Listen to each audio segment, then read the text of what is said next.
Out of mana once again.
Precious mana.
So blood dries from the outside in, and in my opinion, can you keep still 1 second? Yeah, I'm trying to get a full view.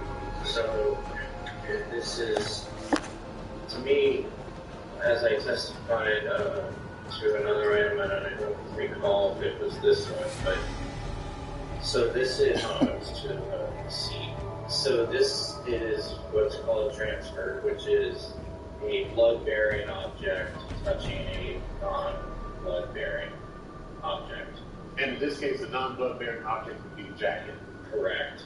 So the blood-bearing object resembles a finger. And also specifically, and I'm going to put it in a different color so that it can be noted specifically for that second one that I identified, specifically right here. That would be the curve of that finger coming in, joints, joint. It looks like the finger, so it's a blood-bearing object in a hand touching a non-blood-bearing object. And the blood-bearing object had enough blood on it that caused it to actually spill over, if you will. It all did. And it spilled over when it was and then, as I said earlier, blood dries from the outside in. And since it was dry, the outside was usually molested. And molested down here. And that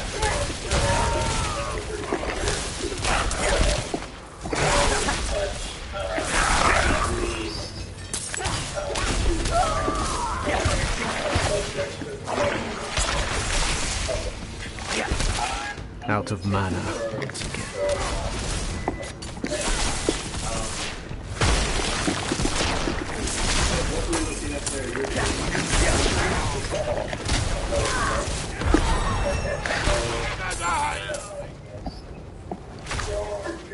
Wait, before I go there, like that. You see the ridges within that blood mark right up top. So the ridges that you see are actually the ridges of the item itself. Okay, so I just want to make sure. So these ridges are the coat and not the finger, right? Correct. Okay. But you're saying, notwithstanding the absence of ridges consistent with the fingerprint, you have identified by shape that whatever bloody surface transferred the blood onto this item were at least 2 fingers. Right, so can you zoom it back out? And let's get the whole thing, bring it up a little, maybe center it. There we go. And so what I'm saying is it resembles, it's consistent with a finger. So again, you have a finger,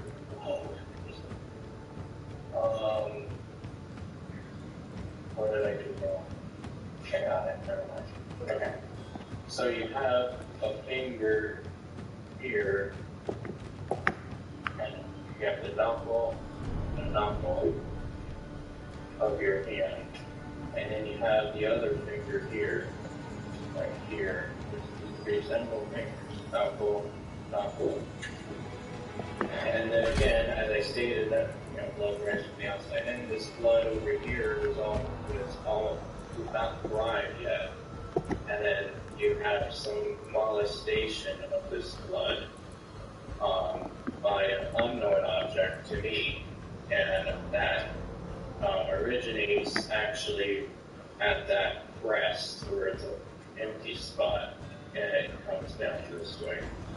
So, but as I stated earlier, there is enough blood on this suspected hand that when this, we'll call it a raincoat, was laid down in the back of this Jeep, that it allowed for cooling go to extend out, and that's a substantial amount of blood for that raincoat. Okay. All right. So the question that I wanted to ask is whether or not you had an opportunity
I'm low on precious mana.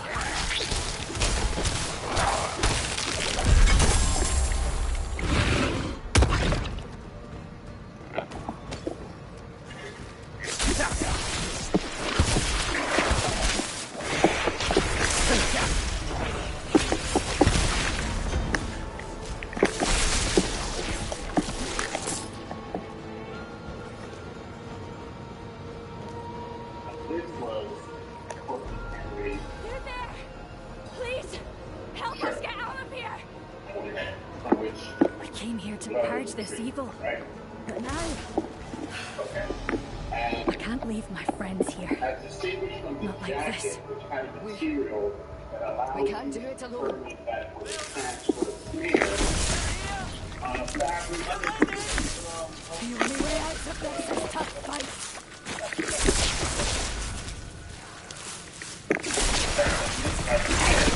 You can't tell whether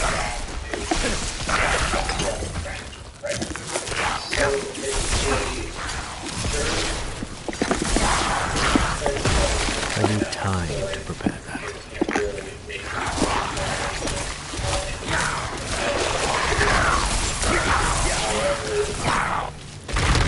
I'm not ready yet.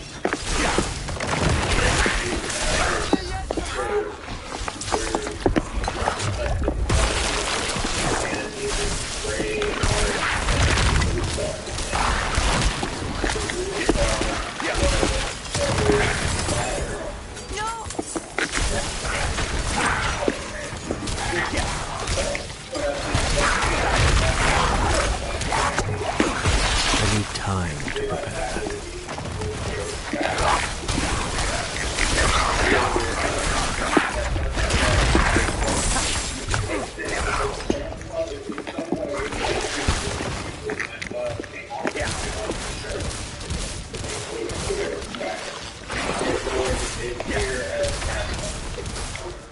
Take this, my friend. It's not much, but I hope it helps. It's all part of bloodstained pattern. You deserve this. Never seen anyone fight like you. my question to you is the I cannot carry more. that was found on Portland Henry's shirt. You don't know how he got it. I posited that the blood from the front of his shirt is from Anthony Williams' throwback, and the blood on the back of his shirt is from Christopher Thomas's two rounds that he took. We have a picture of this shirt the other way around as it would be worn. I know you posited that it was blowback, and just to be clear, I cannot carry more. your scenario was him sitting still with a .40 caliber being shot from behind his neck, and he does not move, and it came back onto him and flat. Right, well, I don't blame him for moving. I mean, we have a a fire alarm going off, I don't think I would move either. Okay. Okay.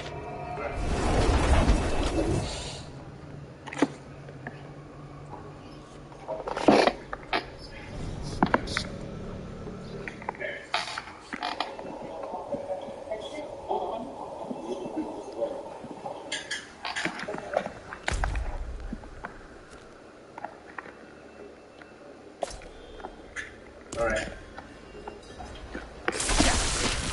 Anyway,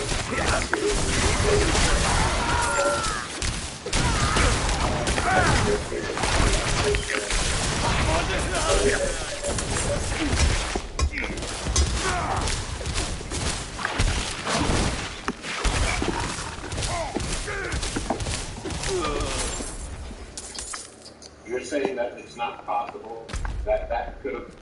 wait back. It's sensitive. You're saying that it's not possible that the blood on that shirt got there any other way than a blowback. That is not cast off at all. That is blood spatter from somebody being shot. That's right. And it's actually from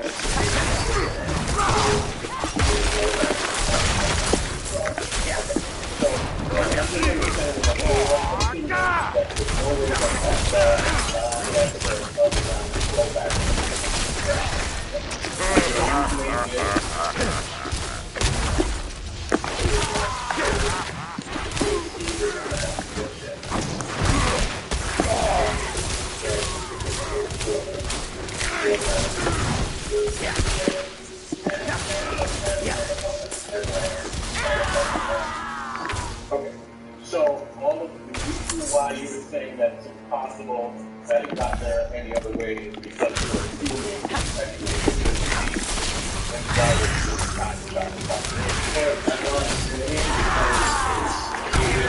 and pictures that there is no blood on that seat, and the explanation for that is because somebody is in that seat. And it's Cortland Henry, you know that for sure. Whoever is driving that car. So the car was moving at the time you shot with these David? Whoever was driving, whoever was seated in that seat. Whoever was seated in that seat. Right. But that's cast. I'm gonna look at the back one.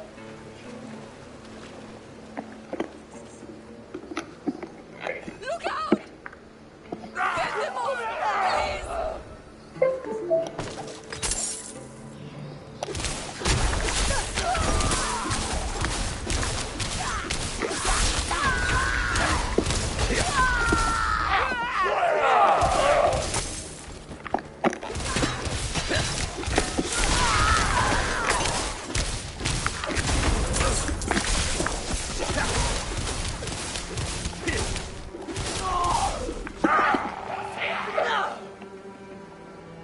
Yeah, that's not going to be.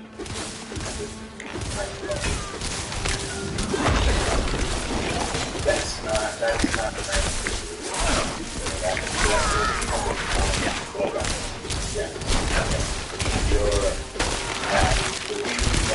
saying that it's consistent with, and it's actually is coming down. It's coming from up and down on the shirt, and then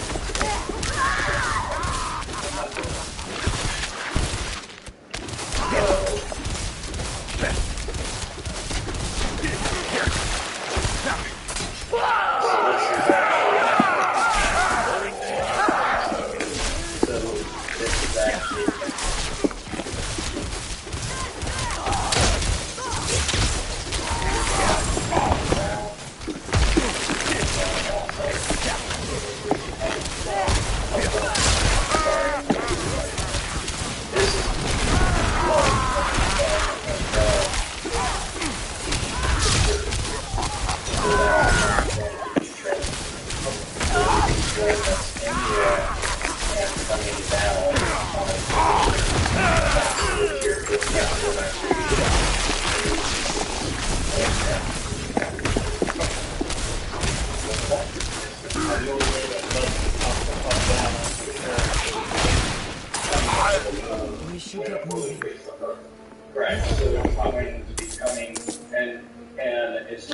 necessarily. I was about that to say, there's it's, more? It's, if you shoot somebody in the arm, it's not necessarily going to cause as much blowback as the head. So the head is the one that's creating the majority of this blowback. That was me back. All right, then, also remember the additional specification on if you're going to get specification for research, just be prepared to hear this all the time. Thank you, ladies and gentlemen. Have a good night. All right, there we go. There we go. There we go. All right,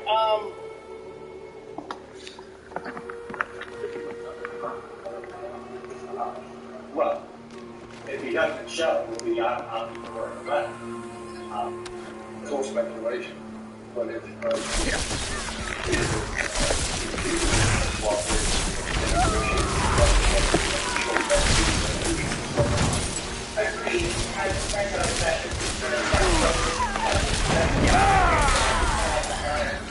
going to have to coordinate an additional deposition because the defense has completed the witness from and then now we just hold them today because they are going to have that witness back on. So I canceled the previously set deposition of this witness, and so now they're putting this on again last minute in terms of facts. We're going to have coordinated with them as well, and that schedule remaining February available for that. And you guys see our last week,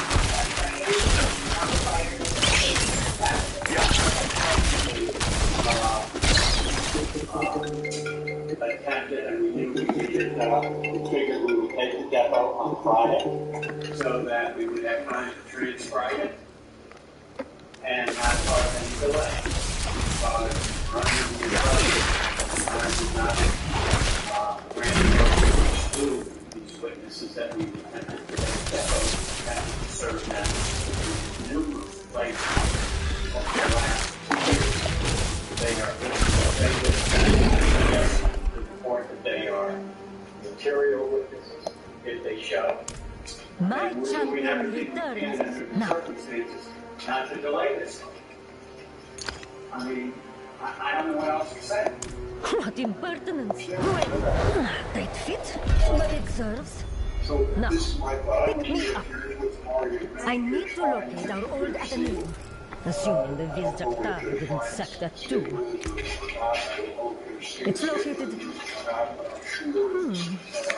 I no longer recognize this land. Bring me to Chaldean, so I may get my bearings. But again, I'm just going to hold now that I've switched down for that room. I agree with you about you should have known. I don't have any issue. I take full responsibility and I apologize. Question, what are we going to do next? Well, if it's on Zoom, that's a lot easier because then I can jump on and go from there.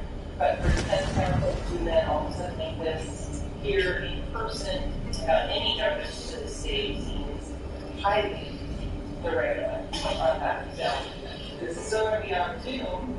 The witness can show up and then be told you moved it to this afternoon when everybody is available and for the premium, ask her to submit all available to take this deposition.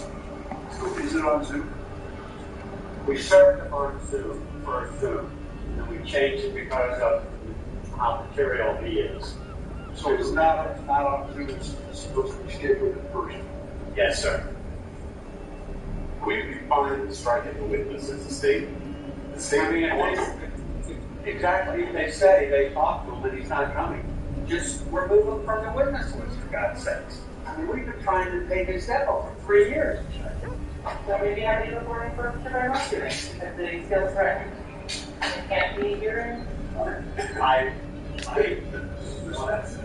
Absolutely. All right, you guys both were looking at phones. Now it's not a Zoom deposition, it's in person. It's inconvenient. It should have been noticed to you. I agree with all that. Order trial on a serious case. State secret out there. I mean, sometimes we have to change. We're going to get service from the witness till Stevie shows up. So if you need assistance with any of the judges, I'll take care of it. You let me know who it is. I'll reschedule those hearings. I'll ask my office to do that. And we'll contact the judges. Just tell them that you're incapacitated. That you're taking a deposition. And just so I want to make sure that travel has been arranged for this witness, if we're doing it in person. Pardon me? It's not, it's a 2-hour drive, I believe, it's obviously here. I don't know any of that mechanically. I don't typically arrange for travel or have it, but whatever the rules provide for, that's what the rules do. If there's any travel expense to be showed, we'll reimburse. All right, so let's just see what happens. My guess is if Ms. Smith's conversation is correct, he's not going to be here anyway. The forge is ready for whatever you need. All right. May I suggest that the state attempts to call them tonight or tomorrow? That's something that we can work out. I know it's for the KGM. I can break that down. I'm trying to figure out who it is. If he doesn't show, we'll be out the door and left. How long is your hearing? It is scheduled for an hour from There's that. It's probably time. from 11 12 on that. They set the deposition without any notice of the coordinate with myself for 10:30. Understood. I understand there's supposed to be cut for the trial. We made several attempts, and in fact, Your Honor, I told him myself. He indicated to me that he was not coming, and I asked him if I could arrange transportation or reach a hotel. He said if I sent a plane for him, he would not show up. I told him down on the definitely front name, because I think we will finish with Ferdinand Williams, and then there's one other records custodian for the morning with a quick witness, and then we could use that to make the deposition. Are you going to produce it? Basically, are you going to produce it? I have been trying to serve the witness to get his bail cleared. Yeah, the only reason I did that, Your Honor, it's my fault, is he just recently got a new address on this witness. It is Provian Glass. That was one of the witnesses that I had. What's the name?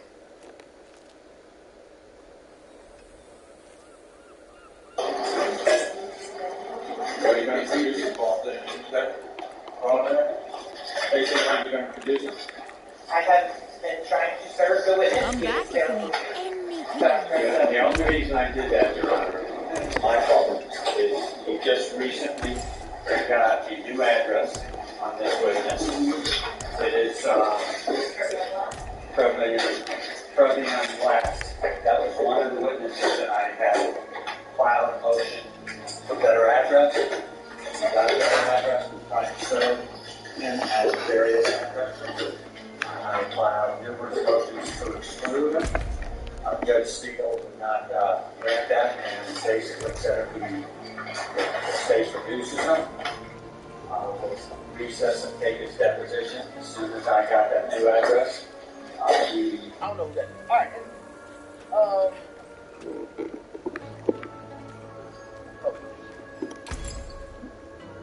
We will see what happens tomorrow. I don't know who that witness is. Obviously, I would imagine the prosecutors trying to have him back. They probably want to talk to Fredo Man. They probably want to. They probably want to talk to. Yeah, they probably want to talk to Fredo Man. They probably want to talk to Track, or they want to have them on the stand. We got Romney now. You know what I mean? Somebody said 6ix9ine is live. Let's see what's going on. I don't know what's going on with 6ix9ine. I haven't even talked to him. Where's he live at? Yo, I'm gonna lie. I think this woman is like Manuel's baby mama. 6ix9ine is milking the shit out of her. Apparently, it's hot in the Latin world, but this is like 6ix9ine baby mama. Let me tell you this one thing about 6ix9ine. He'll do any motherfucker when it comes to like just create storylines.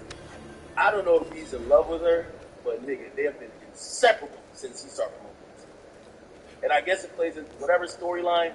And trust and believe, 6ix9ine going to do what it do. Make sure it get where it gets. I mean, shit, it look like it's working.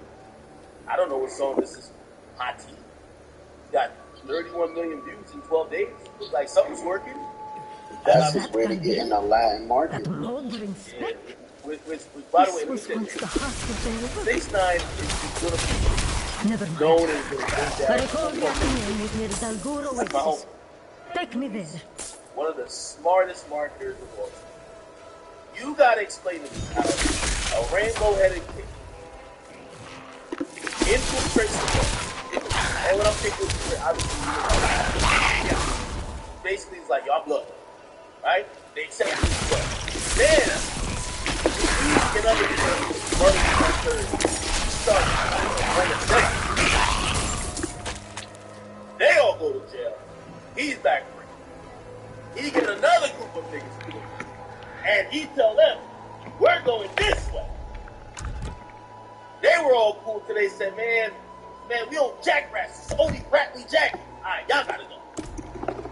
Now 6ix9ine's like, alright, bet. Let me look at the Latin market. And oh, wait, the Latin market don't like cooperators neither? Alright, say less. Let me go get a nigga baby mama. And I'm gonna have his baby mama have rainbow hair, and we gonna make that music together, and I'm still gonna do it. I'm telling you, 6ix9ine is the definition of a nigga who, no matter where you put it, got it. Get it. I really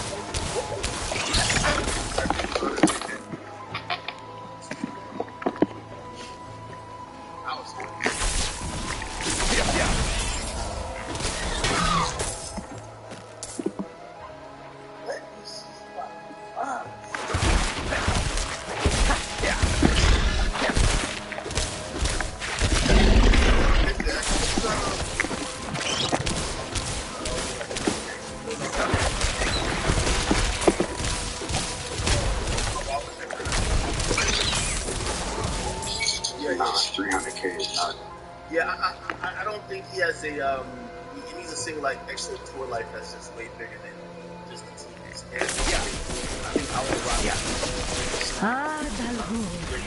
A sorcerer with unparalleled talent to terraform the land with his will. Never wrote down any of his research. He wanted to be the only authority, apparently. We are close, champion. Continue until we find the mountain path. She trying to go sightseeing. To be honest, I don't even think it was as bad as people said it was. Like you guys, we judge people's albums. We judge people's albums that are either dead. You know what I mean? Or just not here. We give way more of a leeway. I'm gonna be honest with you. I think the reaction to Doug's album was more of like us showing up the times that people really like London. And I'm gonna be honest, when everybody in the industry turned against 6ix9ine, nobody did give up. It was cool. But I'm gonna be honest with you, I feel like the fans are they use that to support the argument to say, no, Gunna's him. Yo, look, you just had everybody in the world tweet your album, be on your album, and it's not as good as Gunna. And it's gonna barely sell more than Gunna. So I'm gonna be honest with you.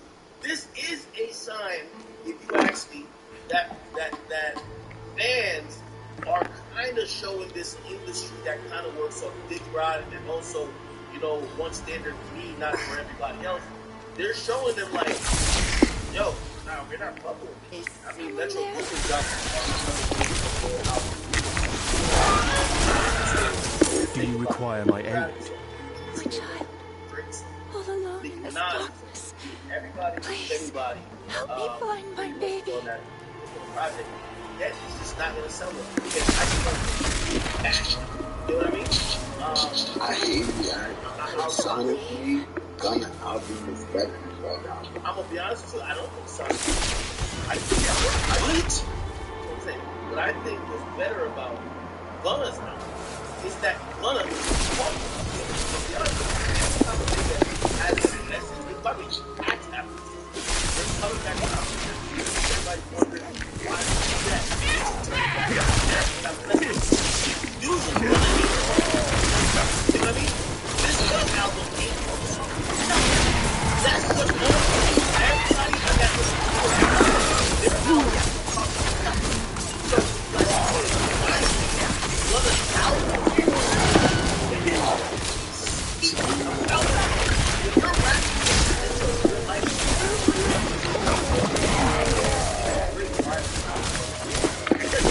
you're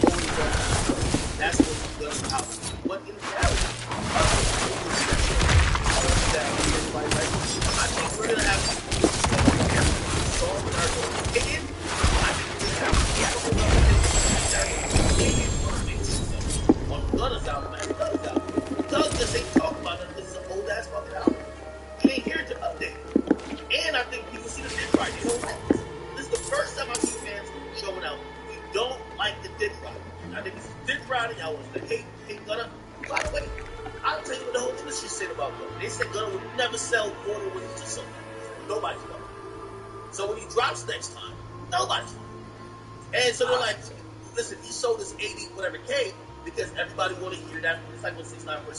let's hear what you got to say. After this, they're still not fucking.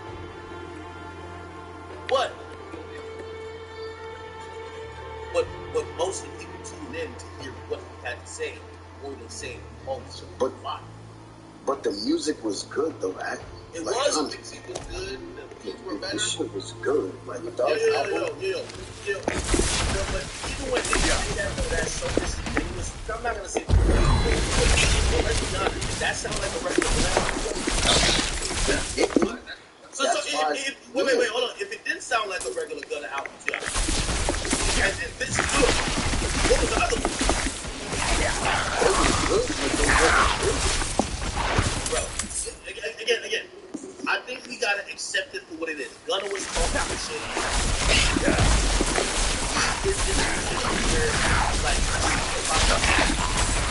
We're glad that he did a really good job of features, this and third.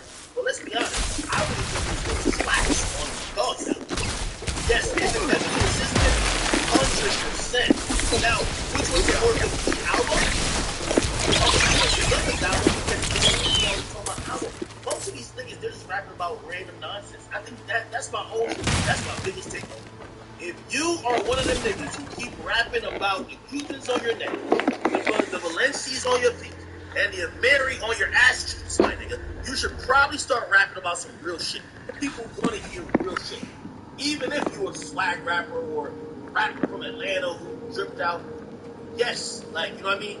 Finally, we had a Gunna album where he ain't talking about he's in the Chanel store going crazy. State of this place. I would have thought the you would old say walls breaking your would grip, have right? triggered. I guess you say sluggish. Ah, look here.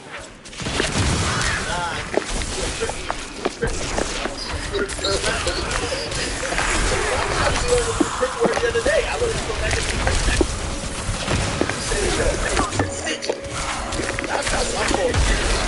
I'm not ready yet. I see Gunna with a bad six. Back.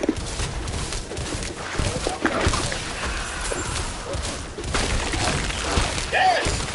Finally. Place me on that pedestal. Okay, the one with Drake, with them. Somewhere in this room should be a conduit that will restore me. Went through it. Without it, right? I'll be trapped in this the one state with for Drake, another which is eternity. not Parade in Cleveland. We're talking about the other one. Oh, you went. Banger. With the Rats. Banger. Okay? Not even gonna lie. I also like that. I like the joint with Juice WRLD too. Cars Bring Me Out and Want Me Dead. These are songs. Bro, I'm just telling you what I think. These are songs I could all see getting played in the club or at least Or circulating. perhaps your will You know what I is mean? stronger than I thought. Strong enough to resist possession. On a It mainstream appears appeal this will shit, have to be this done shit is going to hit more than Gunna. Gunna shit is just better because I'm like we're arguing this thing. That's something. Like they're gonna be playing. Yo, bro, we have a song with William Savage. We have Doug on a song with Future. We got Drake, 82 songs. How we out there? We have a Juice WRLD song with Nicki. They're saying it's not working. It's not going to be a decent body of work. There's some tracks I definitely do it out. But when y'all say it's not good, it's like that's not for the whole body. It's trash. Like seriously, it's trash. And I don't even, so like when I listen to Love, I feel like how I feel, right? Yeah, but that shit is driving right there. I feel like the whole album was AI. And what is driving right there? What shit is driving right there is sitting outside the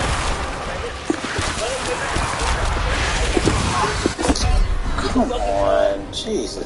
Smoke detector people in one of the songs and he made it pretty much right after he woke up. I'm serious. Bro, he made it in the room with the fucking, like, you know what I mean, prosecutor board in the corner room. Like, that's how he recorded it. You gotta realize these songs that Love got, right? Like, let me explain the prosecutor stuff. And if the system come out, now you can't fuck about it. This is a stripped down Thug album. Thug can't record. Can't talk gangster. Don't think he was talking gang shit right before he got locked up? Where did those records go? Where did those first? You think he's gonna start off the album by saying track? No, nigga! No fucking job! It's a stripped down album. It's gonna sound. It's gonna be dead. It's not gonna have any features. So that's why it has features. This is a possible album. Except there's not like again, it's not I'm telling you. Bro, he has way better records, but that shit will be entered into evidence. Why also after the Boys Girls came out? Because Baby and the third song was good. It exists. Time to prepare. But you literally all one voice mail by the way, not to say get out there you want. It's a jail phone. They're going to make that's what called this person, and he said that on the jail phone. Look what these guys are now saying about Gunna, who's a witness in the case. Yes, this guy. Yeah, alright. That's all. Only other hospital, scrap it. Let's take the food skeleton. Cut my bird, because I was talking about I put money on his head, I do this, I clap the nigga while I'm running into the lunch. Look, move that verse out there. Bring Thug on, let him feel the top. Yeah. You know what I mean? Now, what would I definitely tell you? This is Thug having an ego there. Thug is irritated. In my opinion, irritated that Gunna was almost dead, like fucks with Thug. He keeps posting Thug shit. Thug can't say, fuck you, nigga. I don't like you. What does he do? He fights all his men. Every rapper has this Gunna thing. Why do you think they go fuck? You think they were the first time? Because the first time he told Thug was like, listen, you're an idiot. You think it's not Diablo. Everybody knows. So then I went to his album. He's on some, I think it's ego on Thug's part. Man, I'm about to drop my shit and embarrass this. He says it on the voice. No. Yo, I want to drop it. This fucking dropping. And I will look at it. Bro, how the freak is he get full power back then?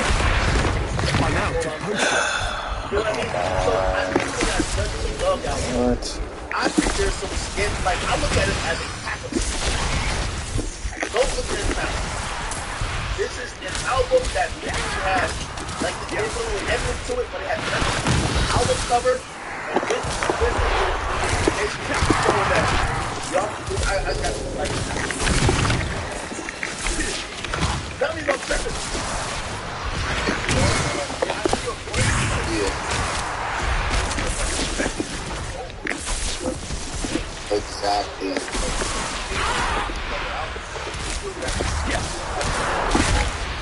If we get a Diesel album right now, and it hit like the last maybe before, now it's gonna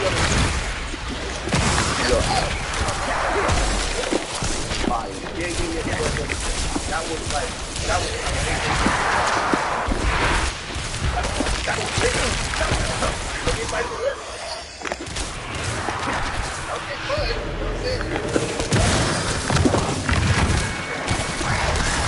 way better songs where he's talking bad,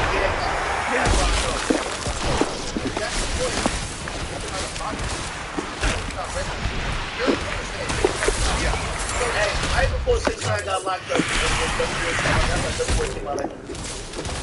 First of all, I feel like this album wasn't the purpose of it wasn't the gotta be like, oh, nah, let's hear it. Now, granted, that's what he did. No. Whoa. That's what fans do. It was shows for pretty much everybody.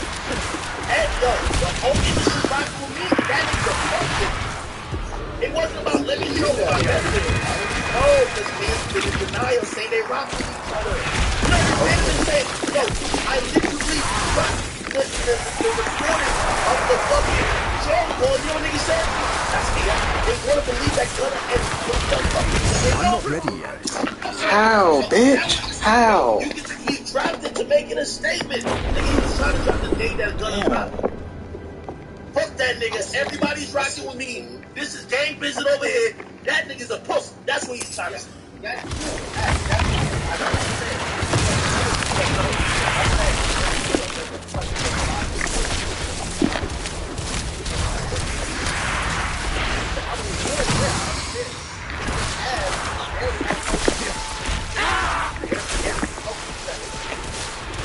I'm gonna be honest. I mean, you're right with that. I'm gonna be honest. I think gotta know my stuff. That's what everybody will do.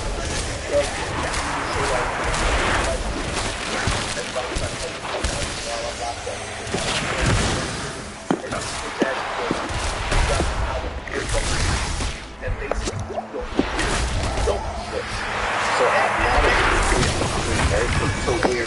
He knows better. Probably put out one of the songs that he had out, right? So I'm not saying that, but I don't think that it's AI. Think of this on AI. You know what I'm saying? I don't think it's AI. If it was AI, Dirt and Nate would have been the first to come out with like that. What I'm saying is, those could have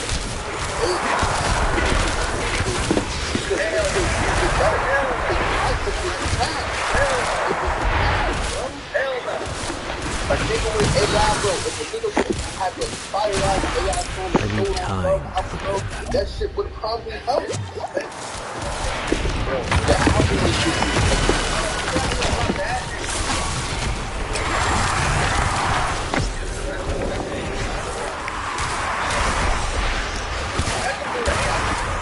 niggas won't know, bro. Niggas wouldn't have known. Niggas wouldn't have known that it was AI.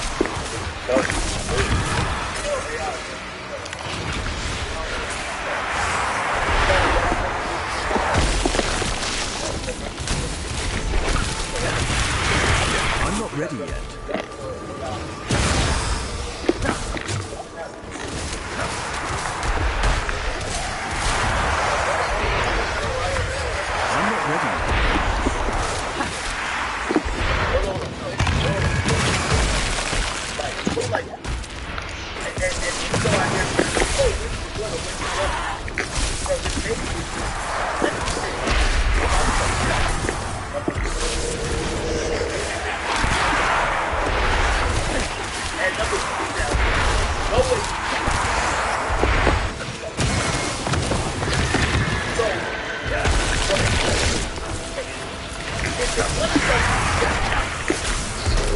Now,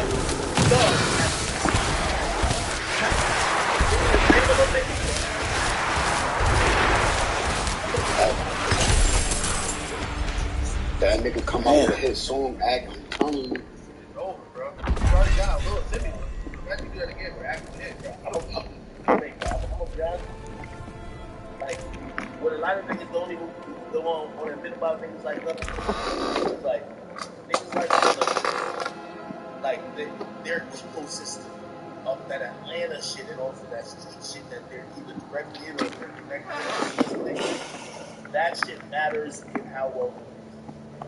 When he had all the street niggas saying, I'm pushing P, white boys will have gotten that in Montana.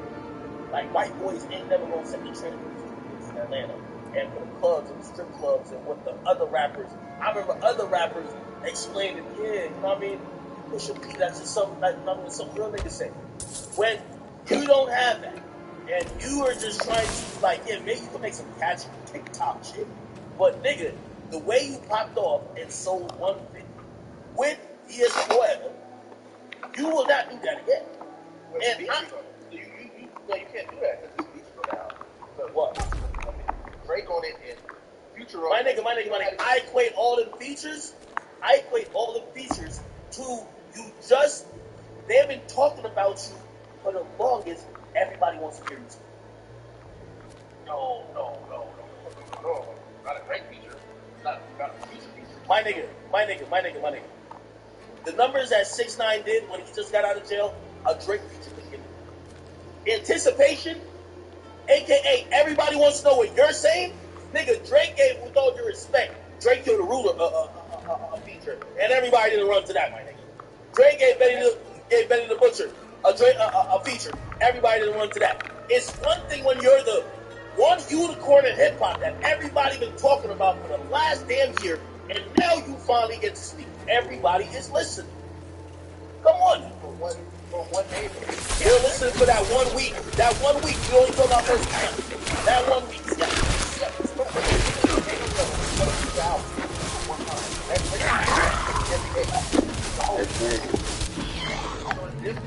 Nigga. Right.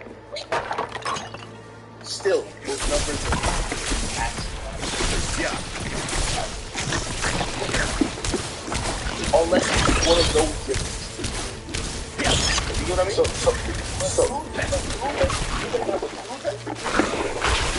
Somebody says Young Stoner Life Records reposting better. What's going to repost better? No, they have like future movies that nigga based on the contract they signed. They got all.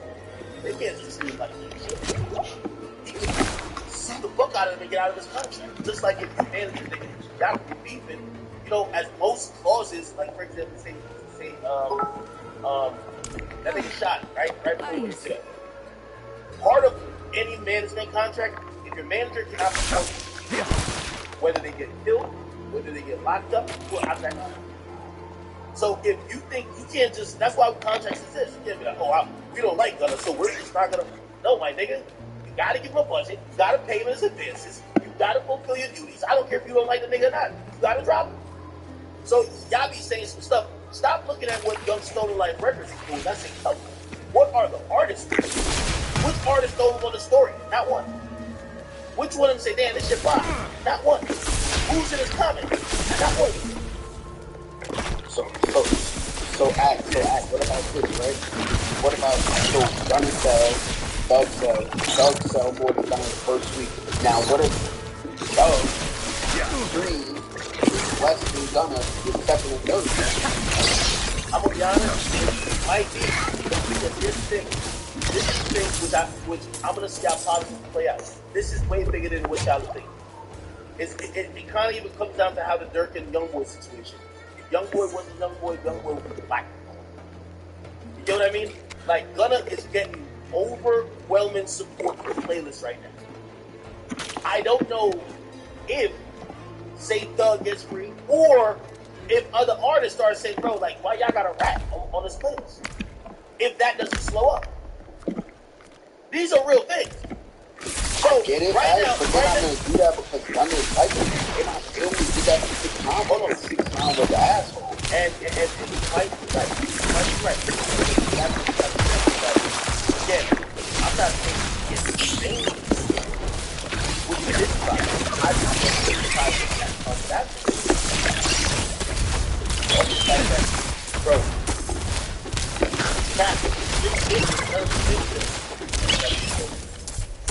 So this time around, everybody want to hear what he had to say. Mm-hmm.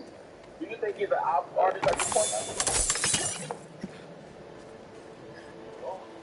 I don't necessarily think that. I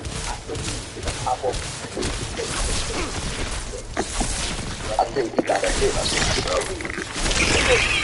He just, if I'm him, I would rely, like, I can't see him doing some, like, on TikTok, doing some dancing like that, but you can't rely, like, if you know how Atlanta niggas work their records, you can't rely on that.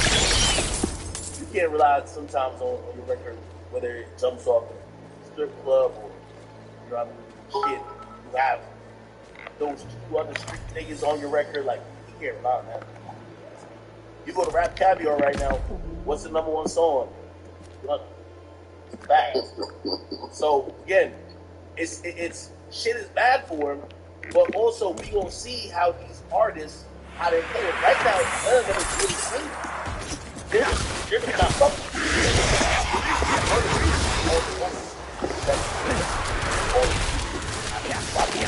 What? This 6ix9ine, he had niggas publicly say, yo, I heard your thing was like, yo, active, you gotta stop posting. They telling me that, and that's what they tell me. You gotta stop putting that nigga in the page. In reality, we don't hear nobody except Boost, right? Saying, yo, I can't fuck, obviously, to be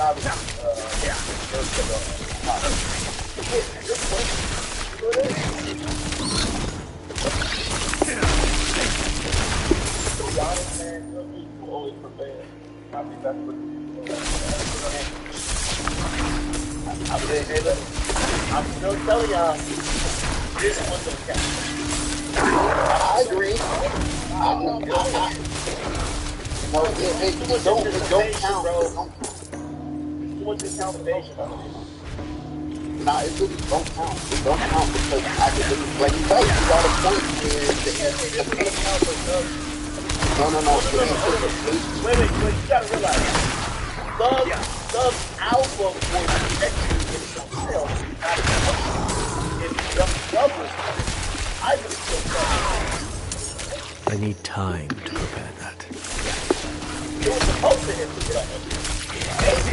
This is how he normally performs. It's just that those songs and because it sounds, as you said, like an AI, it slowed down tremendously. I don't do that. So was out. None of the ones who I think just value. And I'll definitely say I think for industry dance. I want to post that. That the next album around, right? Apparently, feel like Lil Baby and Dirt. You think outside of numbers, you think pull off having a better album?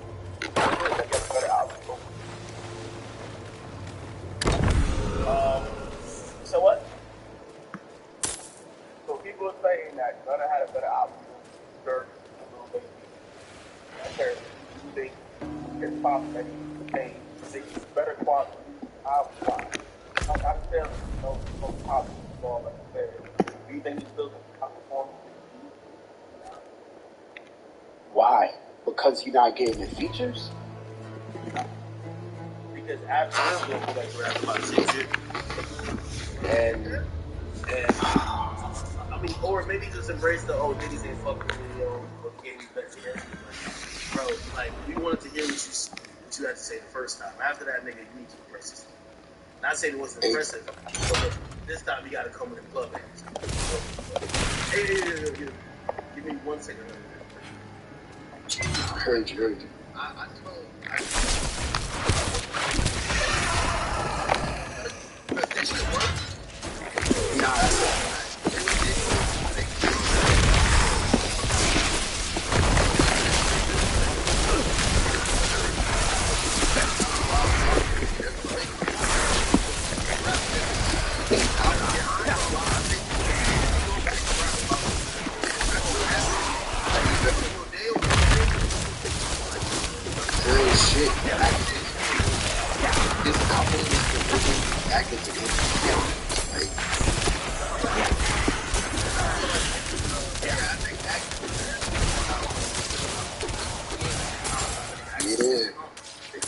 He got a song right now that's above Young Thug's song on that album. And it's no feature. Nah, yeah. No feature or but Yeah. he was just saying, niggas was just weird. Niggas was just acting Nah, yeah.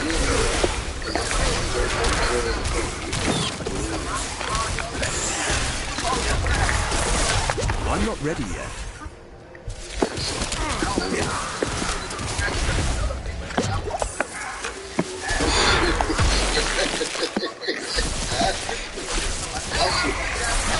Yeah, that shit going hard.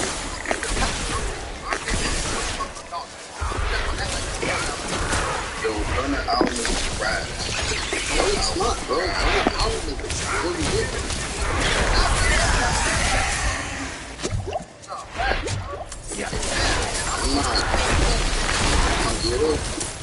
I fuck with Real is real, bro. Gunna album was a good project. Yeah, it was a really good project. I couldn't get into the album.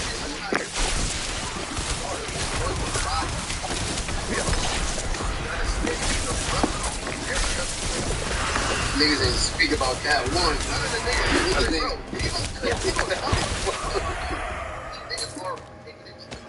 Niggas ain't speak about that shit once. I hate rats. That's cool, but you gotta admit that. Of course.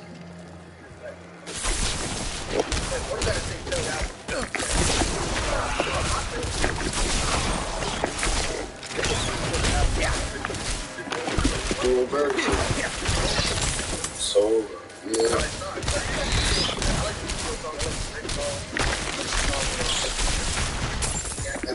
It was cool. It was cool, but it wasn't it. Yeah, it wasn't it. I don't like that song, but I get why people like it.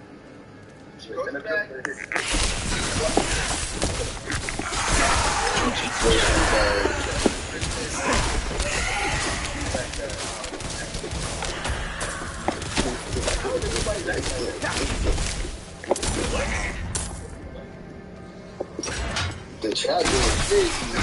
The chat going. I'm the chat.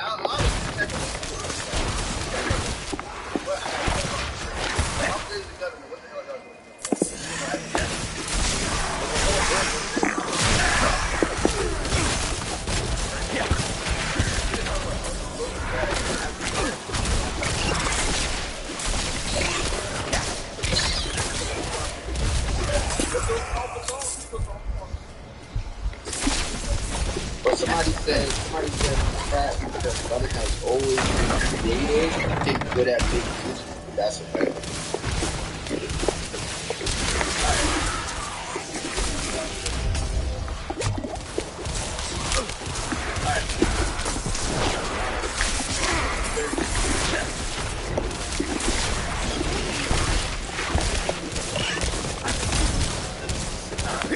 I need time to prepare that. Just like,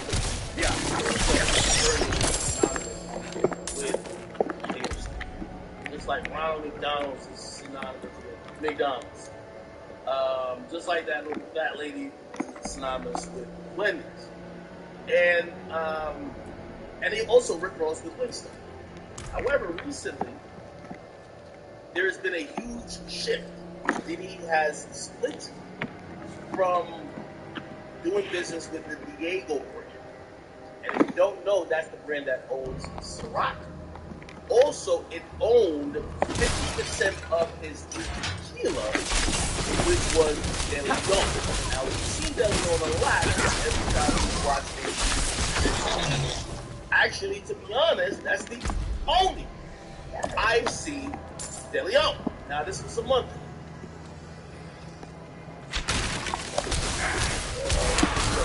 Here, Denzel is right. Okay? He's trying to do his thing. Now, why?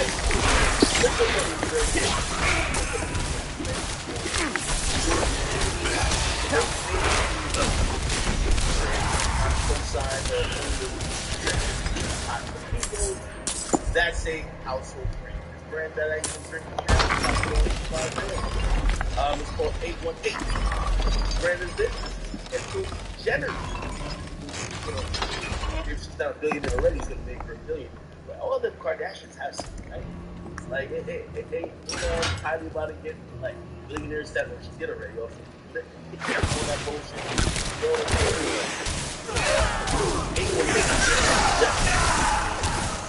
I buy all of them. I bought one of them. It's for The Rock. So The Rock has it. That Center, The Rock. The tequila wave right now is booming because everybody wants to be in the club drinking tequila from Casa Azul from 1992, Casamigos. Okay? And essentially, somebody says Kevin Hart has one too. I don't know what Kevin Hart has. Anyway, yeah. I believe George sells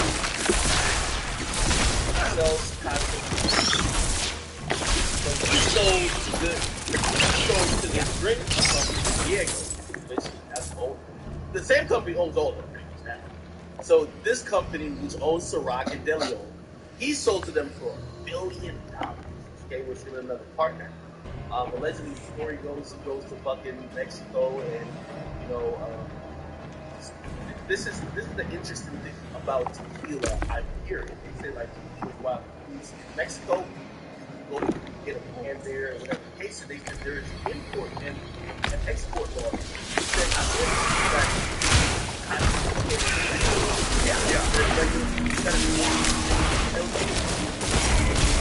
it's certain amounts of unless,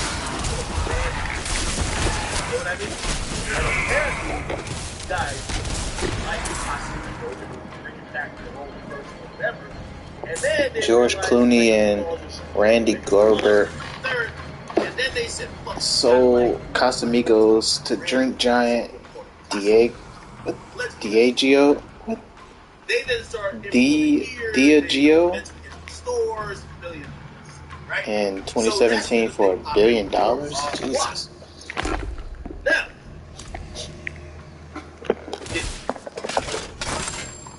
don't know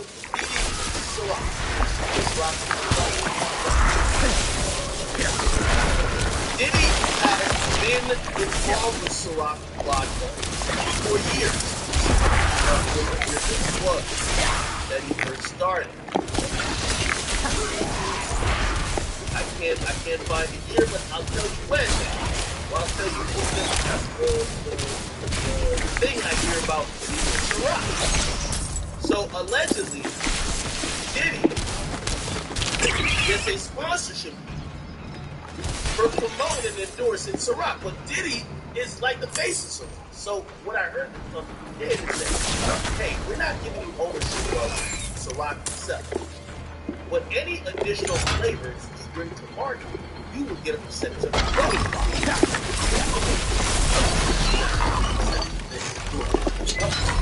But if you bring us some Ciroc coconut, right? Pretty good at introducing this.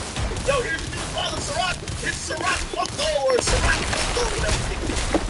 He has a percentage of these cells. This is the red. It's red berry. Has a percentage of these as well. Now, it's very lucrative.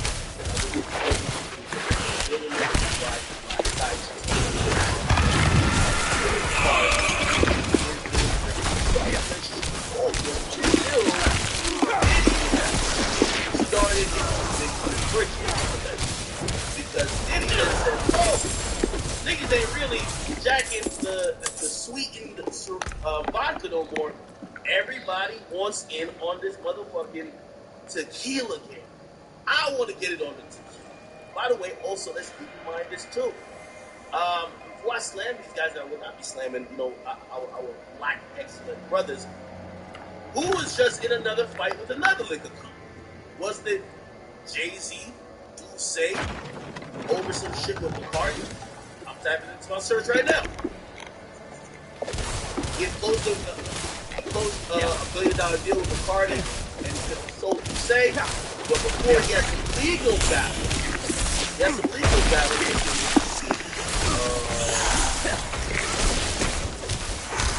there's some legal battle over all types of stuff, right? So he got to be defensive and good for a okay? Yeah. So what's going on with Diddy? Diddy says, all right, let's get into this stuff. So you say the cognac. You say it's like Hennessy. Hennessy is cognac. You say it's cognac. You say it's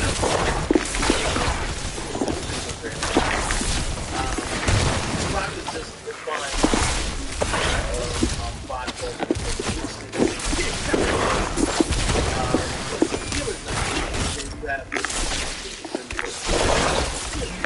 Right? So with that in mind, he starts up and buys Diablo.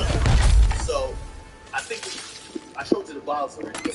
Let's read what's going on now. Because essentially at the beginning of the month he filed a lawsuit against them and he claimed that they were racist. So he claimed the liquor company were racist.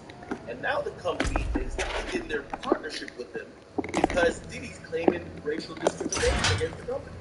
Now, let's read into it and see what they're both doing, right? Let's see. The entrepreneur and music mogul previously accused the company of failing to invest resources into Ciroc and De Leon treatment as products. Now, we hear that a lot, where a company will look at, like, a product from Jay-Z, Diddy, and say, hey, the only people who you guys can market to or are going to get to drink this shit is hood niggas, people in the hood. Urban usually black people. So, you know, we're not going to promote this shit at sport games, hockey games. We're not going to bring this into the bigger open market because this is only a niche thing for niggas. Y'all going to rap about it, this, that, and third, but this shit won't be selling at the fucking NASCAR game. Nobody's going to be like, hey, give me some De Leon. They're going to be like, yo, give me a fucking Budweiser. You know what I mean? So these companies kind of like say, nah, we ain't going to do it. Now, they don't do it everything because with certain other drinks, they promote to everybody, including black people. Right? And you're gonna see later they basically say, you know, if Diddy was like on the stores, they're promoting everything. Anyway, so in a response to Tuesday, they're gonna say that Combs made false and reckless allegations, including numerous defamatory and disparaging racism of Carl Diego.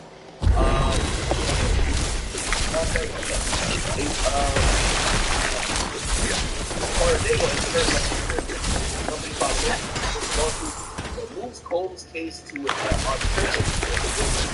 He said Ms. Combs' bad faith action has I'm not ready yet. Yes.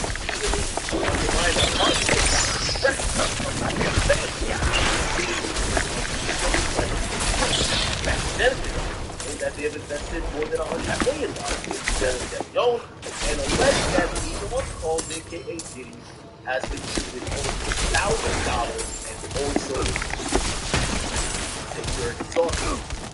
Every reasonable remedy and still no other path forward. In a suit filed last month, Combs claimed that Diego died out of it. And it's accepted that there was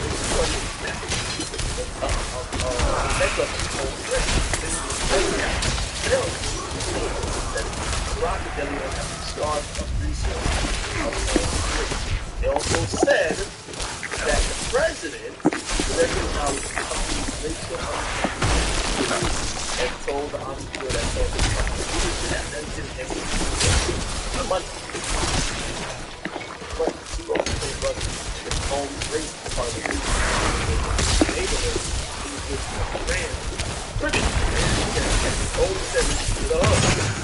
Once they go from father to love, they get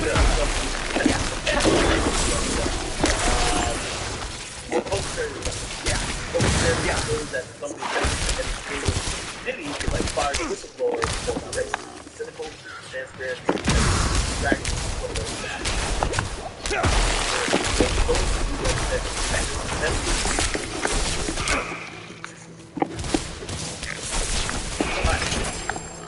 Now, this is kind of important. We're seeing this consistently. We're seeing this consistently that liquor brands that are black faces forefront of are either not seen as cool or just not really pushed all around. Now, Diddy says it's racist. I'm pretty sure some of the now, it might sound to go to say that there's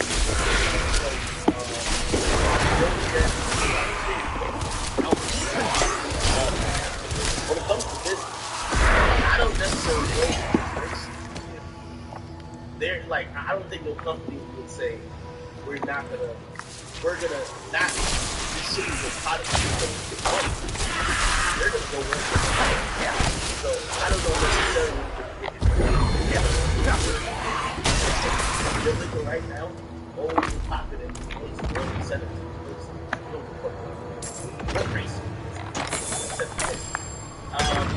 Clearly, I'm on the side of.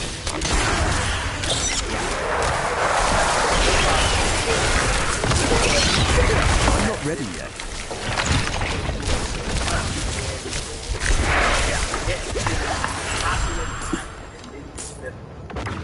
And many different industries, not only just urban, and also areas, not only just urban areas that benefited from that.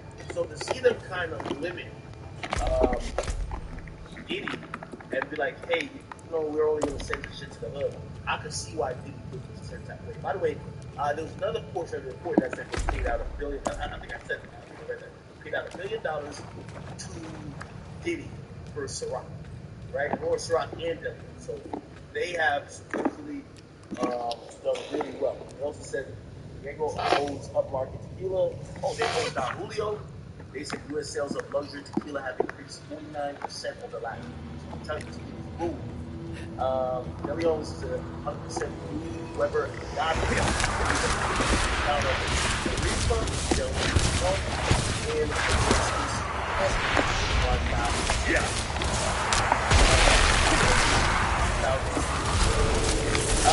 Listen, I definitely hope for I'm not ready yet. I'm hoping that eventually, all that way,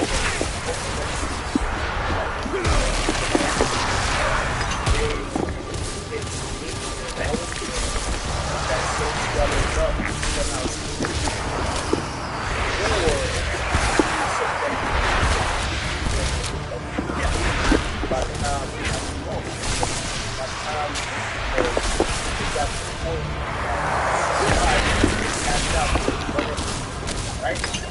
But obviously,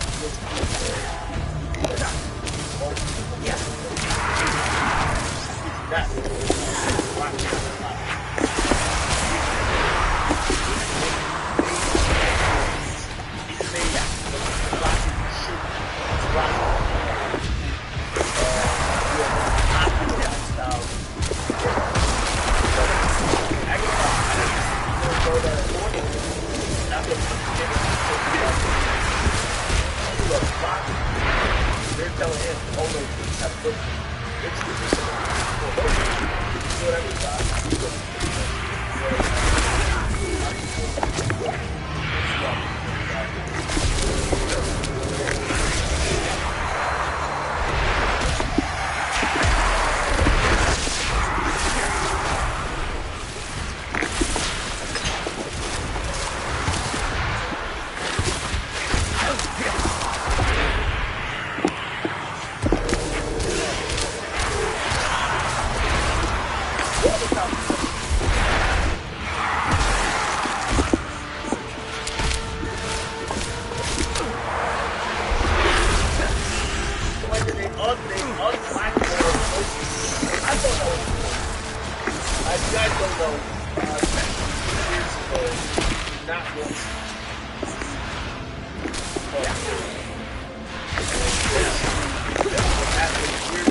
Chains getting took, bitches getting fucked, baby moms getting fucked, still pregnant, all that. Man, fuck BET. So he wasn't on BET at all for 10 years, and then something changed. By the way, BET's about to sell supposedly to what guy? I think Tyler Perry's right. I think he's going to do an amazing job between improve programming. He creates programming like just all the time anywhere that he thinks he's doing it. So all this content on show it's cheesy, but shit. He definitely has an audience. He definitely has it. This is show up for the Awards. This man, hot box and the whole shit.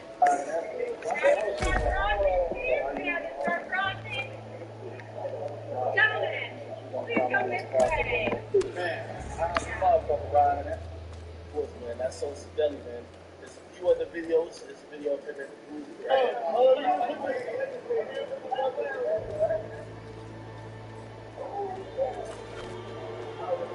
Not while I'm in town. I think he's a very humble legend. There's so many artists, including that look up to him. And, plays his role, never comes off They have nowhere else to go. All the travel. Oh, now I need to get this song. Like, Mom told me to run. towards his legend status without chasing. He found, flowers. These not what you must trust. That's right, gang gang. Yes, if they like that, they drank water.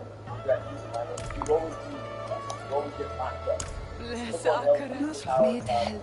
Probably definitely smokes him, man. Sure, but looks like he's chilling, man. I gotta say I'm proud of him. These are the niggas that you don't want us to be to. Oh. Then, let me see what else. Did before.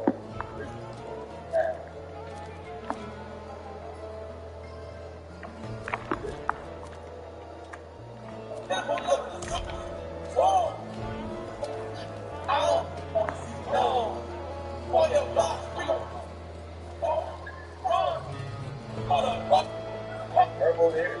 Is that Taina right next to him? Oh, look at that one.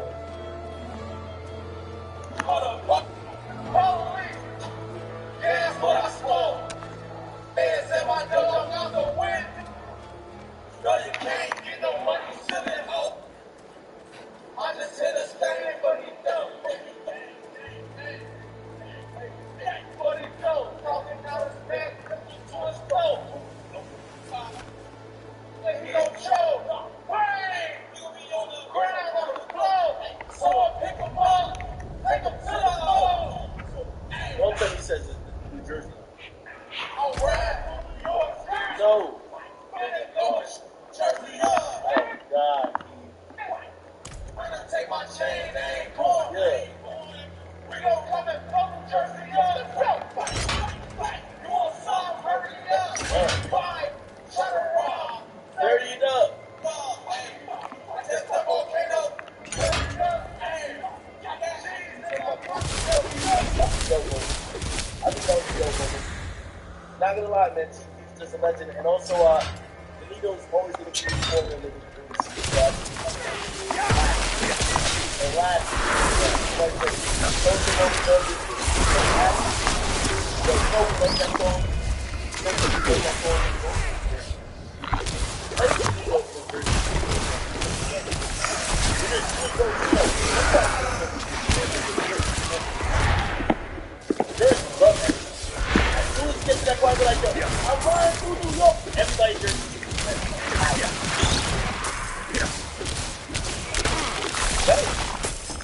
I'm a Jersey and go to some of here. Yeah, for a legendary black man. I don't know if it's like that word, but they put their difference like take off and sell them.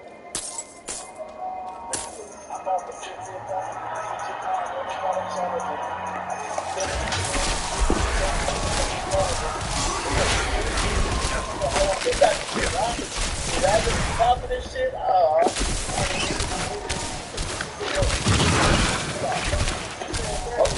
So we make some back. You never gotta clear out if you don't know. Yo, watching them right here, I'm like, yo, I gotta beat these other man. But like, y'all brothers.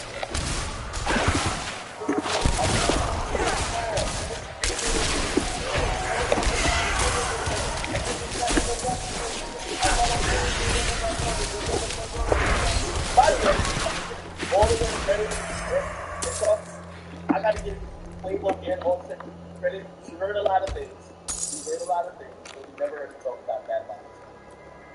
Maybe they did a little squabbling here and there, maybe some chickens in front of the roast, but you never heard them talk bad about it. You never heard they say fuck.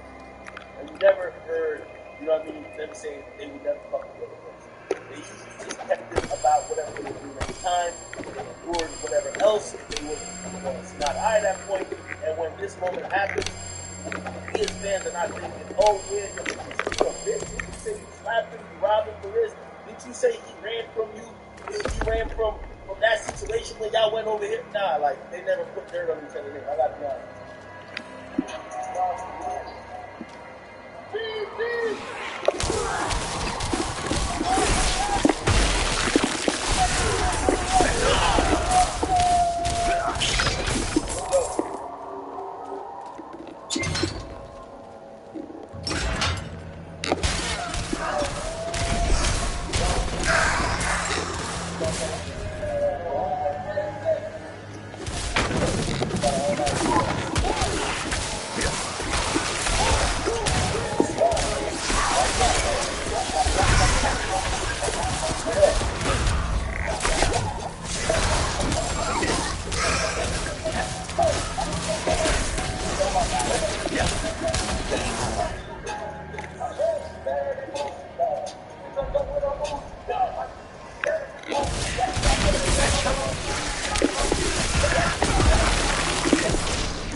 Tell me they embraced something at the end of the set.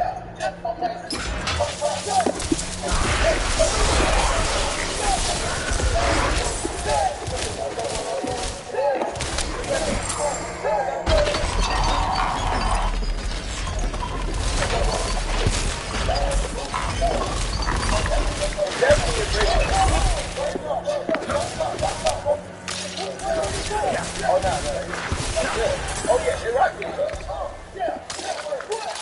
That way.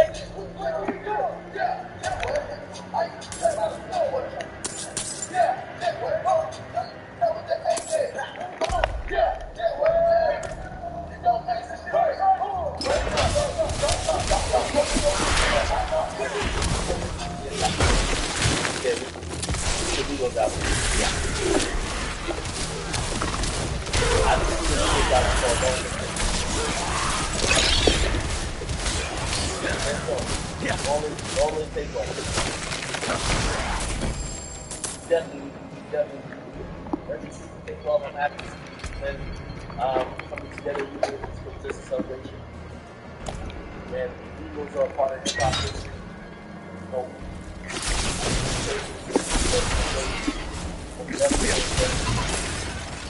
all time.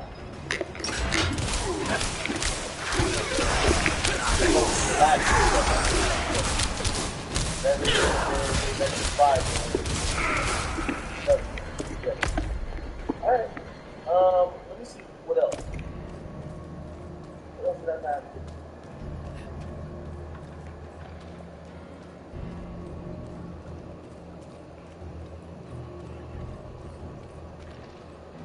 Yeah. I think I might have gotten most of it. If I didn't get to something, I'll probably get to tomorrow. Yeah.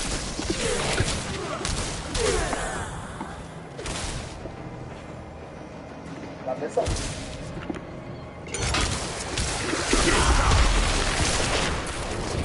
I don't want to.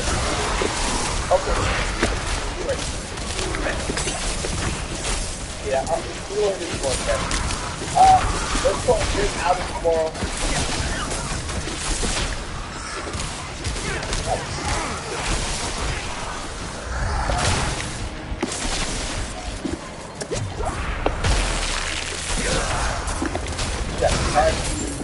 And Diablo.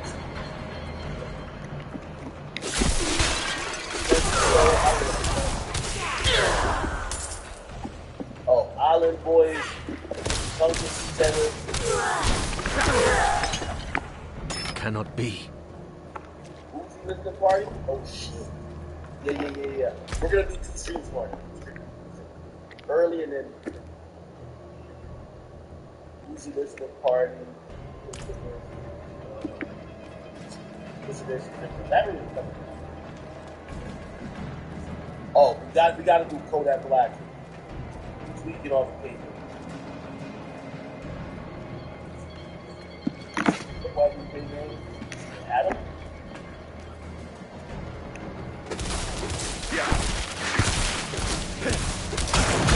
Burner Boy 21. I don't get the Burner Boy 21 question. Like, why was 21 mad at Burner Boy? What was mad at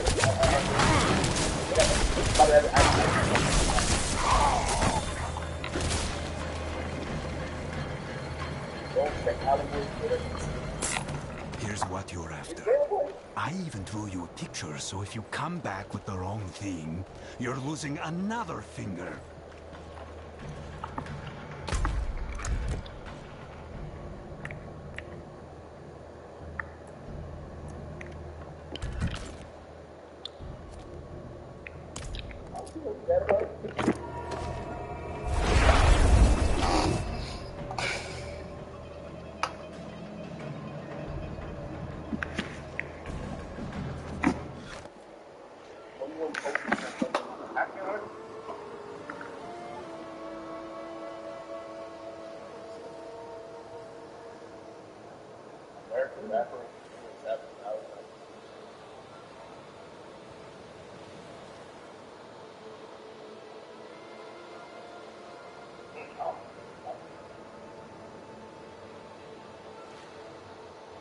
I'm pretty sure they're cool. I hope they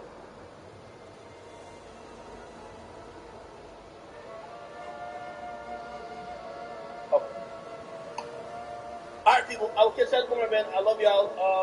Tomorrow, someone on channel. I definitely got. I'll see y'all tomorrow, hopefully at 10 a.m. I'm sorry, I shoot a little bit later today, so I was going way later than I planned to be. Tomorrow, I'll see you at 10 a.m. to knock out these topics. Alright? Thank y'all for watching, man. I love y'all so much. I appreciate y'all for watching on whatever platform you watch on. Whether you're on Rumble or on Basic, whether you're on Twitch, Facebook, Twitter, TikTok. I will see you guys tomorrow. Give you guys about 6 hours today. Not while I'm in town. We're trying to do a 5-hour stream and then 2 or 3 hours of party. Right? Thank you. If there's anybody I can spend my time with, it's you guys. I appreciate you guys. Two podcasts, episode 3, Smoke Off the Record. I'm also on Joe Budden's podcast, and I'm setting up some podcasts. All right. Love y'all. Talk to y'all tomorrow. Any questions you have to ask me, hit me on personal Instagram at IAnAcademics. Also, remember when we sold those shirts. Oh, there you go. I still got that $5,000 that I need to be donating to a good fund. Not while I'm in town. We could pick it. I've been hoping you guys can give me suggestions. Again, don't tell me just give it to your mom. Like, let's figure out something that we could at least start making our efforts. Alright. Appreciate you guys. I love you. I will talk to you. Alright?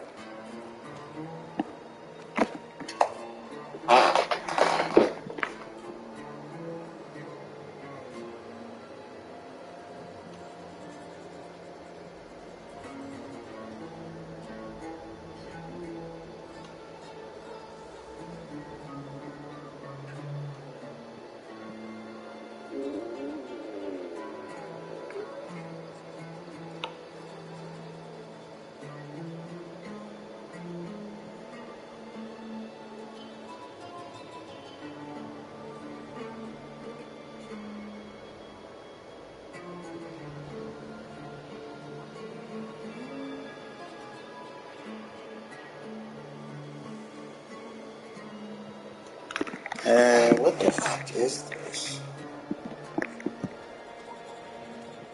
Not while I'm in town.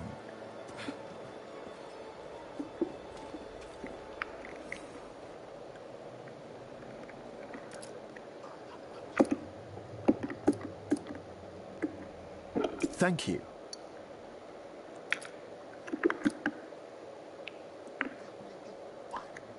Follow me. What?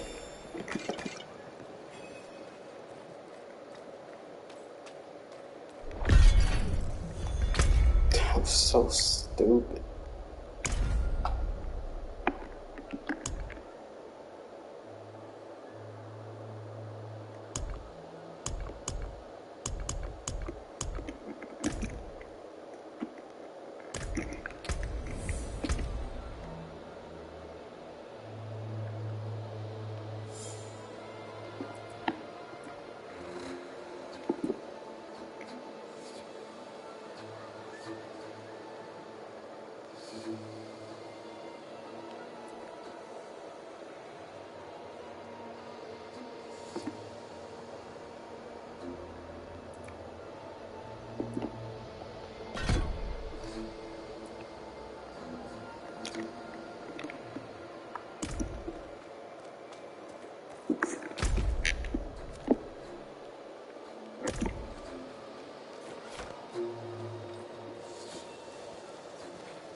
Man, they made another Insidious. Wow.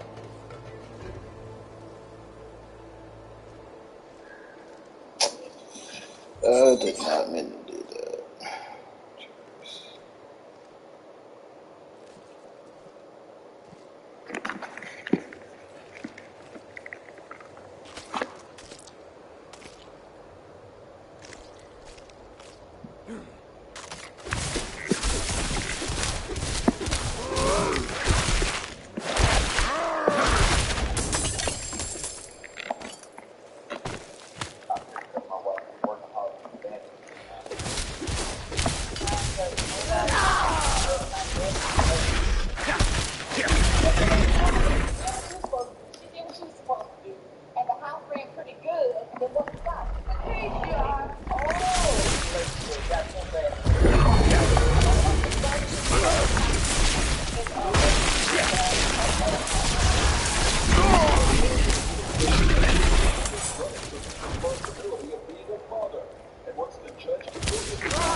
I'm not ready yet.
By your guidance and my shelter, the meek are... Ma told me to run, not look back. Why didn't she run too?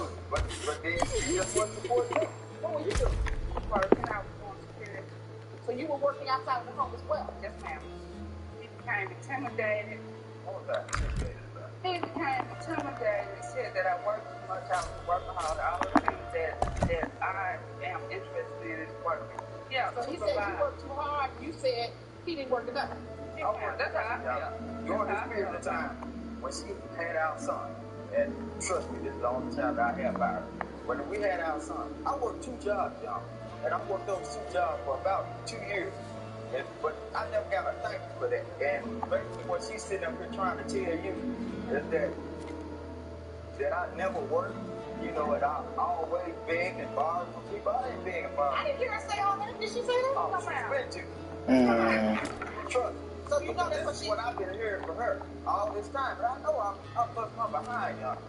So for 2 years you worked 2 jobs, and then from then on you tried your own businesses. What I did after that, young, is I went to truck driving school. That's what I wanted to do. I went to truck driving school.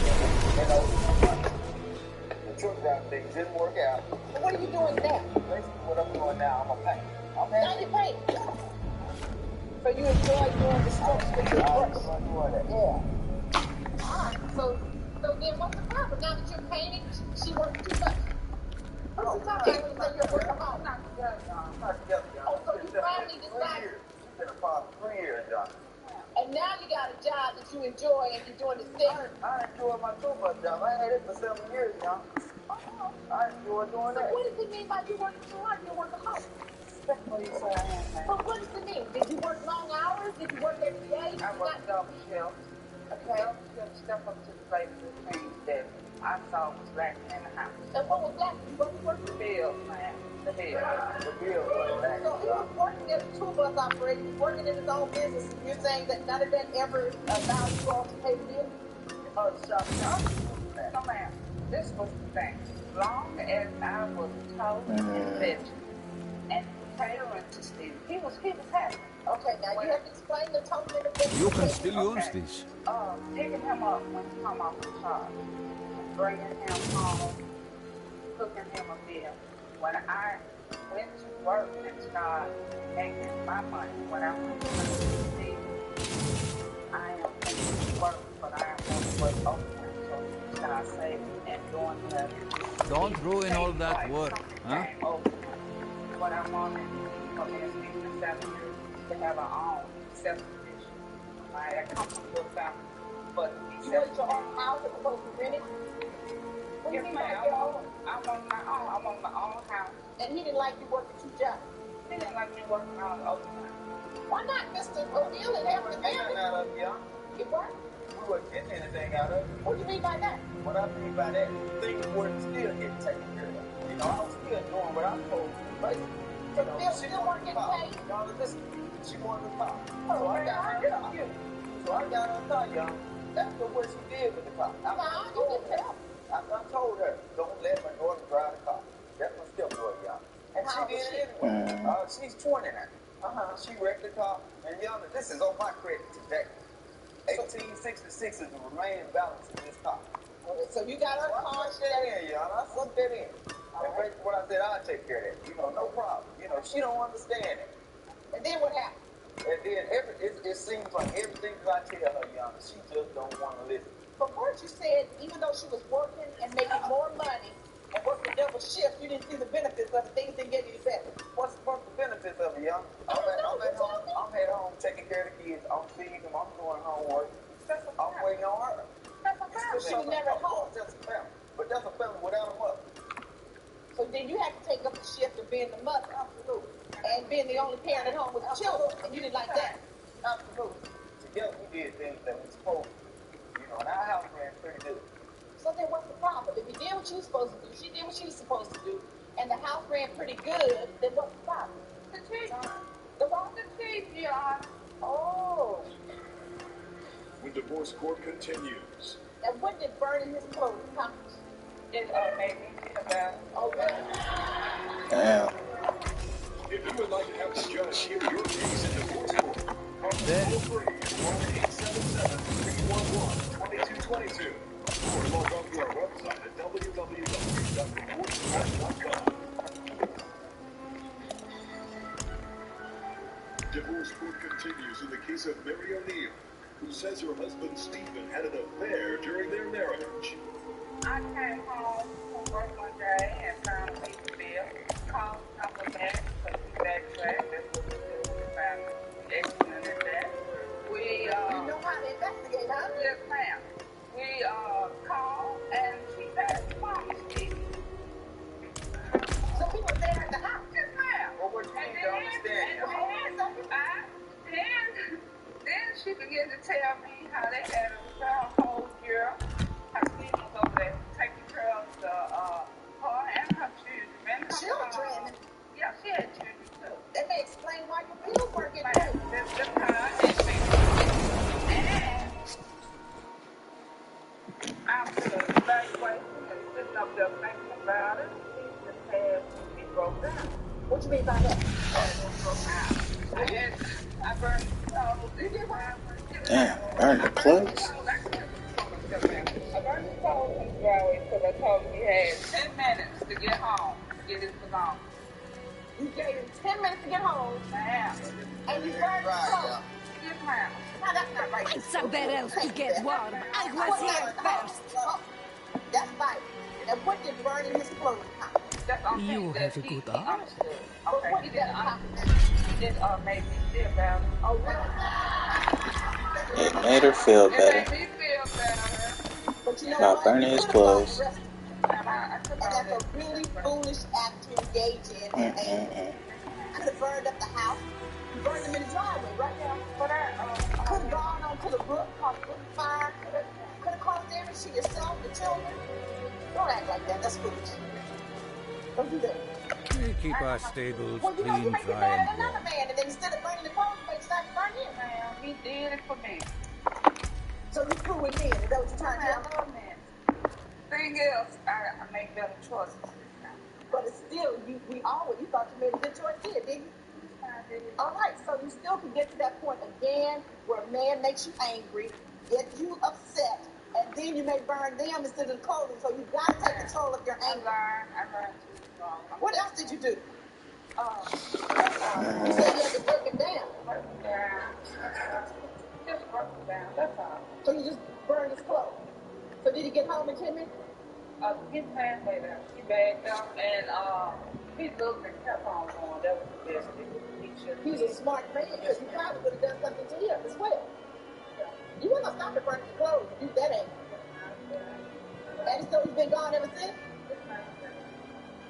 So what are you talking about her working so much?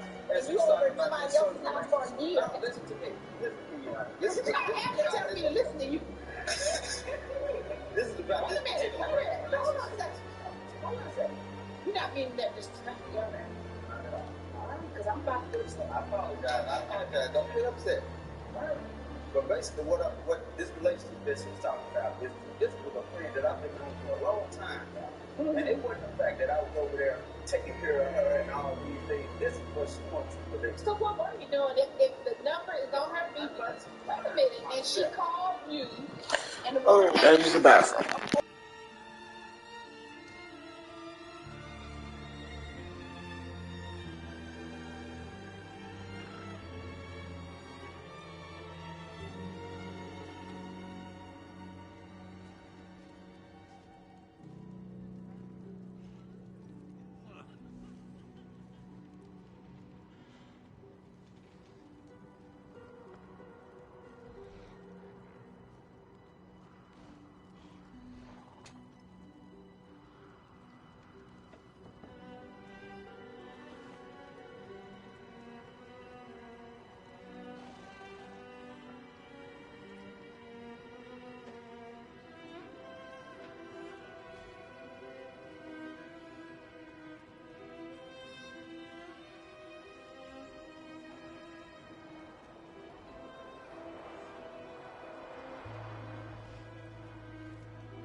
get a paper in your name, that's a difference. Friend of mine, y'all. But you're not.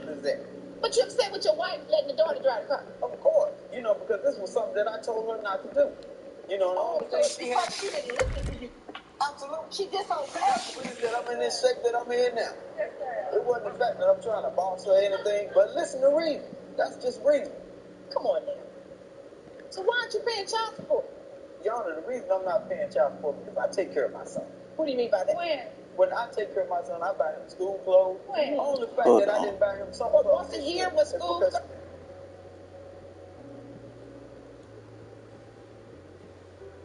Act 4. So you can do Act 1, 2, and 3 in various different orders. You can do different quests, different ones, different times.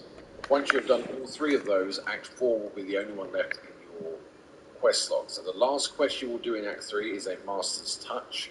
After you've completed a Master's Touch, you will get a new quest pop up, which is a priority quest. These are like the tutorial quests from earlier when you started the game. Complete that quest, give or take. I've done a bit of side quests. You can probably rush it in maybe 10 to 15, but it does take a bit of time. So what you have to do, you need to progress with the story until you've got my quest log here, pretty much just Act 4. So you can do Act 1, 2, and 3 in various different orders. You can do different quests from different ones at different times. Once you have done all 3 of those, Act 4 will be the only one left in your quest log. So the last quest you will do in Act 3 is a Master's Touch. After you've completed a Master's Touch, you will get a new quest pop up, which is a priority quest. These are like the tutorial quests from earlier when you started the game. Complete that quest. It's called Mount Donan's Favour, and you can either buy a mount, or if you pre-ordered the game, that's how you get your pre-order mount. Thank you.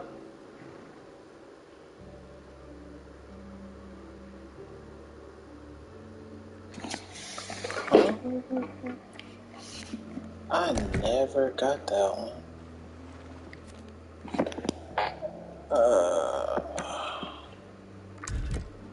I never got that. Maybe I need to do this first. So, not sure why that's there. Let me do this first.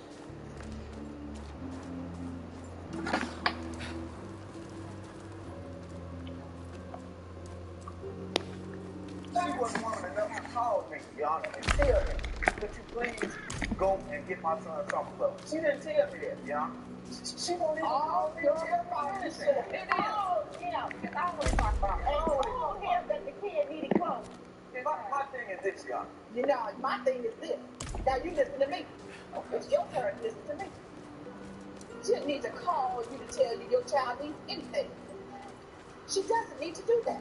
And you buy him school clothes when school starts, once a year, every fall, September? Yeah, whenever you need something, Yana. Oh. He called me. If she called you, right? He's big enough now that he can call me and tell me what he needs. And you big enough now that he shouldn't have to call you to tell you what he needs because you should already know. Stop. That's what a parent Good news for once, I hope. It's from Laura. What does it bitch? Can it Laura, hold on. Did Laura offer you his horse for the journey? No. 6 years old. What am I thinking? Of course not. I'm old friends with the stable master in town. Tell him I sent you, and he'll offer you a steed. And you do. Be quiet. More than he does. A child's responsibility at 6 is to have fun and just enjoy life. They shouldn't ever have to worry about what they need. That's your responsibility. That's her responsibility. He shouldn't ever have to put his phone call to take care. He's alive. He's healthy. He wears clothes. He eats. He wears shoes. Talking about she didn't call you today. Stop pushing the blame. So, okay, so you buy clothes every now and then. Good. What you do during the times when you're not buying clothes? Well, right now I'm without a car.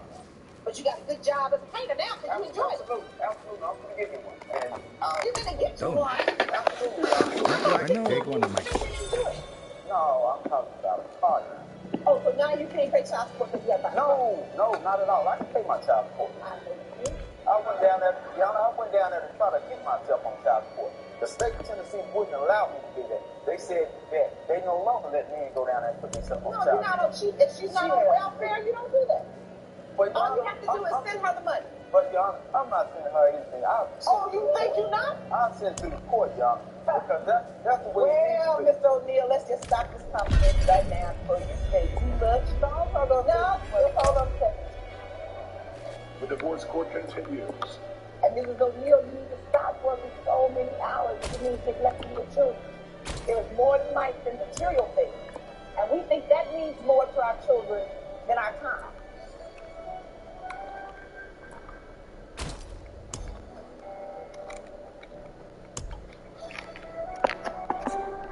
Divorce court continues in the case of Mary O'Neill, who Dang. wants her husband's $5 million? child support. Now, Ms. O'Neill, you have some other children, right? Are they minors? I have one of the, she's 20 and I have one 14. Okay, so the two of you only have a 6-year-old together. Yes, ma'am. take into account that you have to pay some expenses for the 14-year-old as well. The 20-year-old is her problem. You got to take care of them. $5 million. And you can go to Sally's house and take care of her too. That's insane. And you're going to give her the money every month. You're going to send a check to Miss Mary O'Neill. You're going to make it payable to Mary O'Neill. Light shine on you. And she's not going to have to control. Because if you don't pay it, you just go to the hospital. Which means could be all of jail, driver's license suspension, your professional license suspension, and any number of other things. So you don't want to go through that because you just got this good paying job. And you're enjoying your new career. You want to keep it there. And Mrs. O'Neill, you need to stop working so many hours if it means neglecting your children. There is more to life than things and material things. And we get caught up in material things. And we think that's not while I'm in town. In our time. But you know what? Your kids can be happy with one ball. They can be happy with one dress. That's parents who get caught up in all that bad. All they want is us. Your time, your love, your affection, paying attention to them. And they'll be happy. Alright? So you need to balance that and make sure you spend time with them. And I hope you have a custody order. And if not, I want you to mediate it so you can get a plan so that he can see his son on a regular basis and continue that relationship. Alright? But in the meanwhile, the child support order is $700 per month. Thank you. That's your cook. All rise. Party committee department.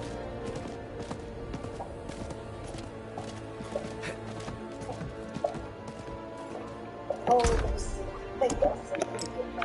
See, I was trying to do it on my head. So. Well, that's a new complaint. She works too much. And you know, sometimes they do work too much. You got to agree. It's valid. It's a valid fact. Sometimes I'm going to take that down to 5. Yesterday was 6. I'm still on. On the court, no. I cannot do that here. Retract that. More than $500. That was the way they were testing, given the fact that, well, given the fact that she earns some money because she's 14 years, she doesn't take care of her. I can take this down. And that child's father is also responsible for support. That is not Miss O'Neill's responsibility.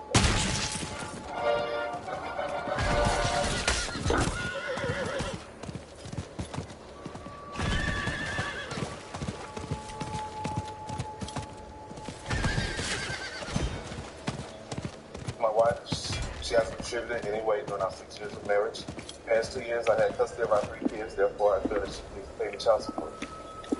I would love to take care of my kids, but I'm not financially stable right now to take care of my kids. Yeah, I have to practice the egg to watch the kids for a weekend, just a weekend. Not a mental health worker who works with children. I was going through a time where I had cancer. Okay, I had 2 months to live. And this man did not bring my kids back. Because I feel like this man is all my life. He couldn't bring my kids to me at that point.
She never wanted to get a job, y'all. She never wanted to get a job. I was the only one working past 2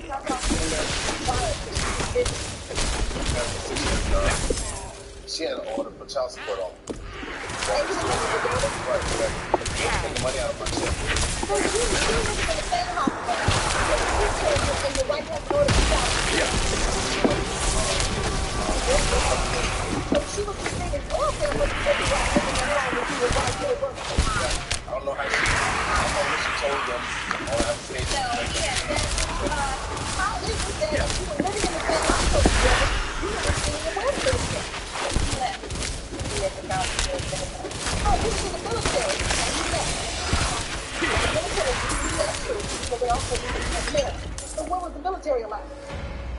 mean, you mean what?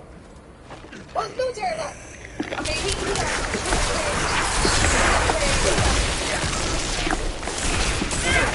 the great house and everything like that. Okay, we're getting all that. I was pregnant. I was pregnant on their way. You upset. He said when he left, he said we're going to go. About it, but he got out. He got over. They didn't do it.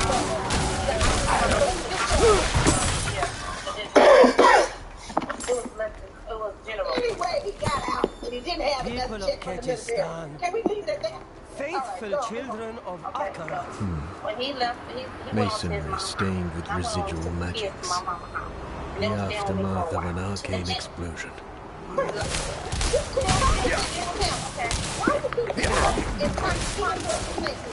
Am I saying anything? Am I listening to him? Am I responding? Am I looking at you and listening to you? I got him under control. So that's what I went to welfare, yeah. That's why I want to talk to welfare. So he didn't even my mom was taking care of him. I had to kill somebody for 3, 4, 5. Then he said he wanted to come. Well, he had came to stay with. He came to try to be a family man or whatever. He came to stay with us, and so I guess he didn't like staying at my mom's house because he had to do things. He had to work. Okay, so he didn't like staying there. He had to pay his way. So when he stayed there with us, he went to go back down with job. He wasn't up there doing all that.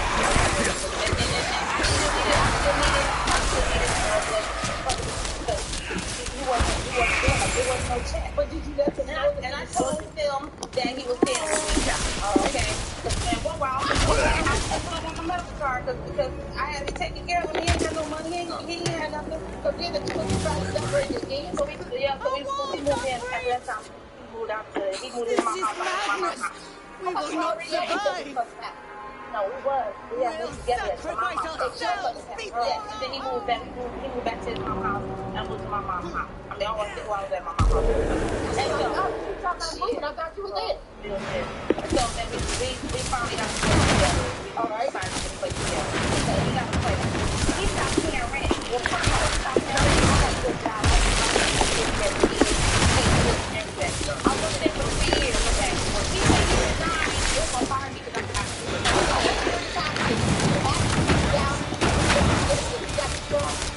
it was yeah. Okay, so now you're working for 3 years.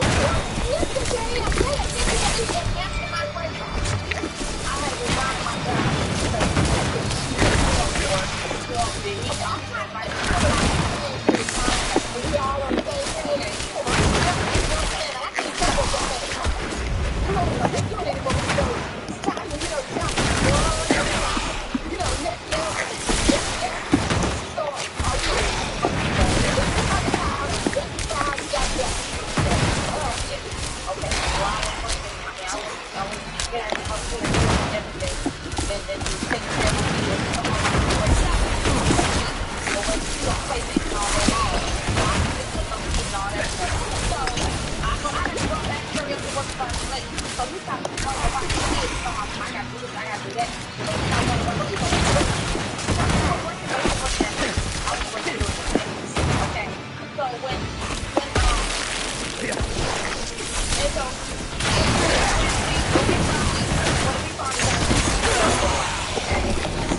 I need time to prepare.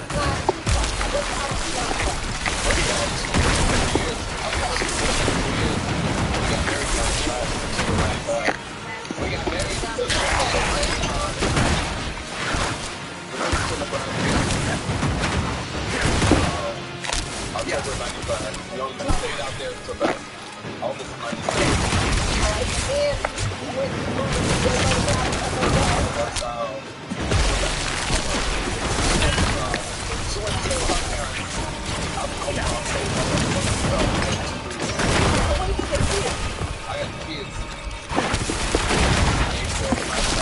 I'm not ready yet.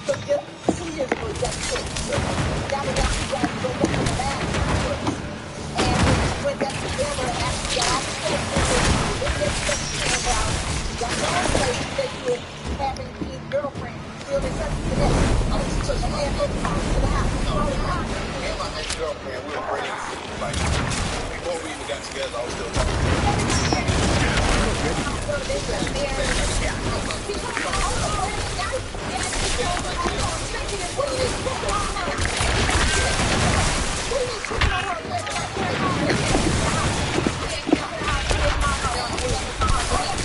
I'm not ready yet.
Talking to the girl, she was my friend, man. We was friends.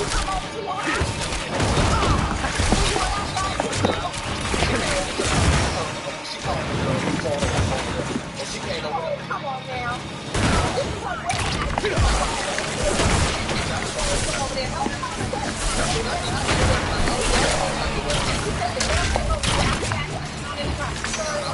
prepare.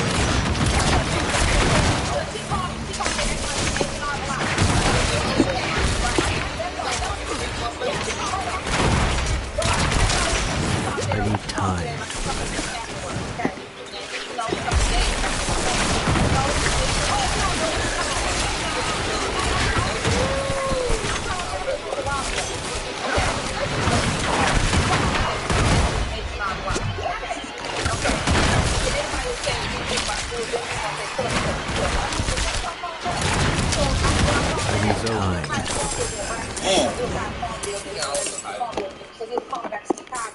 I know that thing was going to kill me. His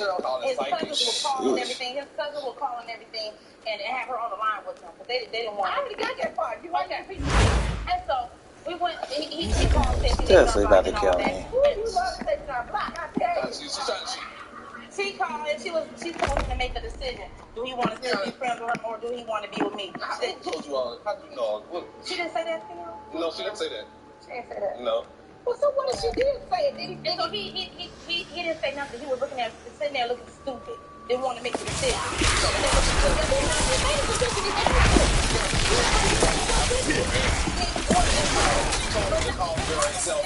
She wanted me to end my friendship with the girl I've been friends with, like way before. Friendship? Well, you had to end the kissing friendship. I was not doing anything intimately in no way with her.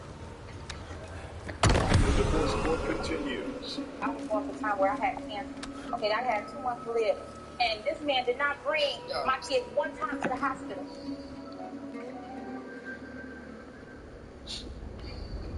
Closed captioning for divorce court provided by... If you would like to have the judge hear your case in divorce court, call us toll-free at 1-877-311-2222 or log on to our website at www.divorcecourt.com. Divorce court continues with the case of Keisha Campbell, who sold her husband Plymouth cheating the night of their wedding. The two of you have kind of broken up in the last 2 years. I don't understand why. You told me why you didn't really do it. Because she went back to her mother's house to that place to go. Okay, I was going through a time where I had cancer. Okay, I had 2 months to live. And this man did not bring my kids one time to the hospital. I was sick from chemotherapy, radiation, all that. He did not bring my kids to the hospital. I mean, when somebody you got 2 months to live, you want to see your family. And I couldn't see my kids. You know what I'm saying? It hurt me. It didn't say it hurt me. Because I feel like this man did wrong all my life, and he couldn't even bring my kids to me at that point.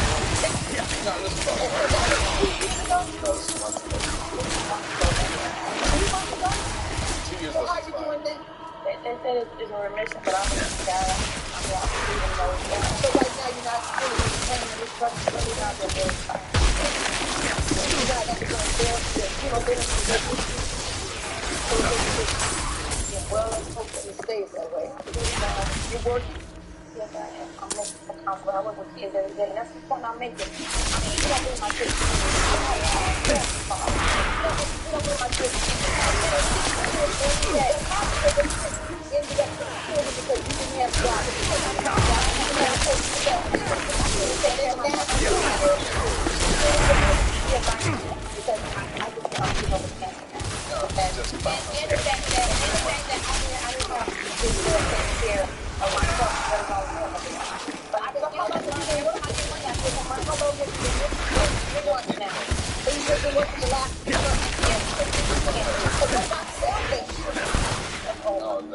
So you stopped that? Yeah, I did stop that. So you're saying that in the last 2 years, no.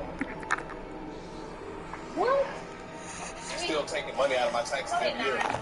They say it's open, it's still taking money out of my taxes every year. Well, I don't have to do with that. I stopped it. So I stopped it that day. I'm going to say this. I'm going to order that you do every necessary to make sure you get that job before you get the job.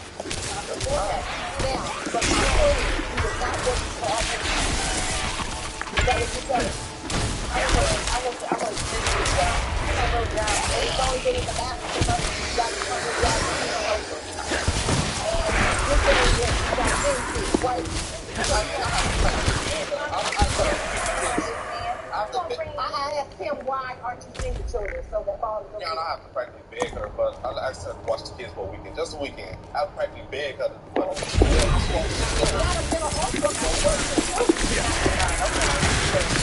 I practically beg her.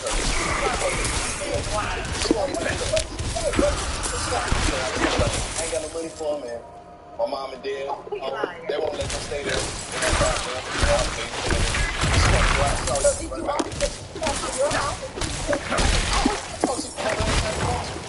She's we got to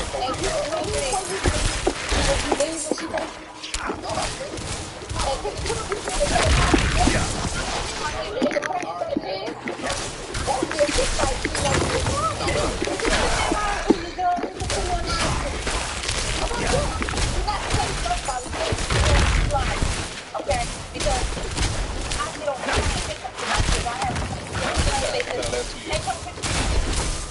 more than I can feel. You know, stop lying. Stop lying to this woman. Stop lying. Wait a minute. You are good too far. The divorce court continues.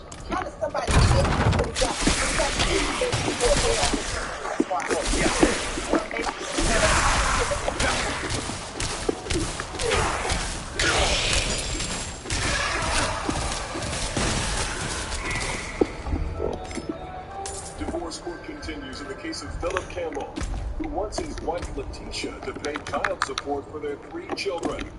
You're working. You're not working. You have the 3 children. You know what? I don't care why you have 3.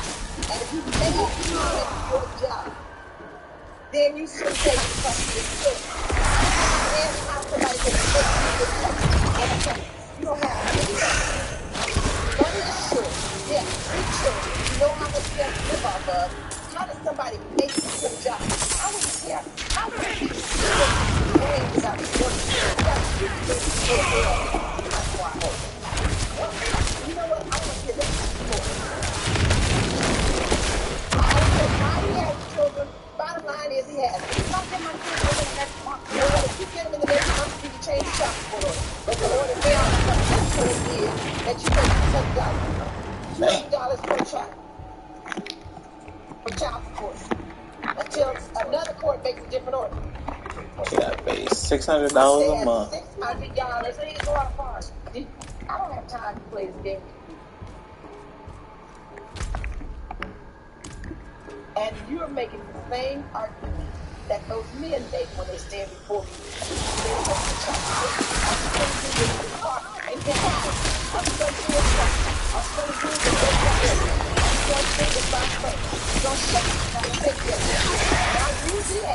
Making the same argument, you just don't go party. Not my concern, not my issue. If he's partying, not taking care of the children, then you get you go in and ask or change. But in the meanwhile, $600 per month. That's the order. All right.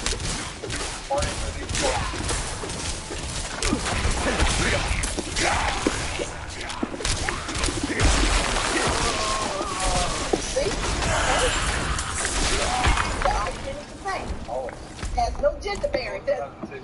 Has no gender bearing. Bottom line is, people that just the person who does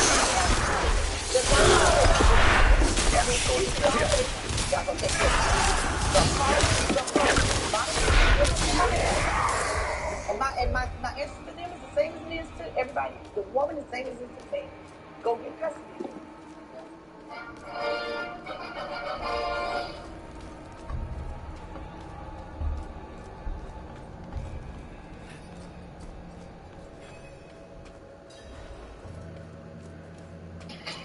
I'm here because my husband, he's a liar, he's a cheater, he got another woman pregnant, and he needs to pay for it.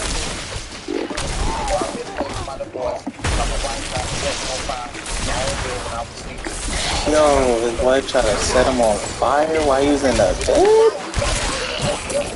Ah, that's devious.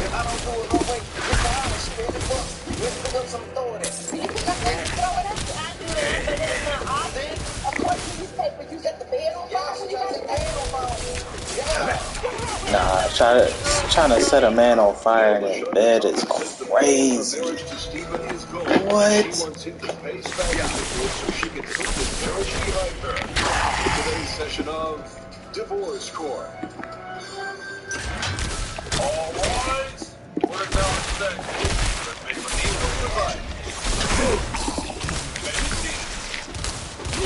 Good day, ladies and gentlemen. This is the matter of Michelle Thomas versus Stephen Thomas. After 5 years of marriage, 2 children, you want a divorce. Is that right, Mrs. Thomas? Yes, it is. And you want the court to order him to pay you spousal support. That hairstyle is crazy. Tell me about it. What ended this relationship after 5 years? Well, it was a year ago. It is that. He allowed me to lie. He got another woman pregnant. And I think he should pay for it. A year ago? Last year, I found out about cheating. And how old is the other child? Actually, he tells me that she lost him. But this woman he got pregnant.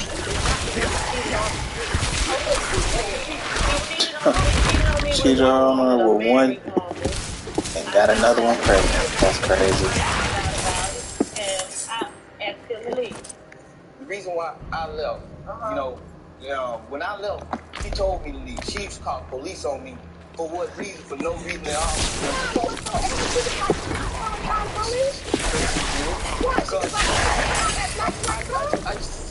She used to get angry for no reason at all. None whatsoever. Because she'll get angry. She'll get angry. Wait, hold on a second. Let's explore this. None whatsoever. Just like to call 911. So that's a crime. If you just call it 911 and the police just for the fun of it. Yes. Now, you think that she did give you the step sign. There was absolutely no reason whatsoever. She used to get mad at me because I didn't want to get up and clean up the house. If I don't get up and clean up the house, she'll get mad at me and start throwing things and all things.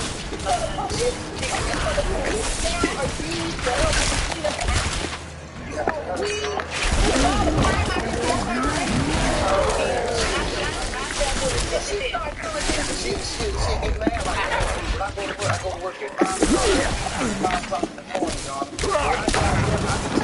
So when I go to the shower, go to sleep, she'll get up and drive my house. That's the 4 hours. She won't get back in the door. She make a bed or something like that. And if I don't do it, she gonna get mad. So you have a schedule. And your routine is to get up at 9 o'clock and get up at the house. That's not it. I go to work. I come home. I have to get my kids ready for school the next day. Early in the morning time. After breakfast or even we just skip breakfast, I have to get started with dinner and cleaning and stuff. I think if I can go to work and come home and do all that, I can get enough help. What time do you go to work? I go to work at 4 o'clock in the evening. And what time do you get off? Did she say 4 o'clock in the evening? Yeah, sometimes I don't get off at 7 o'clock. Yo, that's too funny. Just the same She way said 4 o'clock in the when he evening. gets home at 5 o'clock in the morning, what does he do? He sits out with his friends till 7 o'clock in the morning. He can sit out with them until 7 o'clock in the morning, play this PlayStation game or whatever, you know, and his friends leave when I get up to get my kids ready for school. And then that's when he claims he is so tired and all this other stuff. By the time I take the kids off of school and come back home, 9 and 6. So your position is if I'm up, you up too. We up together, right? Basically. And the two of you cannot figure this out. Just for a moment. But you can't figure out a schedule. You can't figure out a schedule to work together to get the kids to school, to get the house cleaned up. So what if you get the kids off to school and then he gets up late to clean up the house? What's wrong with that? He doesn't do that. He doesn't do that. He done stayed up all morning. With his friends. And now he's just so dead tired. He don't get up until it's time for him to go back to work. But then when I get home from work, so you say he doesn't work? I want to come home and finish the lady because he gets up to go to work. So he has the energy to be with his friends. He has the energy to be with his brother. Somebody gonna always do work. So you're saying that she doesn't allow you the opportunity to think for yourself. She treats you like one of the kids. It makes you act like one of the kids. Wait, she want me to do she want me to do everything when she want me to do. If I don't do it her way, it's the house. She ready to fuss, ready to put some throwing at me. Is that right? Then don't let her leave. You put up things so I do that, but that's not often. So when I need to try to avoid it, she gon' I'm just going over. I just ain't letting her free. I'm trying to put it all in. That's not punishment. Because picking up things and throwing it at you, I don't care if it's for another piece of clothing. That's a battle. You don't have the right to do that because he doesn't jump when you want him to jump. That's not it. Hold on. I don't care why. You don't have the right to throw anything at him. Anything. Whether you like what he's doing or dislike what he's doing, whether he's moving too slow, moving too fast, or moving too right, call the next fight. You don't have that right. You don't think about the person being you. Now, the minute he would do that, you dial police. All right, when he goes both ways, he's a human being. The minute that he would do the same thing to her, she's calling the police ASAP and locked up. It seems to me that you should have to get up and go about yourself, but you would do it. But you said dictate when he's done, then you have to respect yourself. You can go back simple. Simple as that. So when you try to make it do what you say, is that acting? Okay, but wait. I set the attitude when I don't. He knows. And I start doing it myself. If I'm not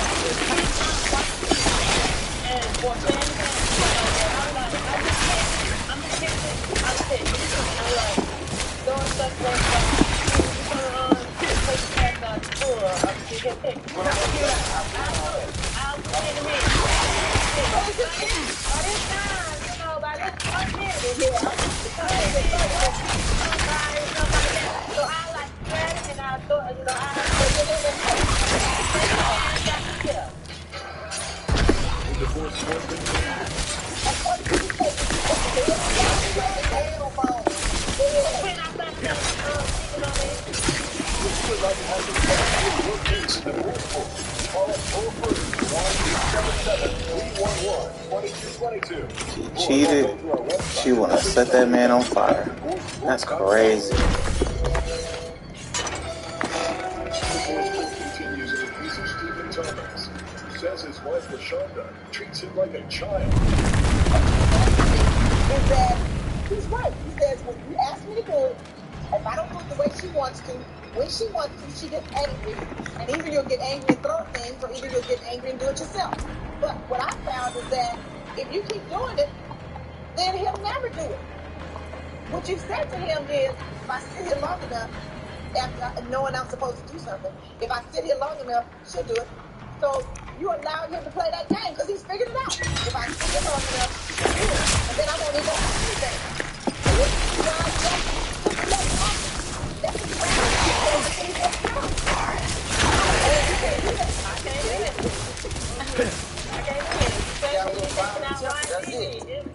Yes, you can do that, but that's what we call control. And you can, women can be just as controlled as you can. That's what you're trying to control everything. And somebody said, according to these papers, you said that the bed was lying on the bed on my bed. Yeah. What happened? When I found out he was, you know what I mean? What happened? What happened? I understand what happened. Oh, you did have one. Before I would have one, she just go around telling my brother, we should have playing the game and place that she'll tell my brother. Did your Uncle Steve tell you I had an affair? Not every time I stop like, I'm like, well, she ain't made it. She went there in front of my brother. I was lying.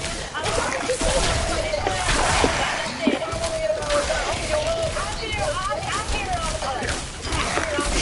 But for the 5 years that we've been married and the 2 years that we was together, what did you hear? He would always accuse me of messing around. So you decided I'm going to tell him that I am? He worked right across the street from me. He can see from where his job is. He can see our house up. He's calling every day. He's been on me. He really don't get on me. But I think he was going to do that. He was going to do that. So you didn't trust her? He didn't trust me. So what did you do to call me?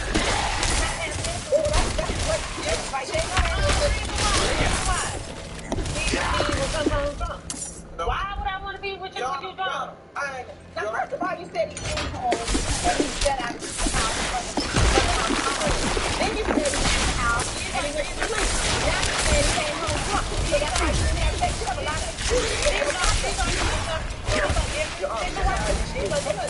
So when did you stop having sex with your husband? When he moved back in the third time. So you've been separated 3 times? We separated 3 times. And when he moved back in, why did you line back in if it wasn't meant that you were going to renew the relationship? So I was this final time, but I did want it to work out. This is because you think not having sex with you was going to make it work. There wasn't it because he was never satisfied with his business. So why were you more vicious of your wife? Why did you think you were going to get a baby? I used to go come home, my friend's house, come in inside, I have cookies, go outside with a whole bunch of male friends. She calls them her friend. I don't really know about. Male friends was out there all times of night. Sitting on the car. Yeah, how do you think she was? Y'all, I was all over that time. When she don't come in, she'll be in my house. I'm sick. So you know what she be? I don't know what she be. But she tell me, she got those guys, she outside, she was outside the car. Okay, sometimes we got married. Yeah, sometimes that's what I was looking at. I'm married, so what's the case to be in the house? He couldn't figure out how to take care of the children and get on the schedule together. And he couldn't figure out how to schedule and get sex together. How did you get this 2 days? I was asleep.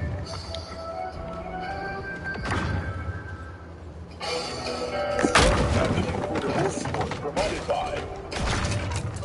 If you would like to have the judge hear your case in divorce court, call us toll free at 1-877-311-2222 or log on to our website at www.divorcecourt.com. Divorce court continues in the case of Stephen Thomas. who says his wife LaShonda set the bed on fire with him in it. If she was anything to do with it. So the problem is you guys couldn't figure out when to clean the house and couldn't get on a schedule together. You couldn't figure out how to take care of the children and get on a schedule together. And you couldn't figure out a schedule and get sex together. How did you get these 2 days? I was Oh, so you were asleep and he was awake. That's where the first one came.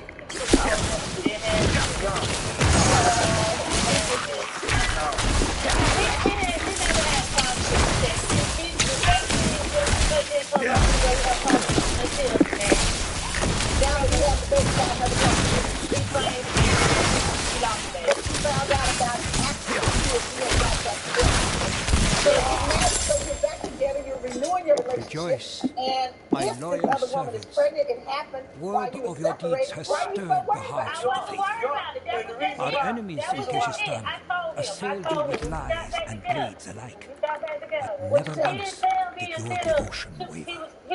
Now, peace has come to this land, plagued by conflict and evil. To your selfless and holy triumph, it is my honor to sanctify you in the land. You are absolved of what was done to protect the faith and bring wisdom to the ignorant. Henceforth, you will belong to safe home, safe believing, and safe sleep. Forevermore, you will find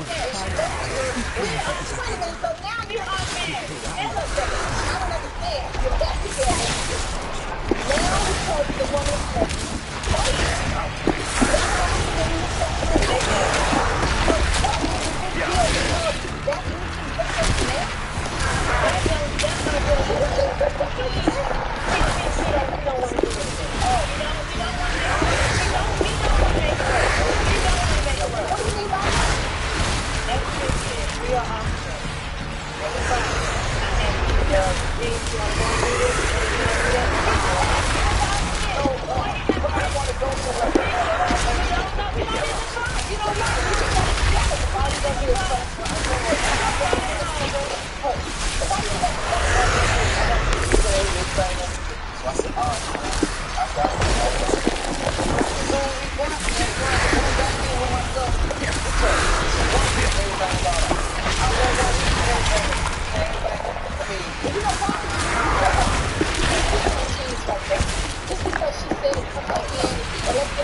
$100 every time I get paid, then I take care of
you need to do something about your volunteer.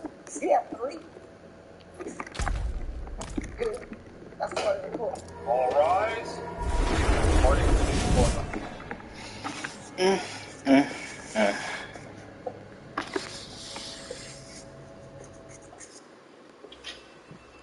Now, you know what that is? You know what that was? 2 young people had the responsibility for 3 children. Neither one of them really wanted. But they have. Now, the white man believes that I'm doing it all. Right. And if I got to do it, you have to do it. And instead of saying, allowing him to do it his way, she's upset about, I have to do it, but you have to do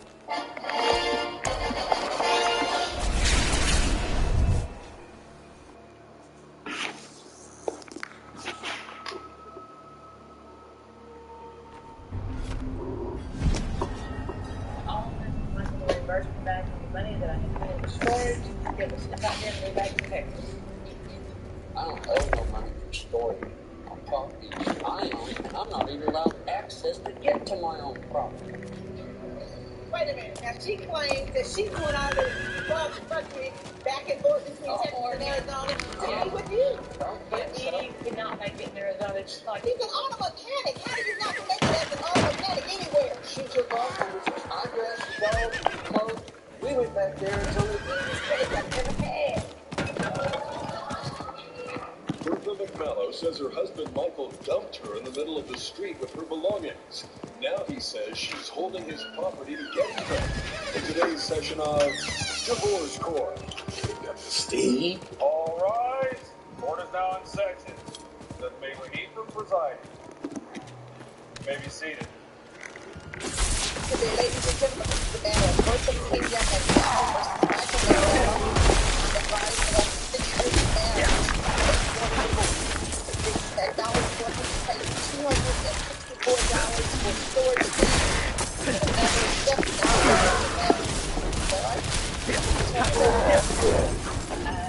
I had to put our stuff in storage due to Michael wanting to move back to Texas. Move from Texas from where? Or move back from Arizona, I'm sorry, to Texas. Due to things were not working out. What was going on? He apparently did not keep the job there. What is this?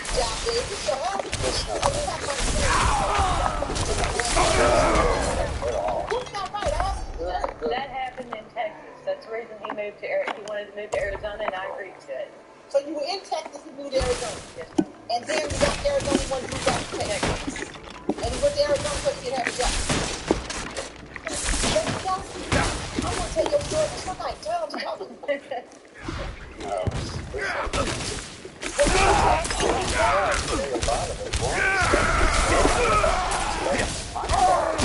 I'm not even allowed access to it. As far as going back to Texas, was for her to live next to her family and her kids and her friends. I left Texas for the simple What'd you want there? Arizona. She came out 4 months later A couple months later, he stayed 4 days and left me. So you went back to Texas? So when you married, you were in Texas? Yes, ma'am. And you left Texas we were because there was 9 years nothing before there we got married. We've been married for 6 years. We've been together approximately 15 years. Ooh, a long yes, time. Ma'am. A lot of investment. So why did you say there was nothing there in Texas for you? That's why you went to Arizona? I'm a mechanic by trade. I have been for 20 years. Mm-hmm. There was really not We much get separated. down in Arizona. My friends were cut down. I've seen I want last of my own. Lives, no different from folks did when they retired.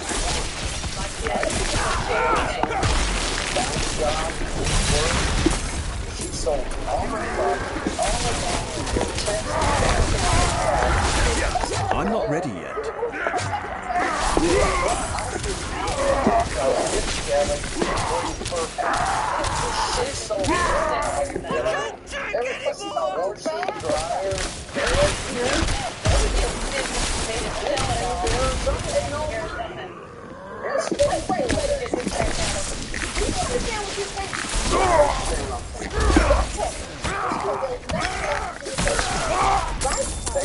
You were uprooting, moving to Arizona to start your life in Arizona. So when you were moving to Arizona, you were leaving Texas. When you sailed and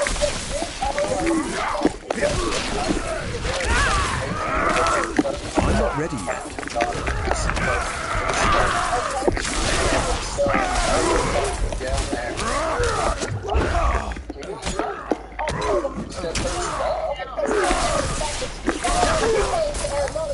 Thank you, Wanderer. Without you, I'd be dead. I think I can manage from here. Please, take this. Which I couldn't get my hands on because she's gone out of the way to make sure of that. Okay, hold on a second. I live in Arizona. You moved from Texas to Arizona. He says you sold everything. You brought your little self to Arizona with nothing to show for what you had sold his property for in Texas. Because it cost me about $800 to rent a truck to get what we had left to Arizona. So that's all you got was $800 when you sold all the possessions? Pretty much. Well, I mean, I don't mean no offense, Mr. McMallon, but... Salesman there, Jeff. Brandy, washer, dryer, ice I thought she was selling a piece of property or something. No. You mean... Our belongings, all of our possessional belongings. Like furniture and washer and dryer? Everything. The only thing she came out with Mr. McMallon, what did you think she was going to get for a washer and dryer?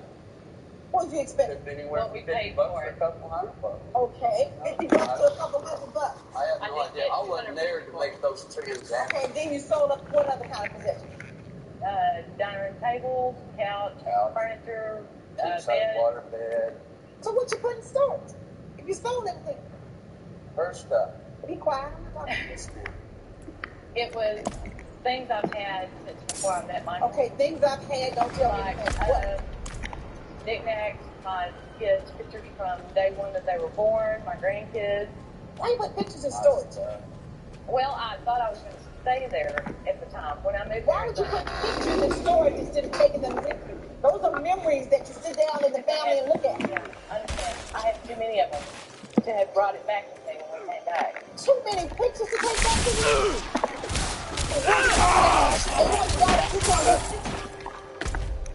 Huh? Miss McMallon, who you think you're talking? Really? Do I look stupid? No. What kind of pictures do you have you can take with you? Are you talking about their photographs of people, or are you talking about pictures you hang on the wall like that? No. Photographs of my children, my grandkids. And you have too many to carry with you? Yes, ma'am. Well, I'm a dog. I've never heard that. My kids are grown. My kids are grown. My oldest son is 22. So that's 22 years of... Well, mine's 37. I got 37 years, but I guarantee you got me here. That's what I'm with. The divorce court continues. He could not make it in Arizona just like he could in Texas. That's why But he landed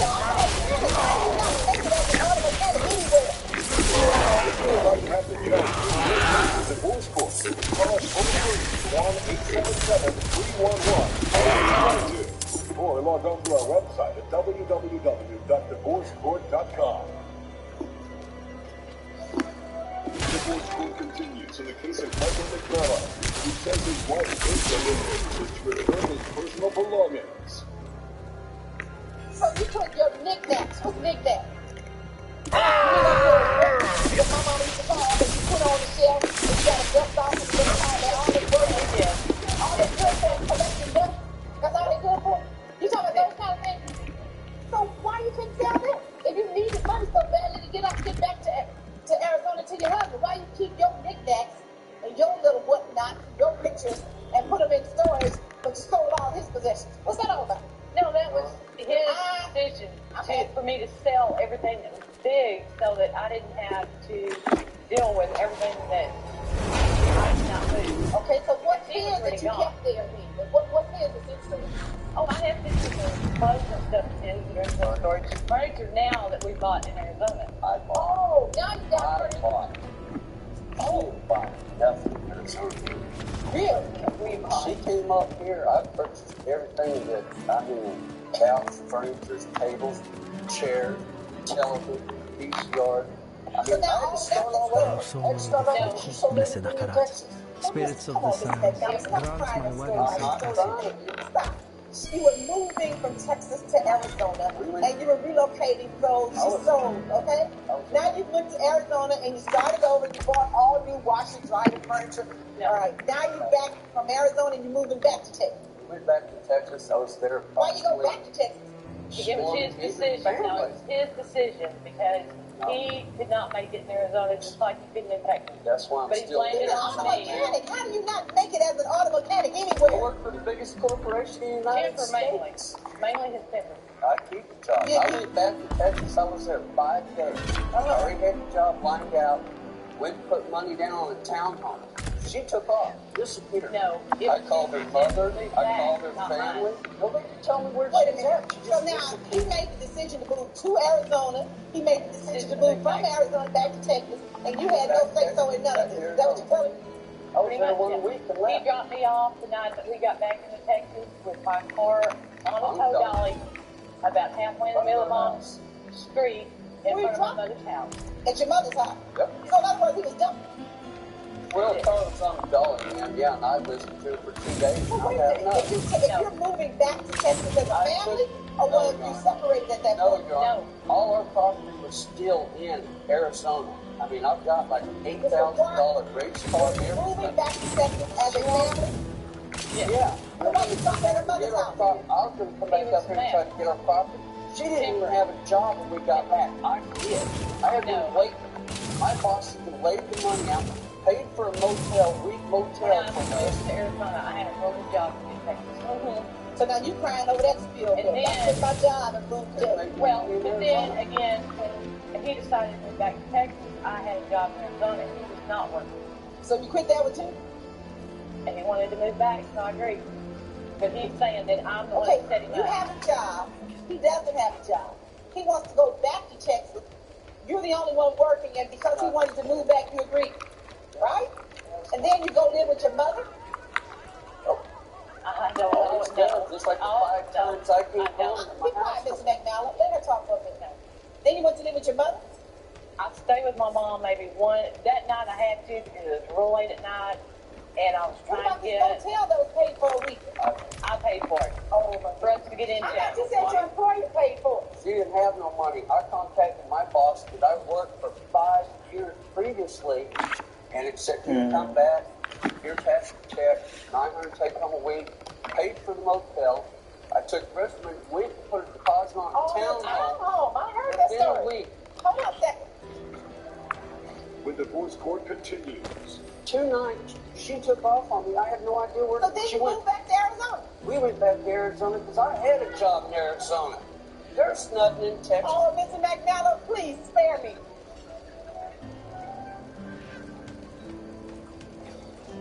Closed captioning for divorce court provided by. If you would like to have the judge hear your case in divorce court, call us toll-free 1-877-311-2222 or log on to our website at www.divorcecourt.com. Divorce court continues in the case of Bertha McMillan, who says her husband Michael was irresponsible with money. did you leave? I paid the night for us to get the motel. Okay. Because he stayed at one of the neighbors who lived in Texas. He called me the next day. I put up the money for the motel, but he's saying he's the one that put up the money. Okay. Did you go to the motel with him? Yes. Okay. Did you leave? Why? Because he was arguing with my son. Arguing. Over what? Mainly money. He like paid you arguing for over now, money. Yes. I don't understand the argument. You're arguing over the furniture being stored? What you mean you're arguing over money? I live in Arizona. She doesn't. I came back to Arizona. I have not seen her for 10 months. I thought you moved back to Texas. No, I moved back to Texas. We were there approximately 1 week. Out of that 1 week, 2 nights, she took off on me. I had no idea where so then she you went. moved back to Arizona. So I grabbed the dog, clothes. We went back to Arizona because I had a job in Arizona. There's nothing in Texas. The only thing that's in Texas please, is her family and her Come on kids. now, you left Arizona and been back to Texas because you had a good job waiting for you. You stayed in Texas 2 days, you moved back to Arizona because you got a good job waiting for you. I had a job when I left. I mean, I've been with this woman 15 years. I'd do anything for her. She wanted to go back to Texas because her 4 kids live there. Her Now, 3 she claims, kids wait a live minute, there. now she claims that she's doing anything for you, that she's doing all this cross country back and forth between Texas and Arizona to be with you. Don't think so. If so, I'll let you know why. I haven't seen her in 10 months. So maybe if you're all staying in California now, go to another state. No. Maybe it's time to try another state. Like I'm going to have a problem. No. In 10 months, my stuff is in the store. I cannot get into it. But why can't you get in there and get the little stuff out of storage, Mr. Santana? Because when we came back from Arizona to Texas, he called me up when he was back in Arizona and told me that he was going to get my stuff out of storage and sell everything I had in there. Which I called the storage spot. That's the stuff you left in Texas. No, it's in Arizona. There ain't nothing in Texas. There's nothing. There's nothing there. Now you see how confusing this story is? So now we're back to storage in Texas. In Arizona. Your knickknacks and pictures. And all my furniture, my clothes, my TV, my cell phone. He threatened to sell it. So I called storage to make sure that he did not get in there. I had been making payments on that storage since I put it in So there. he threatened to steal all your stuff. So you said to the innkeeper, keep my stuff and don't let him in. Right. Yes. It wasn't acceptable. But now you want him to pay the bill. Yep. Most of it's my part. I'm not even allowed else. All you have in there is knickknacks and pictures. No, I have. And he has furniture and stuff. No, I've got clothes, everything I own. Well, I don't know what you own, so tell me what that is. I've got all my clothes, all my pictures, all my knickknacks. So it's all in storage. What you need for it, obviously, it's not anything that's needed if you can leave it in storage for 10 months. Well, because when we went back to Texas, it was during the summertime. And what they allow people to sell this in the summer? No, I had plans on going to get it before the wintertime got there, and I have not been able to. So why you haven't been able to? You guys keep going cross country, stepping there, I need time to prepare that. What's that? Wait, they won't let you cross the border anymore in Texas? No. The divorce court continues. Explain it to me. I'm going to give you one more time to explain it to me so it makes sense. Because all I see is just very easy. I'm not ready yet. Divorce court continues in the case of Michael McVella, who says his wife Bertha is holding his personal belongings. To get even with her. So now you've been paying the bill. And you want him to reimburse you for paying the storage fee. And you wouldn't pay because she wouldn't give you access. That's probably So you're just trying to be easy. No, I'm not. No, I'm not. That's not it. I know how he is. Give me one. Explain it to me. I'm going to give you one more return time. with more blood on your lips than We watched them. honor. Yes. No, the reason I would not let him in that storage is because It seems we've lost more foot. If we meet me at the burial grounds of our since the great betrayal. Crane tribe has all on a direct nose. Because I came home 5 times to my house. Right? No, it's not get even. It's just I want to make sure that he does not take my stuff. Like she's done for me in the past. Now, 5 times I came home. What, do you want those little knickknacks? No, I mean, I have come home from work in my house. Because the pictures of her children are not even your children, right? Right. Your I live children. there, so I You have children together. No. So do you want the pictures of her children? You want the I want my knickknacks? furniture. I want all my stuff. It's not all yours. You said you bought it while you were married. No, well, okay, yeah. We were down there together. We're still married right now. You better know it. That's what I'm saying. Do you want any of this But furniture? he has never recognized us being married. Do you want any of this furniture? Is that the problem? No. Okay, I don't want any So of it. you don't want the furniture. I want the furniture. No. She doesn't want the furniture. No. You don't want her knickknacks. No. But, and neither one of you wants to pay the bill. Well, I'm not going to pay for something that's in the storage that I don't even have no access to. Let me tell you something. I would have, that Mr. McNabb would have paid it 10 months ago and got all that out. Easy. This is the easiest case I've ever had. Wish all of them was this easy. I don't even need to call up Solomon on this. Now, here's what I'm going to do. You're allowed into the storage facility if your items are paid the last $79. They would accept the money from him because you put that no access clause on there. Then you got cut. And stop being silly. Go up. If you don't want to do each other's right, get away from each other's on. All this does is keep you in each other's right. I just think you're not ready to get this anymore. You want to go back together? Get back together. If you want to be a partner, be a partner. That's it. That's the end of the story. All right.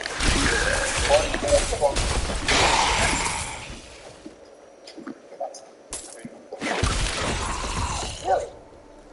Just silly. I don't get it. A lot more important stuff than that one. And then all it is that she doesn't know that Philip is keeping each other's mind.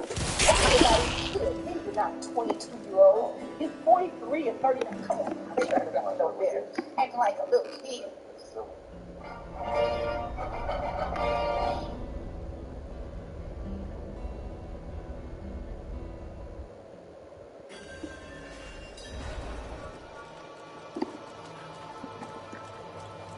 I wanted Jazz to know that I thought I was marrying a Christian woman and she turned out to be a thief.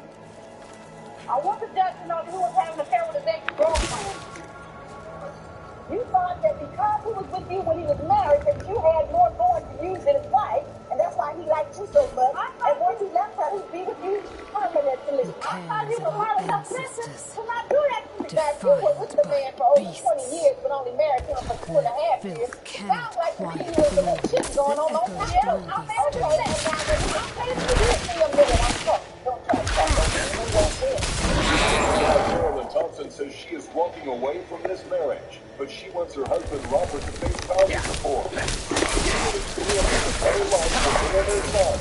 In today's session of Divorce Court. All right. We're down to that. The people presiding.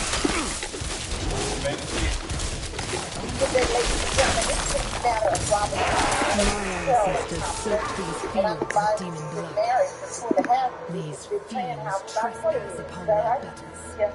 And now you want a divorce. You want them to pay you spousal support. Is that right, Ms. Thompson? That's correct.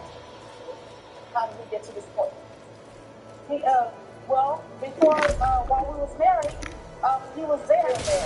Yeah. And he was there, helping me with the bills and helping me with everything. I just feel like, since he was with me and I was separated, I just feel like he should still help me pay, some financial. But I was still going to school and trying to further and better my education. So we'll take this, let me get myself. We'll get this day. We'll talk about it. I need time to prepare that.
she told you I go to her ex-girlfriend. No, I go to my mother's house. Why she say you go to the ex-girlfriend? I don't know. She left. I got up after, but a couple of weeks married. I got up.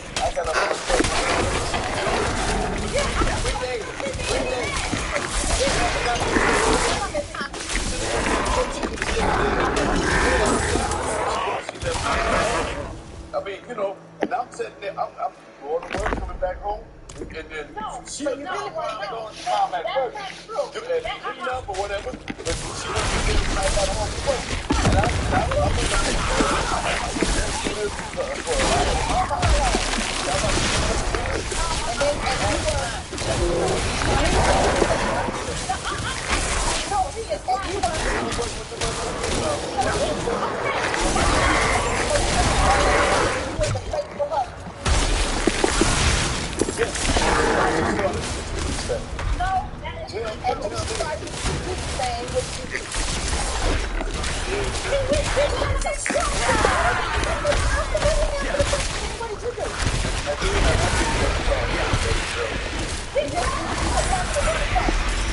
And when you ran across her, did you rekindle the flame with the ex-girlfriend?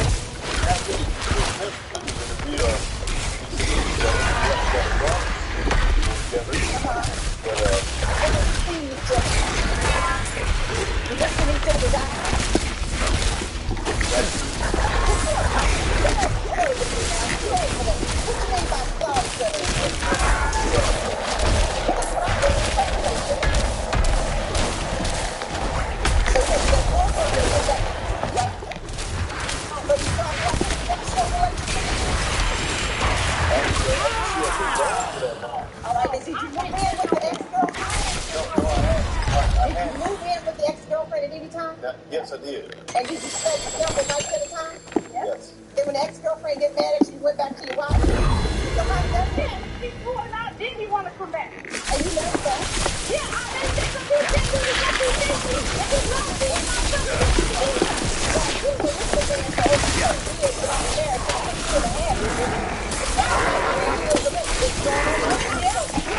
I was 20 years old, yeah, I made a mistake. And now when he was 20 years old, a minute, I'm sorry.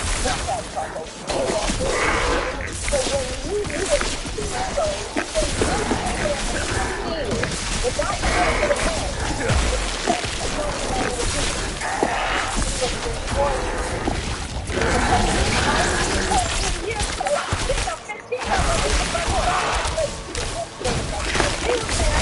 how long did you continue in this relationship with a married man? Not the whole 20 years. I didn't ask you how. Maybe about 4 years out there, about 3 or 4 years, while he was still married. Yes, and then I realized it wasn't right, so I got out of it. I said, I don't want to deal with it. I'm not going to do this no more because it's not right. And did you stay out of it? Yes, I did. And when you divorced, what happened? Then we both went our own separate ways. Then about 3 years later, 4 or 5 years. Sheesh. I'm back and forth. Back and forth. But now, if you were dating him and having sexual and intimate relationships with him while he was married, is that right? Yeah. Now, that means he was unfaithful, right? She was messing with the man that she married now. But he was married to another woman. Yo, you can't make this shit up. Wow. You can't make this shit up. And once he left her, he'd be with you permanently. Because he got divorced the last time because of his cheat. So I thought that he would want to have sex to not do that to me. Can't make it up, man. Selective memory. The girl told me I had sex with him and don't want it. The ex-girlfriend? Yes. If you would like to have the judge hear your case in divorce court, call us toll-free at 1-877-311-2222 or log on to our website at www. That is truly the definition of playing stupid. Wow. Divorce court continues in the case of Carolyn Thompson, who says her husband I tried my best to do it there, but the more I tried, the worse it got. what did you do so hard?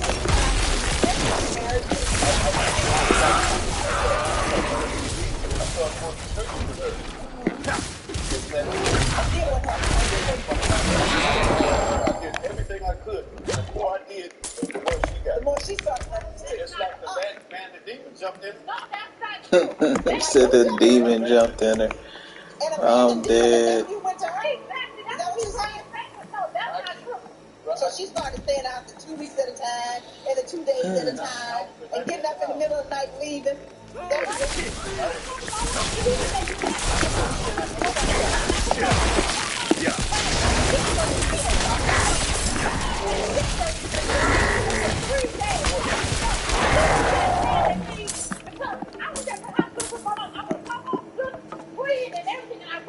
What's out? He had to throw over and run in my house. This is in our business. You are talking, I had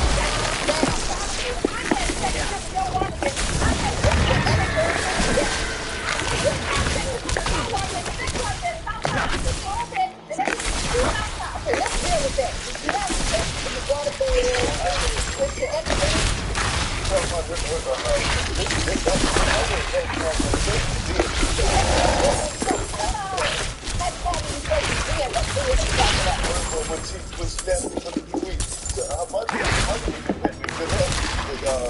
So you're talking about a different period of time. She said 2 weeks. No, she said 3 days. You on the 2-week period, she on the 3-day period. Yeah, see? You all on separate pages.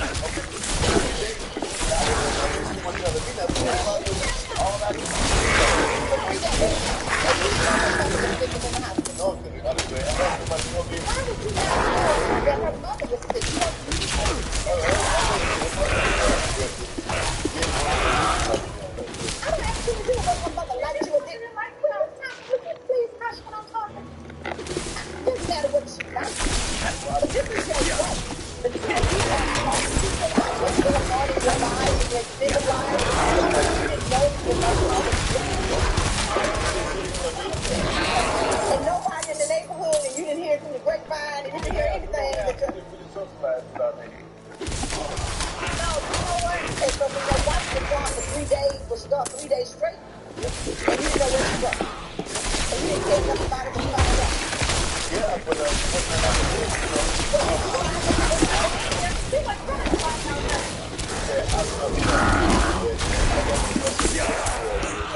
What did you do to find out where you guys were for 3 days? You could have been laid up.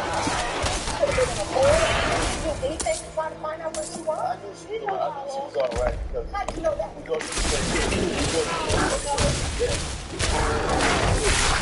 People gave it to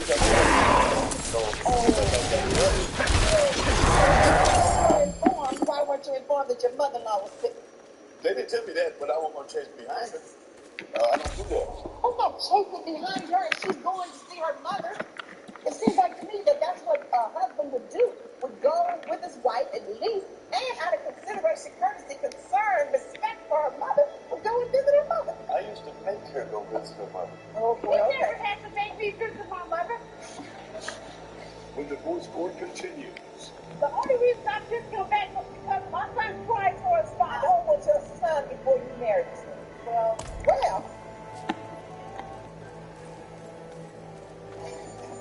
Closed captioning for divorce court provided by.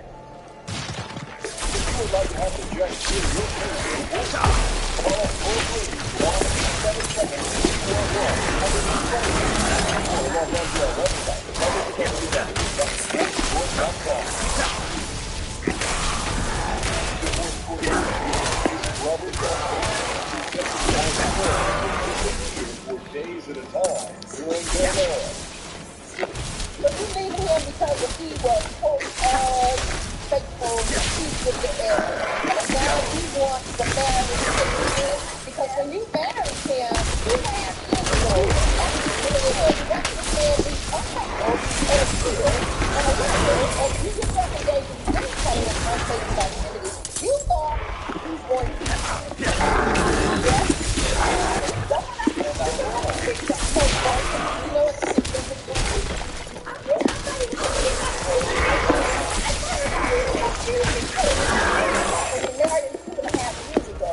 blamed foolish behavior or youthfulness. When you married him 2.5 years ago, you weren't young Right. and 10 years old. You were about 30 years old then, right? Huh? She seen this man cheating for almost 20 years and thought he was going to be faithful. When she married him, amazing. And reputation and character. You don't know anything about the word character? The only reason I didn't come back was because of my son. My son cried for his father. He loves his father. He loves me. You don't understand that. How old was your son before you married him? Well, my son was a year. No, my son was 2 months old when I married him. Before me, he was pregnant with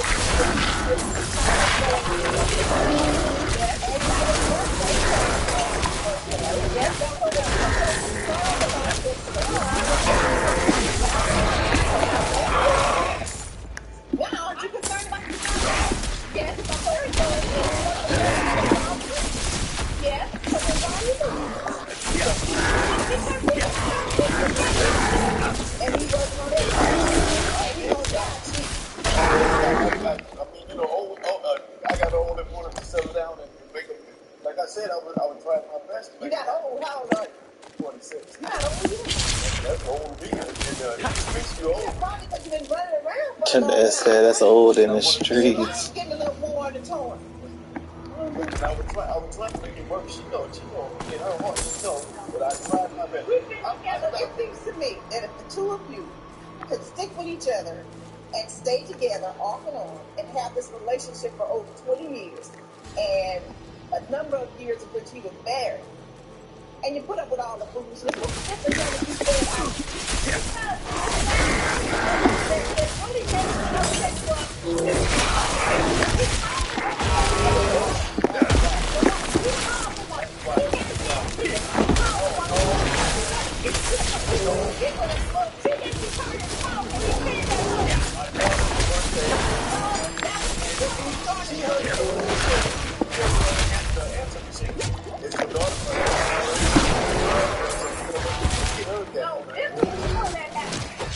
okay, so now you think that we are safe.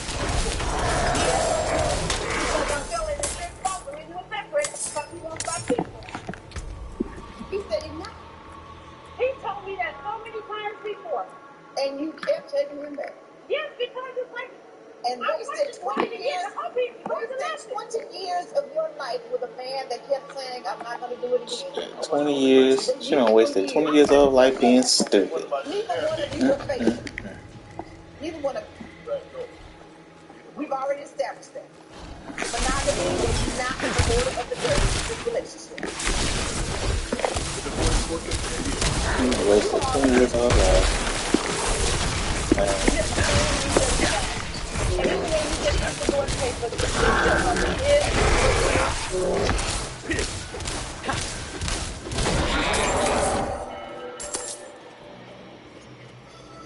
Divorce court continues in the case of Carolyn Thompson, who wants her husband Ryan to pay for his divorce.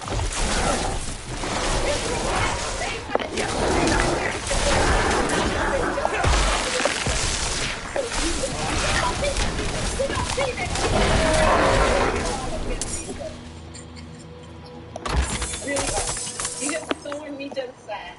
And even when you get these divorce papers, you don't still you still gonna be in your bed. Oh yeah. Oh. I think you know, yeah, right. The two of you have to live together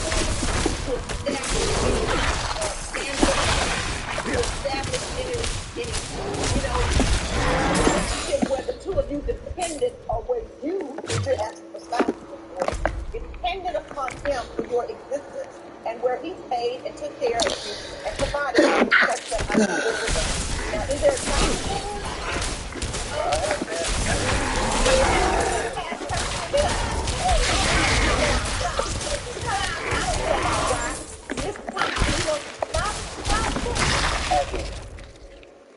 that's all I'm worried about. But child support for that child that's 2.5 years old, who unfortunately is now 4, 2.5 years old, who unfortunately originally had 2 pairs that are immature. They 40 and 46. I can literally I need time to prepare that.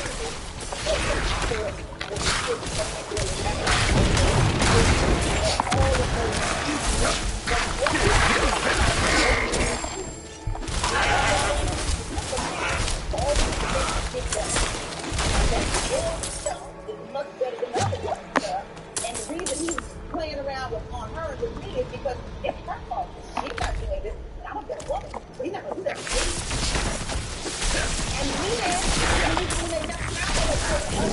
with that man messing around with and he's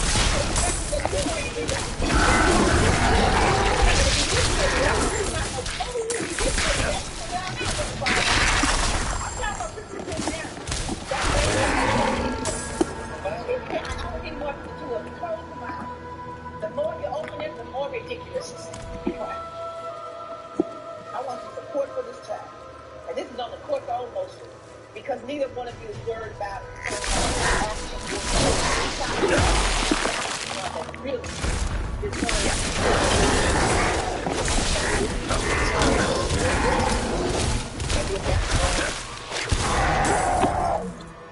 that's the order of the court.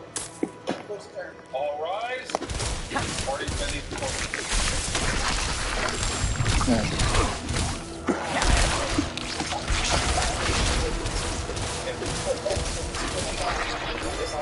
take care of your son because I'm not taking care of the child.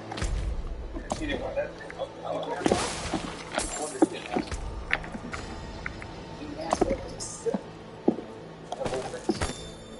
I need to be concerned about it.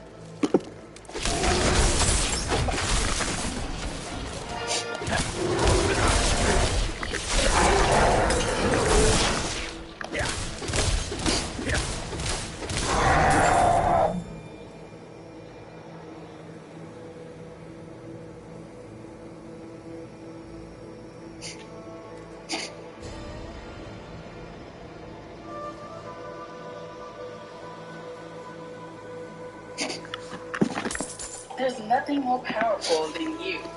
Making your thing happen. Really going for it.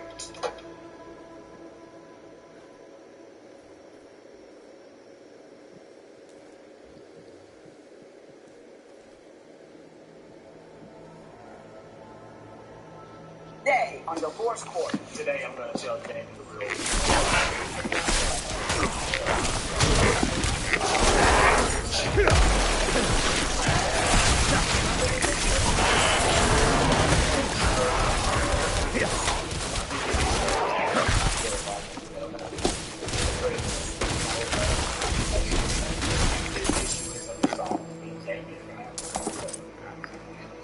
Divorce court is now in session. The Honorable Judge Toller presiding. Good day, ladies and gentlemen. I'm here today with Michael Jackson and Jamie Creel. Don't tell me I gotta get one at a time. Been engaged for 2 years. Oh my But gosh. you can't quite seem to get to The ancestors' strength returns. Are you ready? I will see these tears back to I literally gotta get these one at a time. His, hers, and together. They got children. 9, 11, 13, 14, 15, 15, 19, 20, 21, 23, 22. What? 24. Huh? I applaud you for getting here. Huh?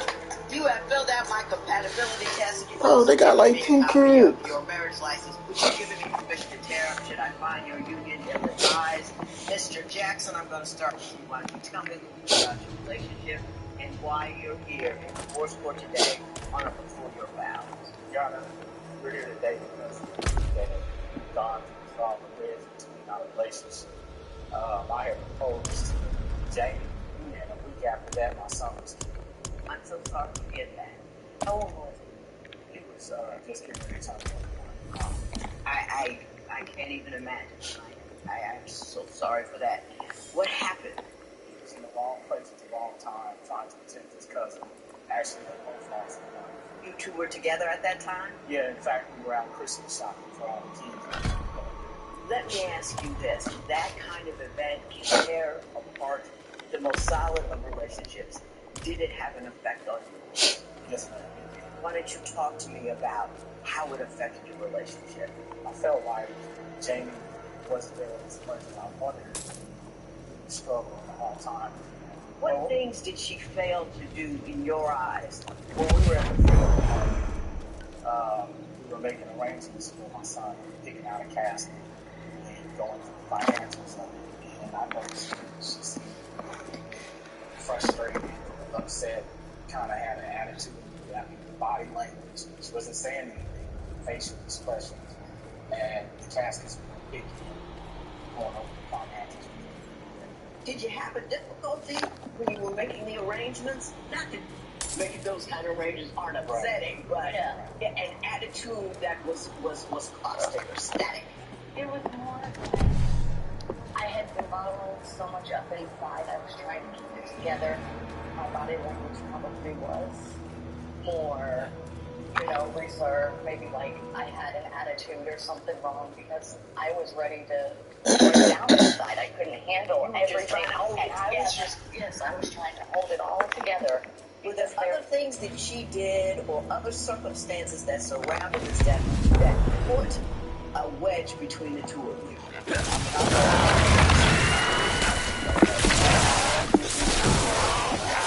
Also, much to the point that I felt like I was forced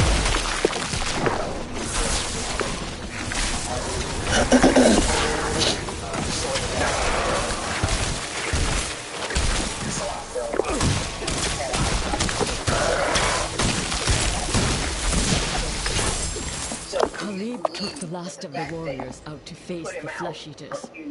The rest of us will try to shore up our defenses here. I am loath to spill cursed blood here amidst the bones of our ancestors.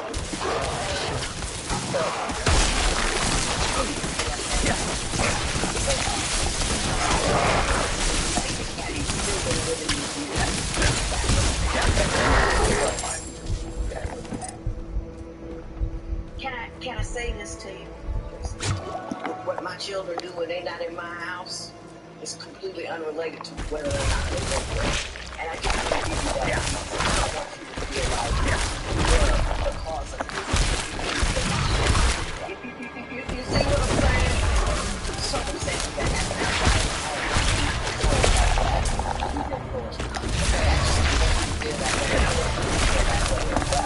Are there any other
Garvey.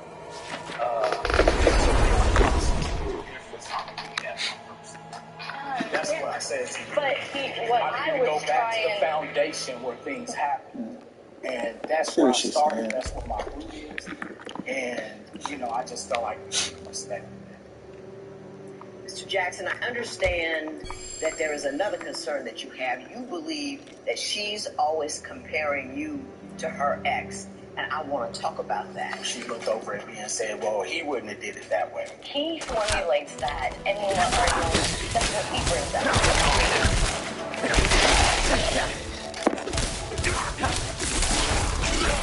Mr. Jackson, I wanted to ask, do you feel like she compares you to her ex?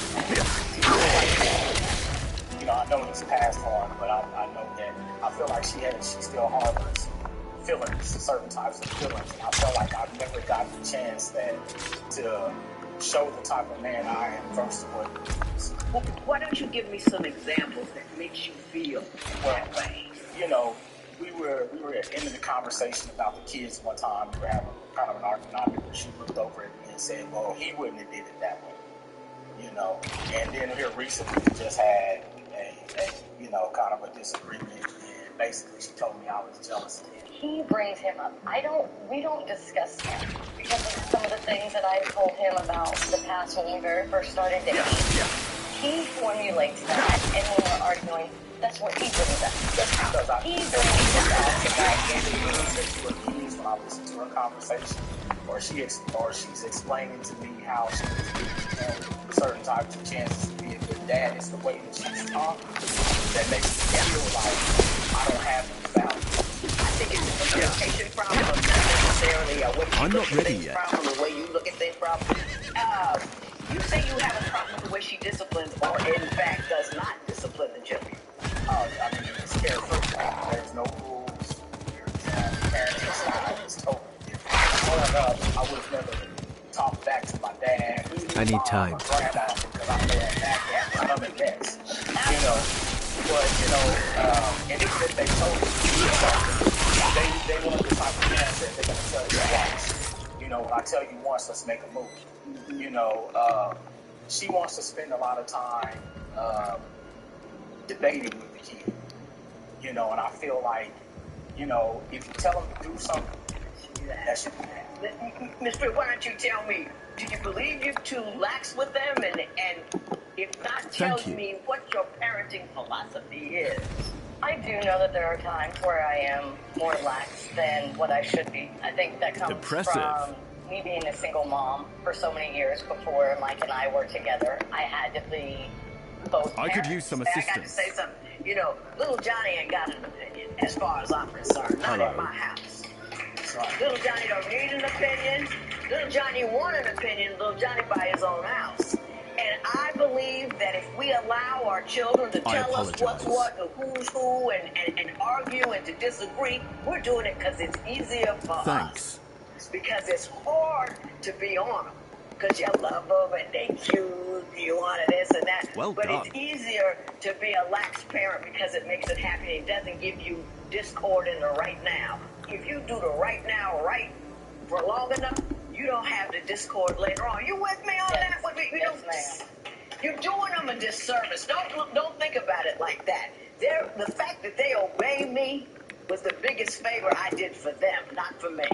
You know what I'm saying? Right. So that's my 10 cents on that one, because I'm out about that issue. Having said that, I'm going to move forward on the issue of, is there trust in this relationship? Because I do believe, Mr. Jackson, you did step out. Mr. Jackson has had instances where he has stepped out. Instances, plural? All it was a moment. You know, one moment.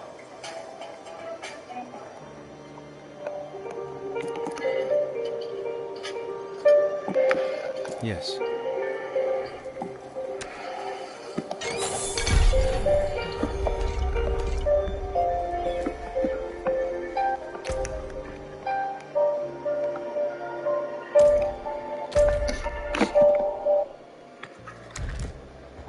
How do you reconcile different parenting styles in a blended family? Tell us what you think at Divorce Court. Today's question sponsored by Divorce Court will be right back. If you would like your case to be heard on Divorce Court, call us toll-free at 1-877-311-2222 or log on to our website at divorcecourt.com. Mr. Show, watch full episodes on our streaming platforms, and for exclusive content, go to Apple TV.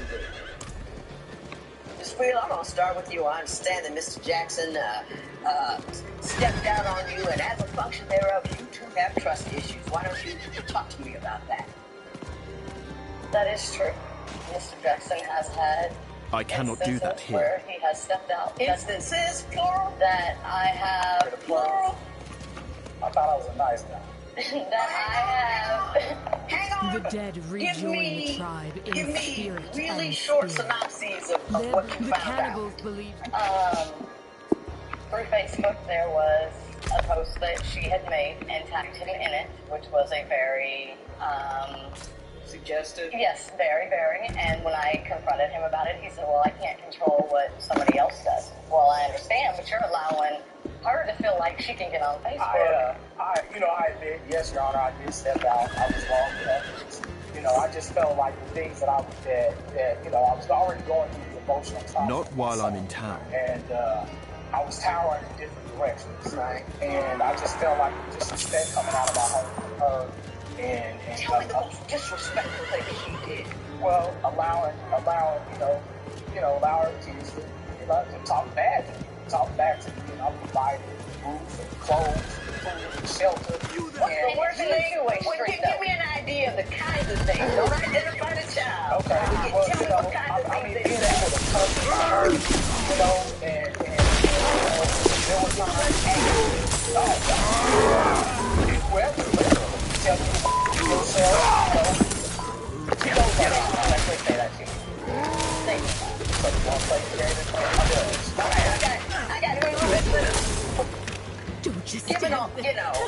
that's a conversation that's terrible. Her not supporting you is terrible. But are you saying those are the reasons that you actually cheated? And what was the nature of that cheating? Was it a long-term thing?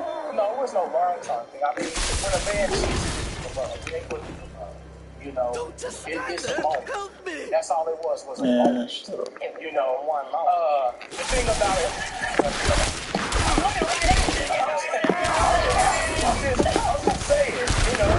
just saying, it was a moment. It wasn't, it was one time.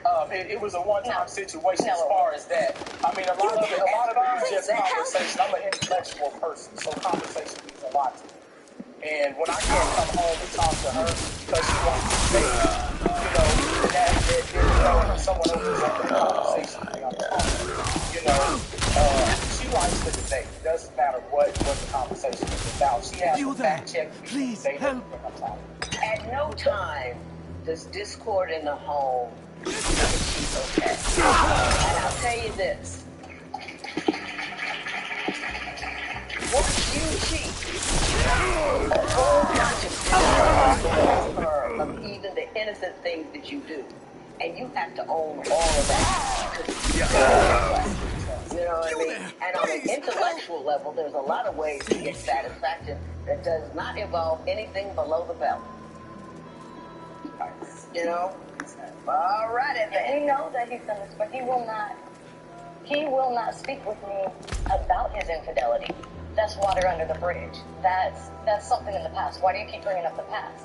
Well, you won't voice this with me. You won't tell me why you stepped out. You won't tell me what I can do or what I didn't do. It ain't got nothing to do with you. I'm going to tell you about that in a minute, but we need to move forward on to the next thing.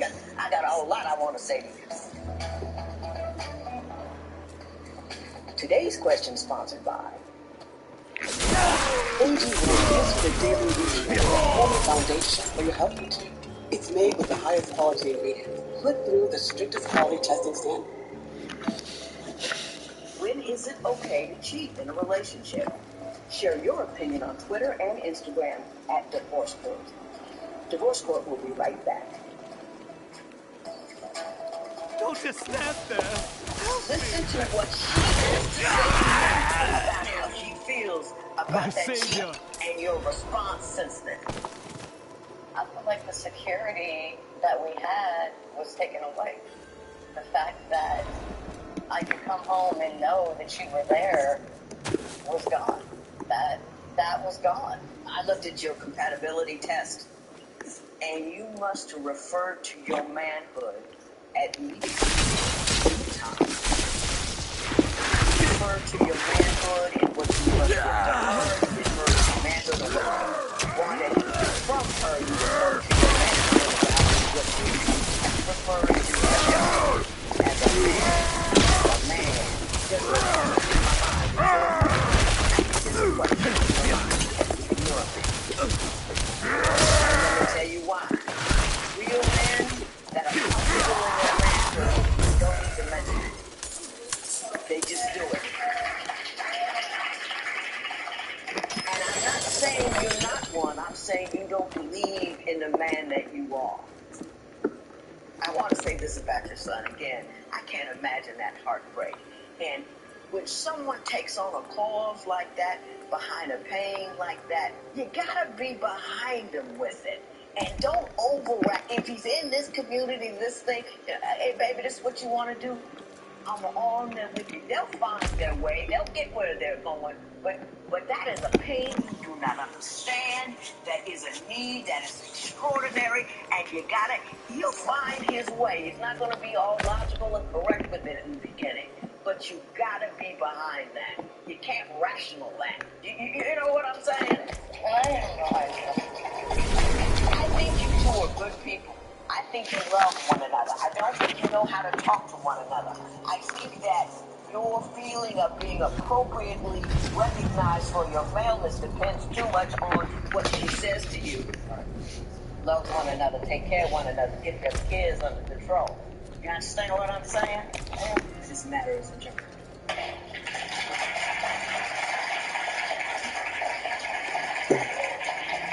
Losing 2 sons is something deep in the person. It takes away a lot of strength out of a person. People can't understand if they've never been there.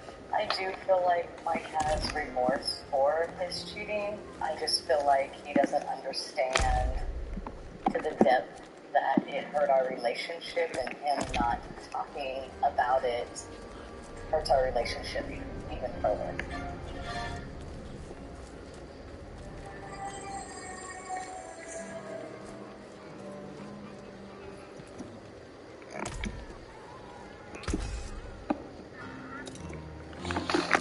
Today on divorce court. I'm here because my fiance keeps trying to ruin our relationship with cheating and meeting up with people. Victoria's attitude needs some work. She's a little trouble. He was so irresponsible money. He swiped his card, so there's not anything left. The only money that I bring in is the money I spend. That got most. Just to let her know that I'm here for my family. If he can't start cheating, I'm ready to go. Divorce court is now in session. The Honorable Judge Lynn presiding. Plenty worth keeping. Good day, ladies and gentlemen. I'm here today with Victoria Hamilton and Akiva Owens. Ms. Hamilton and Mr. Owens, you have been together for 5 years, engaged for the last 2.5. You have 3 children together, and you both have 2 children from previous relationships.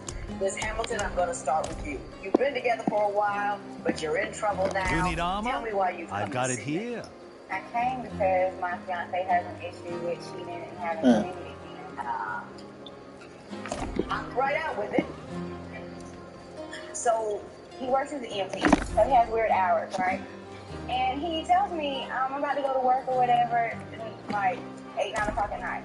So I'm like, okay. When he comes back, I ended up going through his phone because something like struck my intuition or whatever, and come to find out, no, he wasn't at work. He took my car and went and seen this girl that looks like Miss Piggy.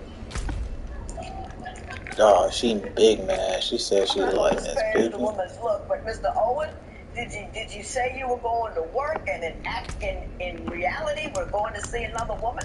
Yes, ma'am. Okay. Honesty.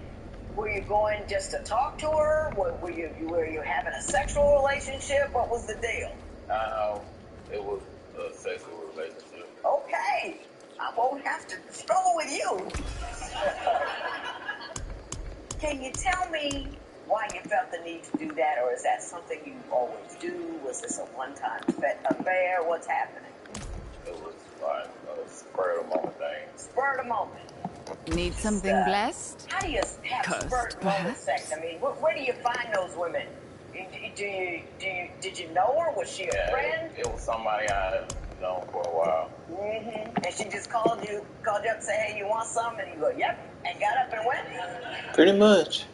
Pretty much. Pretty much. Ms. Hamilton, is this an unusual thing for him, or do you believe that he does this quite often? Here's the thing. It seems like the only time that he actually does it is when I'm down and out. So, that was around the time that we had our first baby. I was, out of the game, quote unquote. I couldn't really do nothing. Right. So then, it seems to have happened again now that I've had our twins recently. So every time that I'm either sick or I just had a baby or something. In some way, way, shape, or form. Like he's so when this first cheat happened, how long had you been together? Maybe 2 or 3 years at that point. 2 or 3 years? Mm-hmm. When you had the first baby? Mm-hmm. Well, I had the first baby almost immediately. When we got together. You mean to tell me you almost got pregnant immediately after you met him? I did get pregnant immediately after that. What were you both thinking? That he was fine. Let me just be honest. You can be fine and use protection. Contraception don't hurt. Fine. The spur of the moment kind of gets you sometimes, though, so.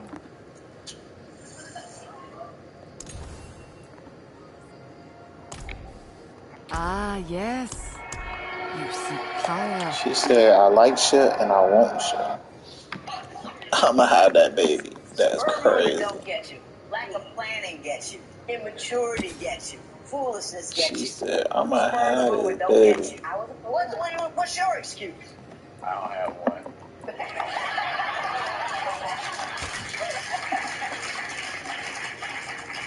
Why am I not surprised? Why am I not surprised? It just happened. You just did it. That's what happened. Were you alarmed at all when she popped up pregnant? Yeah, I was. Did you say anything? Yeah, I said something. I kind of questioned it at first. You weren't sure it was yours? Yeah. But you comfortable with that now? Yes, ma'am. Okay. Give me another story that shows his wanderings about town. Okay, so, like I said, recently I just had twins. And we're in the hospital about to have the twins. He falls asleep with his phone in the shirt. Mm-hmm. I get it and I look through it and... You're in labor? Looking through his phone? Pretty much. Wow. Go ahead. He had messages with a couple of people. Mm-hmm. And I have those messages where it looks like he went and slept with somebody else and he wants to tell the truth about it. Mr. Owens, do you know what I'm looking at? Do you know what text she's referring to? Yes, ma'am. They are yours? Yes, ma'am.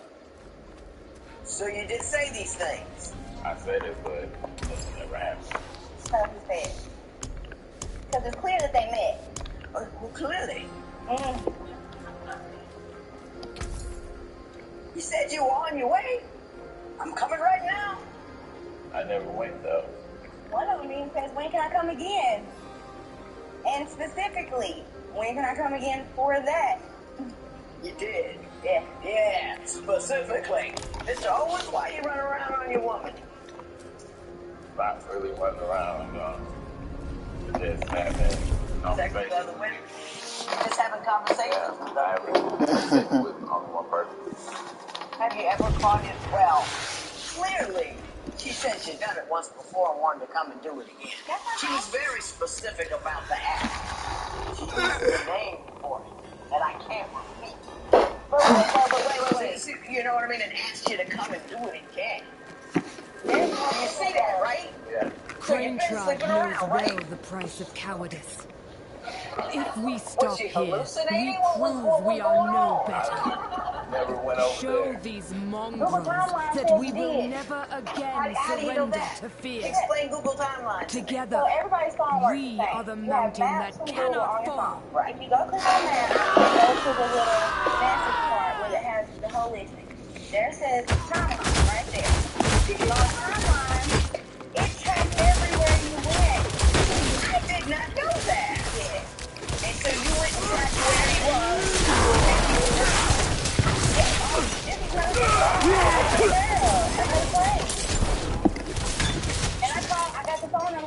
Good. and I called her. Now She we said prove they had ourselves sex. to the ancestors.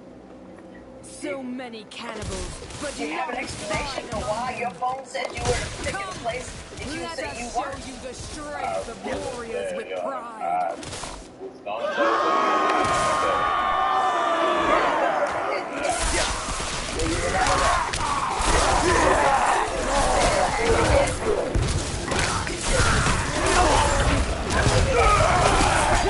I need time to prepare. I'm gonna move on from that because I think I see where we are. And chances and white beard doesn't do they called me and told me, why haven't you paid the rent? Why are you late? I was ready to argue with them every time that this man don't want to pay the rent. And we go down there and look on video, he ain't never showed up. Did you not pay the rent? This is my feedback. Start yours up.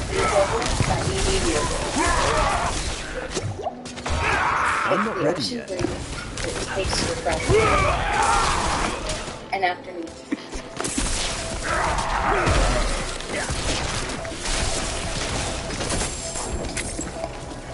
Typically, I like to start the other person after I start with somebody else. I think you're going to do a little camera question, but you're not going to leave. So I'm going to ask her first, and then I'm going to go to you. You pretend that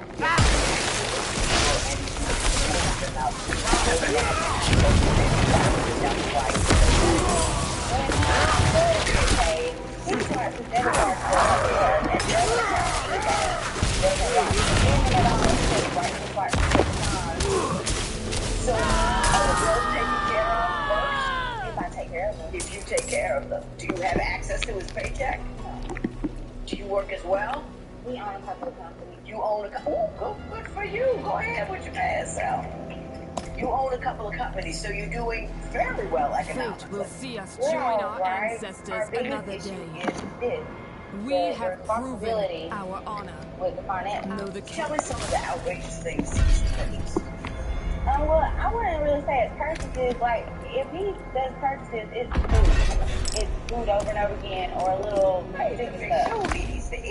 The problem is, you don't pay attention to nothing you're doing. Sure, we need something to eat, but instead of going to spend $50 on food, you can put, 40 to the bills, and then wait and put 10 on whatever it is to eat. You know what I'm saying? So he's not paying attention to what's in the bank account, what's not in the bank account. And when you need to meet bills, Girl. you don't have to. No, okay. And I have to run my own bills. So yeah, That girl know good and well she doesn't she do gonna all eat. nine of our bills. I do everything.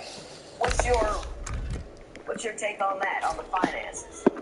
Finances is, I'm trying to get better on finances. I have some issues with finances. Issues being that you just spend more than you have? Not necessarily.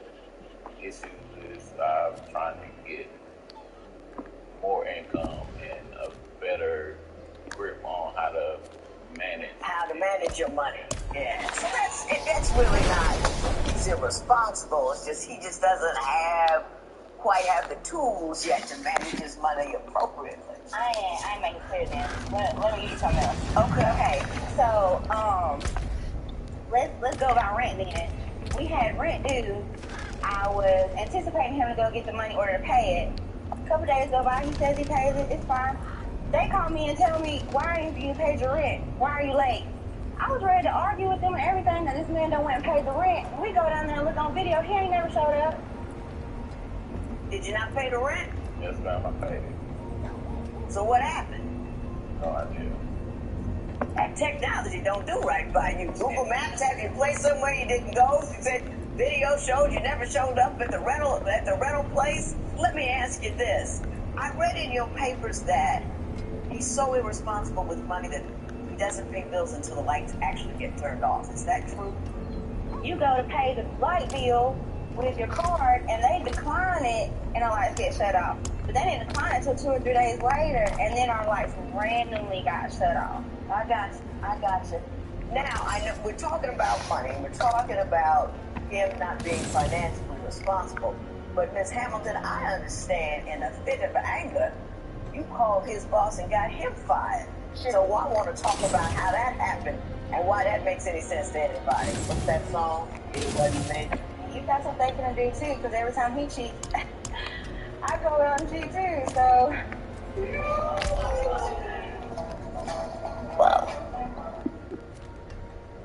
She going out and cheating too? That are simply dating should have a child together. Man. Tell us what you think at Divorce Court.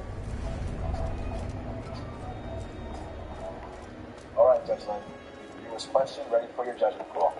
My wife doesn't. My husband failed my my wedding. ex's house. She doesn't allow my ex to go home Man. at our house.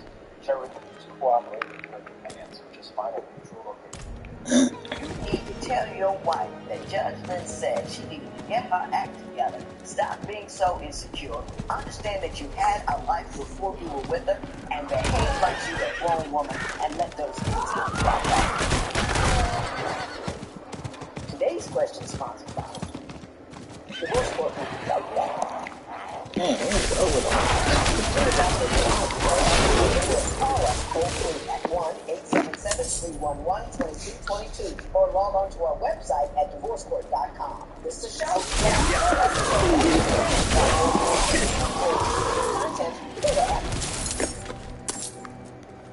Mrs. Hamilton, did you hear the phone call?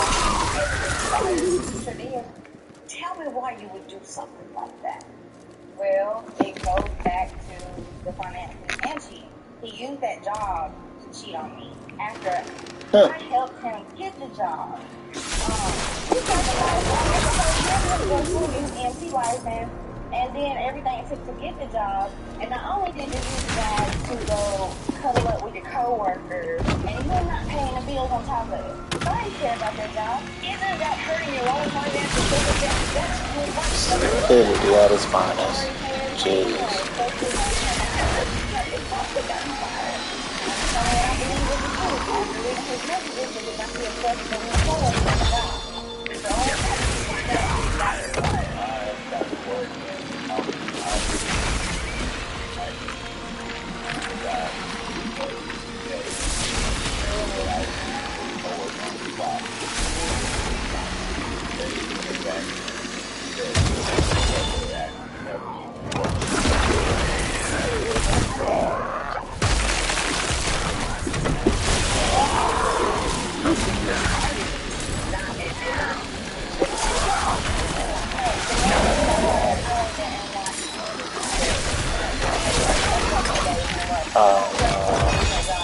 She too petty. No way. She got that man fired. Jesus.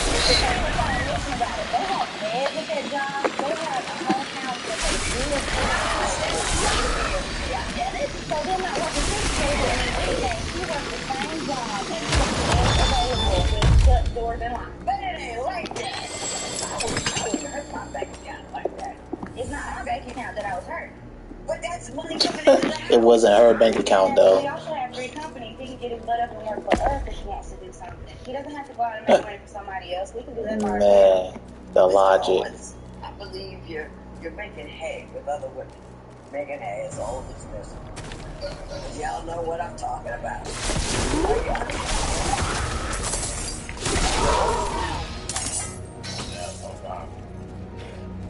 Nobody told your ass to have multiple kids with this woman without knowing her? Freaking idiots. I mean, what you see right now is what I get at home. Okay. Obviously, I like to talk. I can't talk to him about bills or anything. He does this. How did you get there? I get my way. Yeah, I can see. Yeah. Just so we're clear, he has to.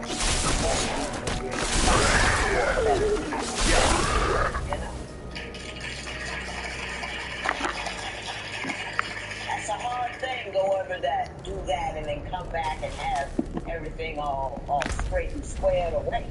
You know? Do you appreciate that PTSD thing is real? Yeah, I do. I do appreciate it. But you can't tell me that when we're riding down the car and I'm asking you about our twins, did you feed them or did you change them? Do I need to do it? That you didn't hear me and I'm sitting 2 feet away from you.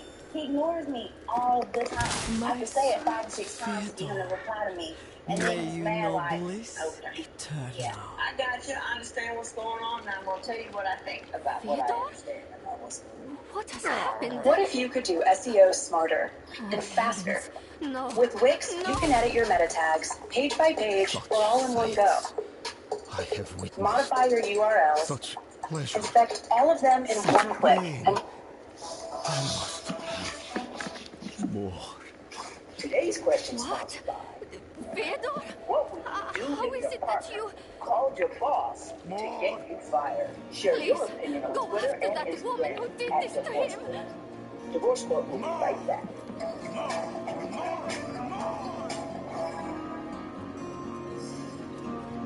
Mr. Owen, why do you think you... It's no surprise Fedor was drawn to me. But you I say you're not have given sleeping with any of only them. what was desired. What do you want me to get him to do? His petty soul has been torn asunder by agony and ecstasy, but his flesh is unyielding. He will not interfere. Stick to your story no matter what. I'm quite sure if I were you, I would put up with it. But you keep babies in. 3 babies. We have kids with him, I know that much. Yeah. You got the person I did too, so they have I know her too, so. And she sounds so excited about that. Do you believe that, or do you think she's just trying to yank your chain? I believe it. You do? Yes, It's ma'am. true. Are you upset about it? Well, I'm pretty much over it. If it's a reward you want, take the dagger from Pull his it back chest. and pop you in the head just And to see leave if you'd me say be. something. To see if I can get a reaction out of you. You seem pretty low key over there. You don't seem interested or engaged. I am.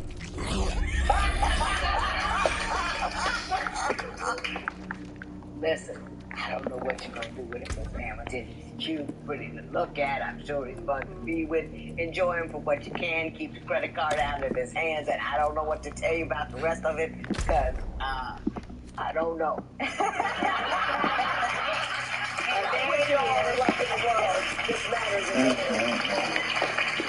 There's nothing that you can think of that would have changed, any regrets there? The only thing I would have changed is, checking his phone sooner.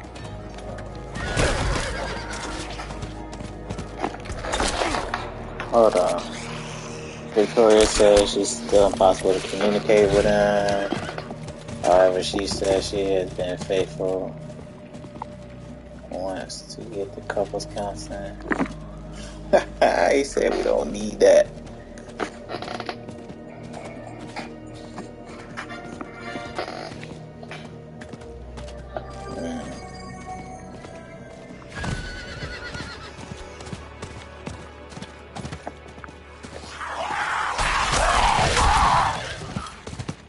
Today on Divorce Court. I'm on divorce court today because my girlfriend just keeps lying and cheating on me.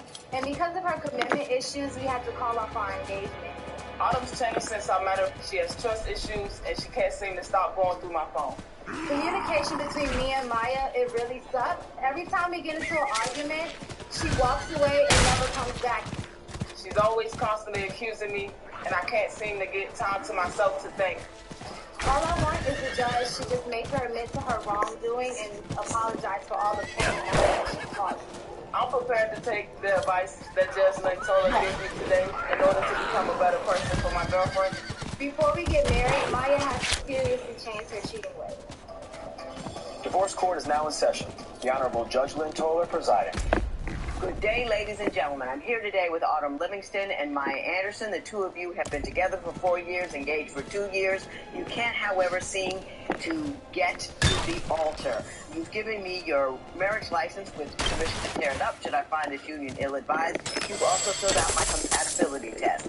I'm going to tell you whether or not I believe your union is a good idea. I will start with you, Ms. Livingston. Why don't you tell me what's going on, why you love each other, but you can't quite seem to get it together. Well, Maya's lying and cheating has really taken a toll on our relationship. We've been together for 4 years. She proposed to me 2 years ago.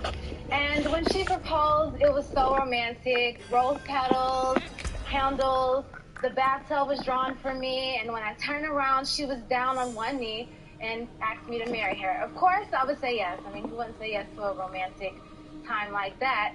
But then I found out 2 months later that she was cheating on me with a neighbor.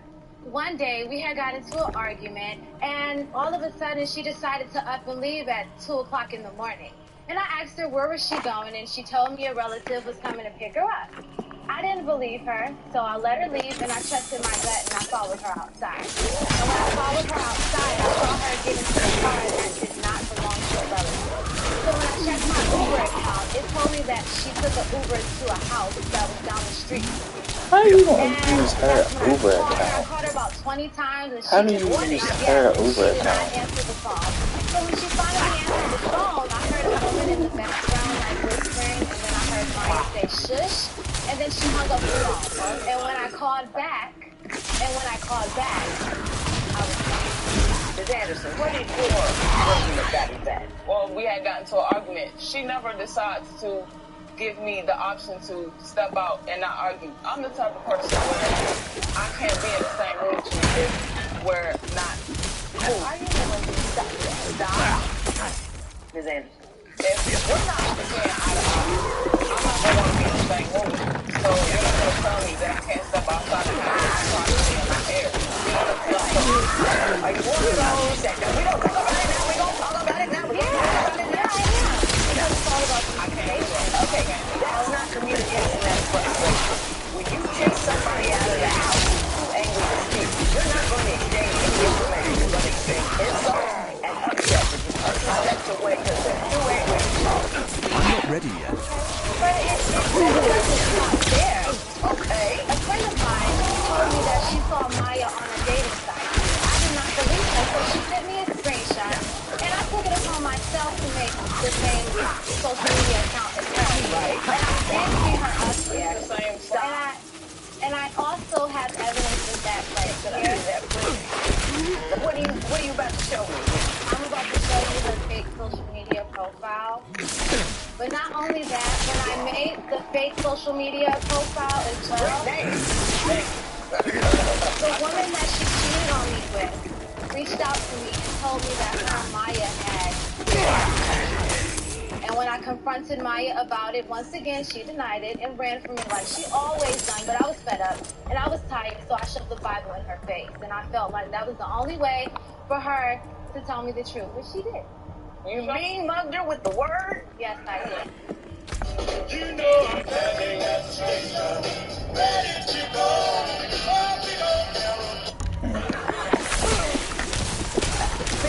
What is your take on that? Okay, I'm gonna start from the Bible shoving in my face. Who does that? You know what I mean? Like, come on now.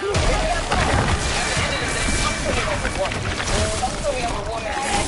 Now, she's the type of person where she'll ask the question. I don't want to hear about what got her.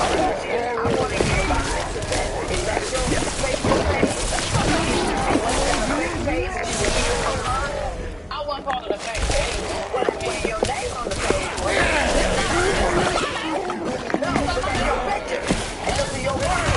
So you were doing that. You were conducting activity on social media. You didn't want her to know about what's been carrying on. Is that or is that not the case? You are great. There we go. Yeah. Maya also lied. I have issues with politics. For example, I changed social media accounts. Basically, in my comments with the girl, then you answer my question after I answer it in your own words. That's not. You're already determined the answer is going to that. Right. But it's not even her communication skills. She also has a serious mental problem. She's very social. Because, one day we were at her house and I was texting a long-term friend. She got upset, so she tried to accuse me of cheating. I feel like she accused me of cheating because it was definitely a guilty conscience. It's not accused. So, after that, she started throwing my things outside of the door. And as she's throwing my stuff outside of the door, I lean out to grab my belongings, and she pushes me outside. But when she pushes me outside, all I had on was a nude thong. So you can basically say that I was 100% naked. It was hot out high. Did you put her out? Yeah, I put her out. You put her out with no clothes on? Yes, ma'am. Okay. We're going to talk about that. And what we're going to talk about, Miss Anderson, is where your anger problem comes from. Because you say you had a difficult upbringing. You believe that part is defined what you feel. She spilled candle wax on my mom's couch. Candle wax is not easy to get out. Did you spill candle wax on her mama's couch? Yes, I did. But I mean, she has a washer and a dryer. She can clean it. How am I supposed to wash a couch?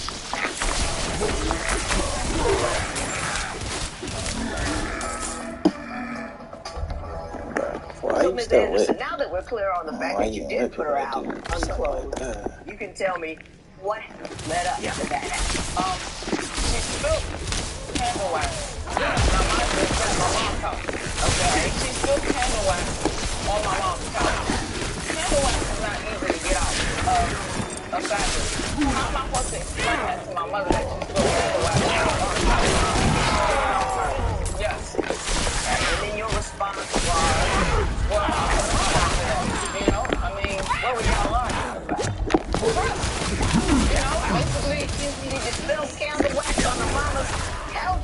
Yes, I did. Because she started throwing my things out the door. So yes, I did. But I mean, she has soap, she has water, she has a sponge. She can clean it. Wax out like that, man. Everybody know when it dried up. She has a washer and a dryer. She can clean it. And how am I supposed to wash a couch? New blood. You think that she's afraid of making a commitment, but even though she proposed, she admitted to me that she could not commit. And I was her mom. And I was really devastated about that. But it also brought me back to why I feel like she has that problem. She was homeless. And she had manipulation. Did you tell Ms. Livingston I told her I had women issues, but I didn't tell her that I couldn't commit. Right. Is it a function of your upbringing? Tell me what went on that may have caused basically, she told me I can't really raise a girl. So I kind of was raised like a boy. I need time to prepare. When I got to a relationship, I already wasn't dealing with nobody in my ways. So before I met her. So that's how am I supposed to jump out of that? Right. It's not going to win.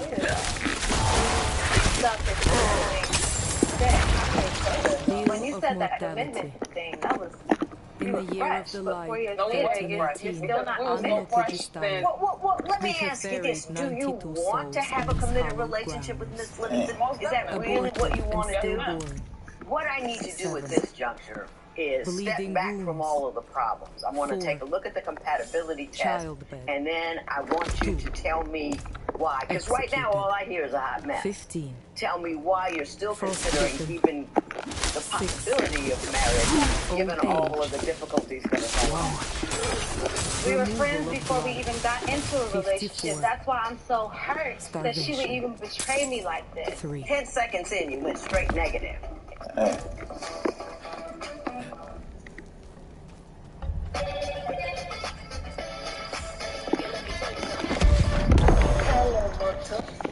You all came because you wanted to see a race.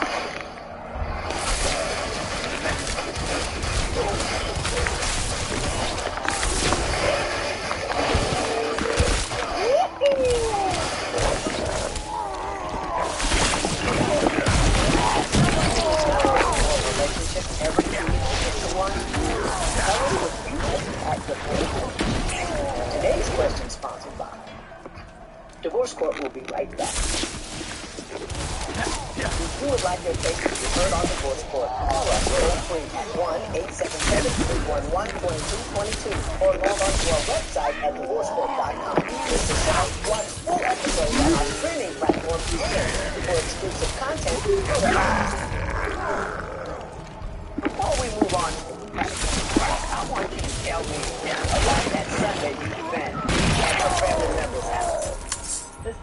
spent at the family member's house. We were just there gathering and everything, and for some reason, the family member charged Maya to eat. Charged her $20 to eat a plate of noodles. What did you say? I mean, she charged me too. But I realized that once Maya left, and I got to eat free. Oh, they had an issue with her. Yeah, because they don't do that. No, it's not that. I really feel like they don't like her. Yeah. Ms. Anderson, what's your perspective on the way her family feels about you? A family member of hers also had a friend that came over the house. Same time that I came over, and they basically welcomed him with open arms. And it's like, why can't that? Right. Why can't I just? Is it an ongoing thing, or was that just ongoing? It keeps you better when she's not with you. Oh, yeah. I looked at the compatibility test and I saw exactly what I see here. You know, so far I've heard stories of angst, anger, distrust, mistrust, no trust. So I want you, Ms. Livingston, to give me a 30-second sales job on why Ms. Anderson perseveres. I don't want to say negative, I want to know what is, what's positive. Why do you even consider marriage? Ms. Anderson? Because this is my best friend. I mean, we were friends before we even got into a relationship. That's why I'm so hurt at the fact that she would even portray me like this. And she's not judgmental. I can come to her for anything, and she wouldn't even look the other way. Even when I'm wrong, she's there for me. That's right. Now, I gotta say this to you. 10 seconds in, you went straight negative. That's why I'm so hurt that she wouldn't even do this to me. 10 seconds, and you didn't even notice. No, okay? Which is another one of the problems that you have. I'm gonna give you a C-, because you went back to positive after that. Now, Mrs. Anderson, can't help to give those backhanded compliments, man. That's women. They love doing that backhanded compliment.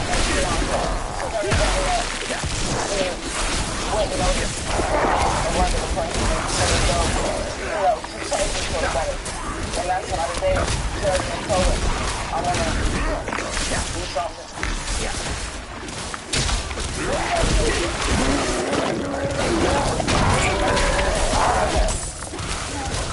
They all like always tell you.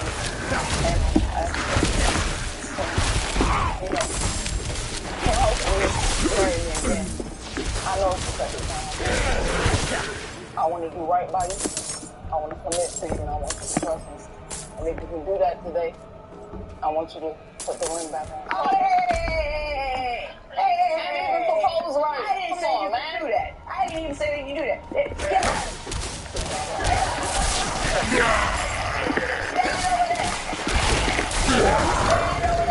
Because I got something to say to both of you that might want to change the trajectory of what you're doing right now. Oh man, the judge done messed up the proposal.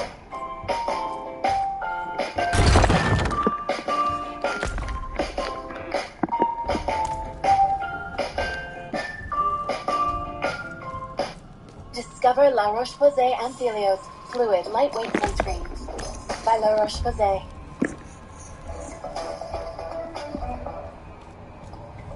Today's question is sponsored by. What would you do if you discovered your partner has a fake profile online? Share your opinion on Twitter and Instagram at Divorce Court. Divorce Court will be right back.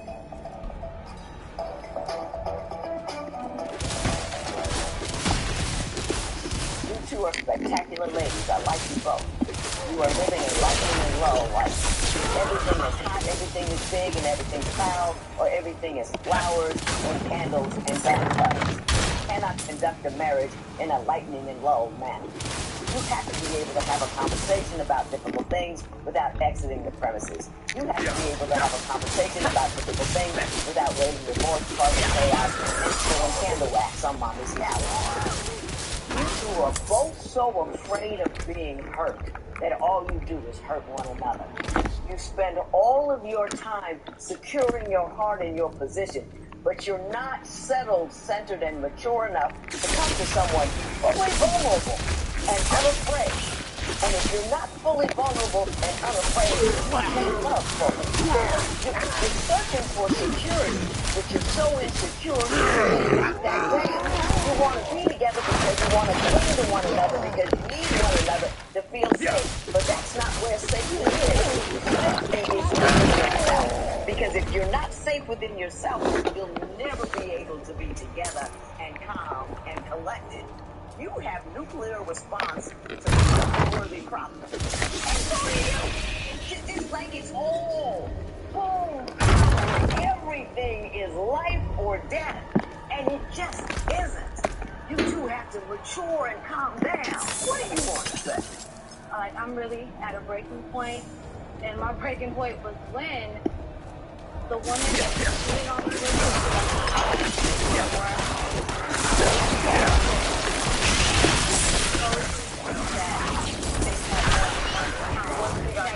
on my phone with all my friends. That's so silly. I need time to prepare that. Just because Snoop don't make, the big wrong and the little wrong. The big wrong is sleeping with somebody else. Listen, you're so eager to lock down something, you don't do the anything. I'm not ready yet. Take a little step. First time I was thinking about me, he steps out and he can't come back. Now, you want to do her over and over and over again, and she's demonstrated that she's not mature enough and ready to settle down with you. I don't know what to tell you. Your relationship is all jacked up. You're not true to one another. And she's not ready to be committed to you. So you need to back up, back away, wait till everybody is in a place where they can come to each other without cheating and screaming and hollering and throwing everybody out. All of that is a function of fear. Go ahead. Don't you let her talk. You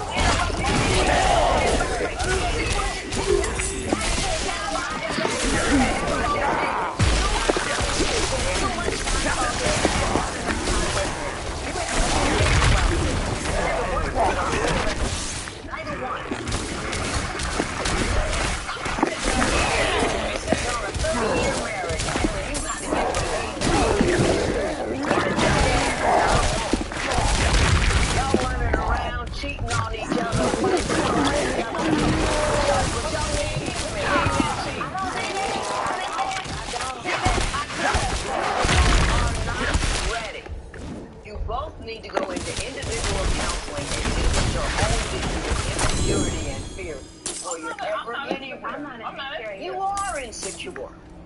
If I were you, I'd listen to somebody. And clearly you're not ready to take it. You know what I mean? Because you can't see you're weak unless you're willing to look. And if you can't see you're weak, you're never going to get any better. And this ain't any good the way it stands now. This matter is adjourned.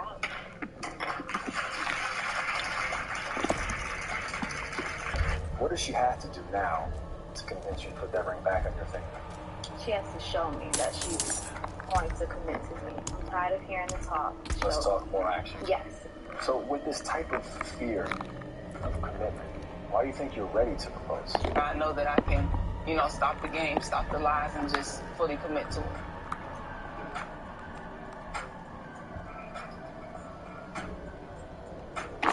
Autumn and Maya remain together and have been working on improving their communication with one another.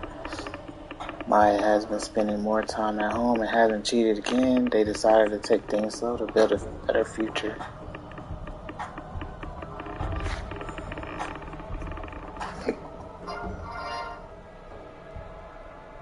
Well, shout out to them for that at least.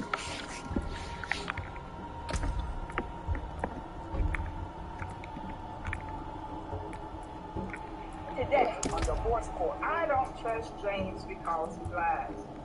I lied. She feels that I'm looking at other woman, talking to other woman on text, or talking on the phone. He's always on the computer. I'm looking, but I'm not talking and touching. He's always hiding his cell phone, and he never comes to bed on time. You are retired, and me, I don't want to hear it all the time. If you're not having sex life, you always say, no, stop, I don't want the kid to hear me yelling and stuff like that. I would like for us to invest in toys. I like role play, and I want a sexy nightgown, and one for him too. Judy, I want you. Whoa. She said she want her man to have a sexy nightgown. No way. If James doesn't change, we will not be together any longer. Divorce court is now in session. The Honorable Judge Lynn Toller presiding.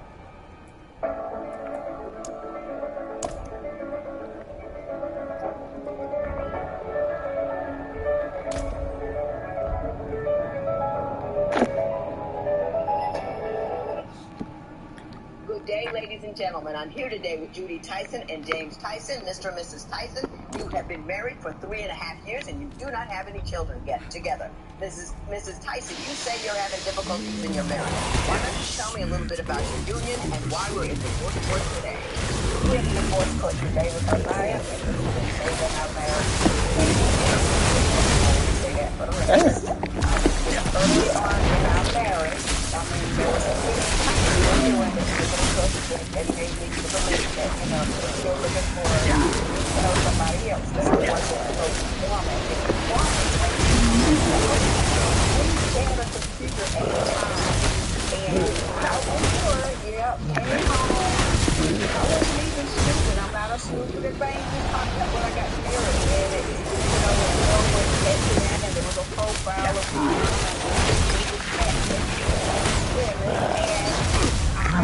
and you've been together with your child. We had 2 weeks.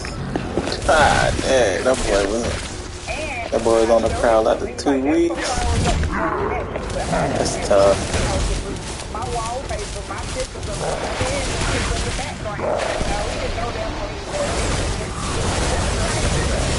Did you have a different story for me on that one, or did that happen? What it was.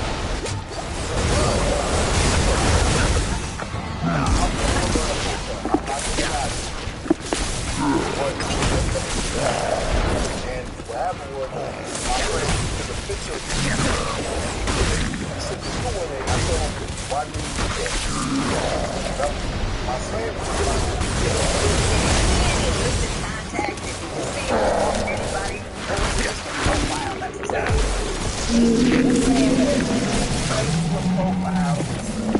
got 3 Facebooks? Sheesh. And all of them say he's and on one of them, my friend is also a friend. 3 Facebook pages. One of them said, "Happily married to Judy Tyson and love of my life." Mr. Tyson, are all 3 of those yours? yeah. The one with the group search. It was 2001. So you just start over again when you get tired of one, or what? How does that work? Some of them, I don't know my people do.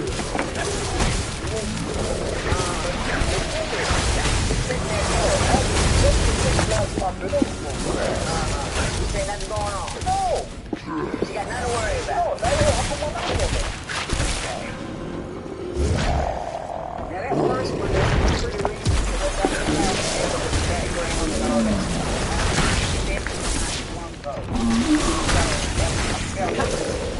One in the middle, I live with that. Okay, that's right.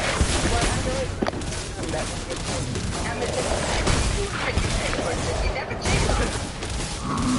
But you have looked. Yes, I'm looking at it. What are you looking at?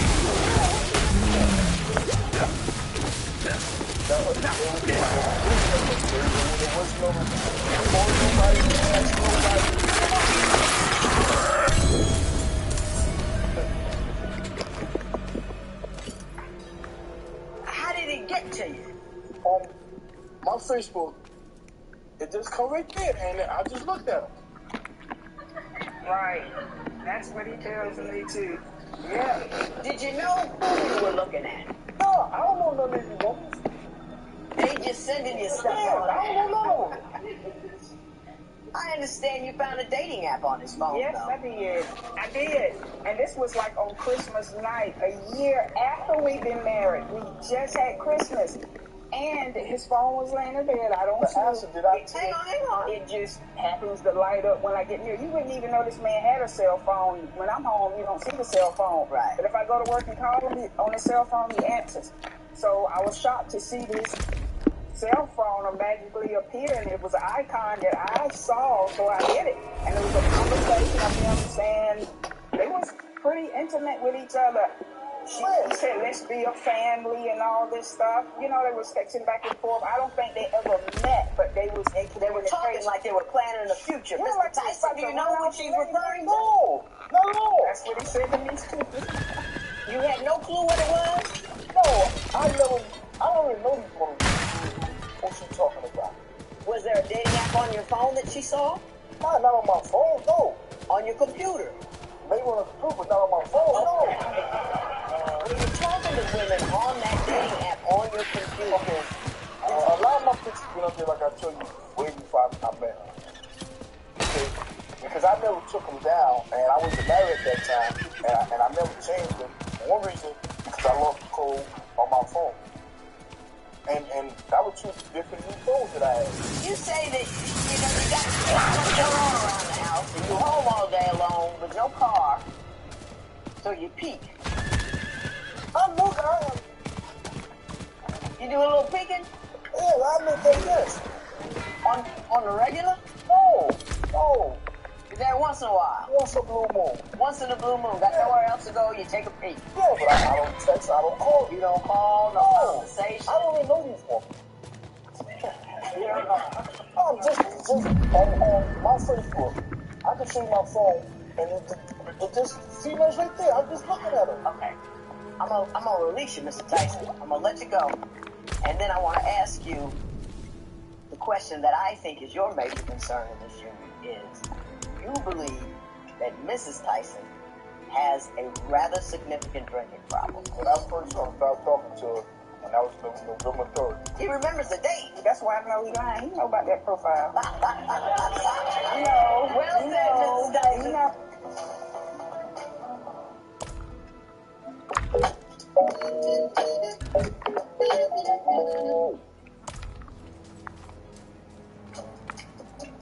This is a new era of three-row luxury.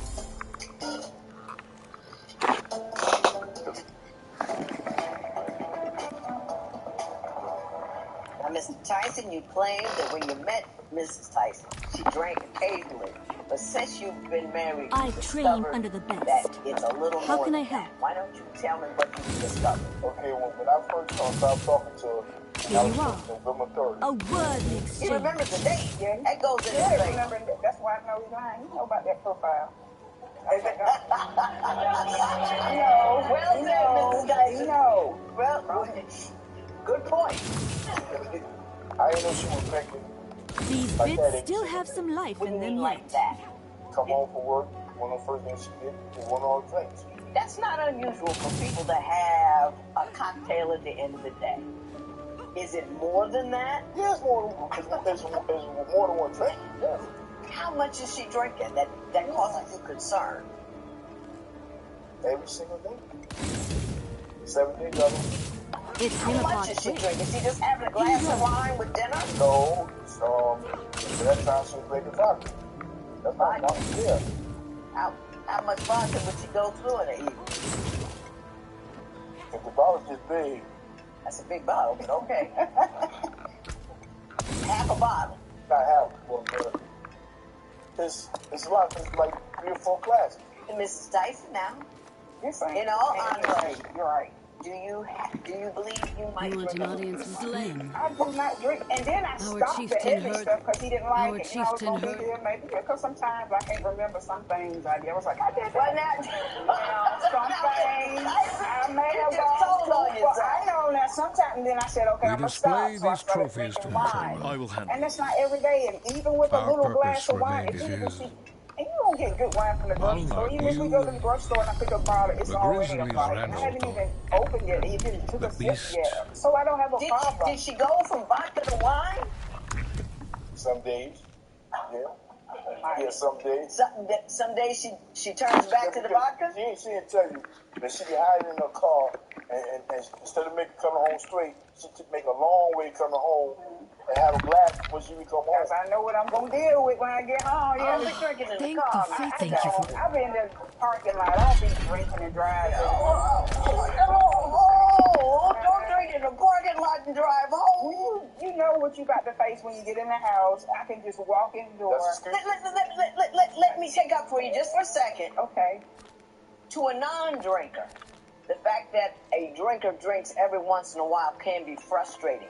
Does she do things or say things while she's drinking that would indicate to me that there's a problem? Yeah, many things. Tell me what they are. One day, we was at a party. Yeah? And her attitude changed when she started drinking. What kind of drinker is she? When she gets lit, what does she do? Blah, blah, blah, blah, blah, blah, blah, blah. She's chatty. Oh, yes. I'm like that, but I don't drink. But that's at a party. So, you go to a party, you got a designated driver, you might have a few. What's wrong with that? And she's chatty. Too much. Well, I think all men think all women talk too much. My husband says that about me when I'm sober. We're going to move on to another subject. I understand that there is inconsistency in the home, and it is a problem. Christmas, I get night down. Does it make man want to rush right to bed?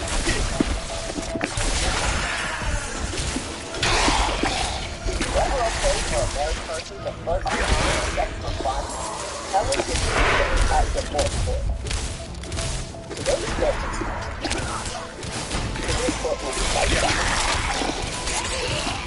if you would like your case to be heard on divorce court, call us toll-free at 1-877-311-2323 or log on to our website at divorcecourt.com. This is Jack and for exclusive content.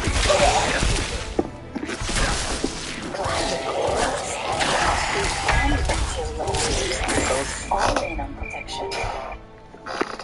Tell me what it's like to go out. I mean, as far as what he does and the role he plays. Because I think you feel he's a bit less, and I'm not talking necessarily intimacy, but doesn't take on that manly role that you prefer. There are men that are like handymen who can fix things and just look at something and tinker with it and it's done. And then you have men who are like mother men. They're like men. Mother men. I'm just saying, not, they can cook, they clean, they know how to take good care of kids, they know. That's a good man. Right. Let's okay. Not get that confused. Okay, so he does that stuff. He does all that stuff? He's very good at that stuff. But I also wanted a man, like if a tire is flat, that he knows how to change it. We had a flat tire one time we went on a trip. He took the tire out, but he didn't know how to take the lugs off, how to do it. And I had to do this thing, and my knuckles was all scraped up. And, I didn't feel like a girl. I didn't feel very feminine. But we had to get the tire fixed. I did that. It's just certain things. But he did put together a TV stand one day. There you go. I almost cried. It was beautiful. And that's what I like. The man doing things like he saw what the door was closed all the way, and he was running in the middle, and I had to slide the TV over there. He did a good job. And he did a good job. He did. And I tell him, when you do something good, I say, you did a good job. I appreciate this. I appreciate you doing this. I appreciate. But when it comes to me, he never says thank you for Christmas. Thank God.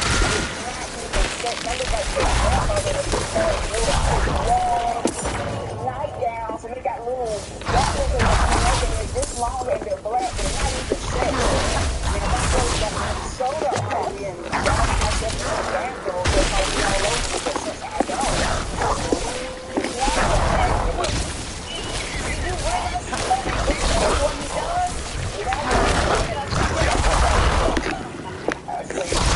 This was the nightgown. I get a party out of that. What he got that with a letter of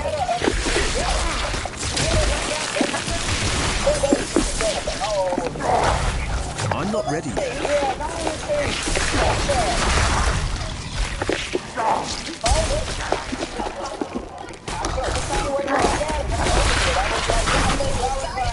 I need time.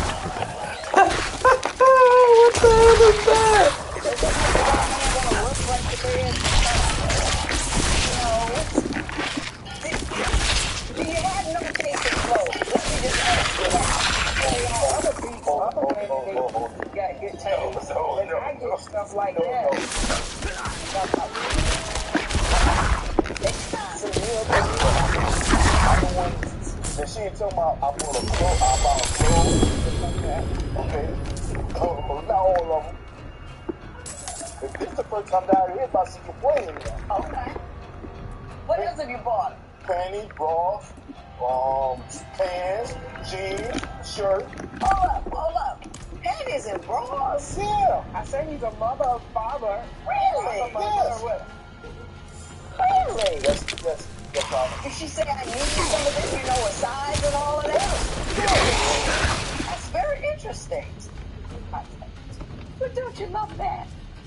If they were sexy, yes. If they were nice, sexy clothes, and you want to see, I got on some Fruit Balloons, hangers up here, cotton crotch. They're not sexy. They ain't lace on them nowhere. They're all cotton in it. It's nothing sexy about it. And the bras are pretty cute. But it's the first time that I'm hearing about all this.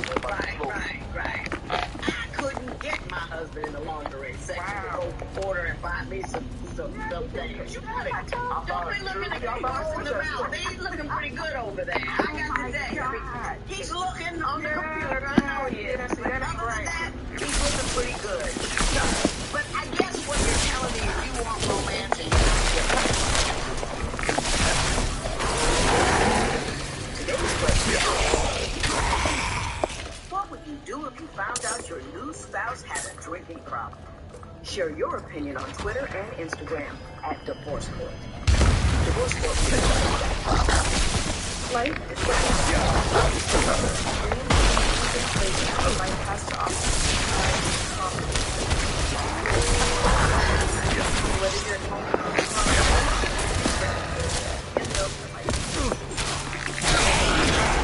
I'm not ready yet. All season, nope. Tires one. It comes with full protection against durable air compression. Yes, ready for fitting. Throws at it. Made in USA.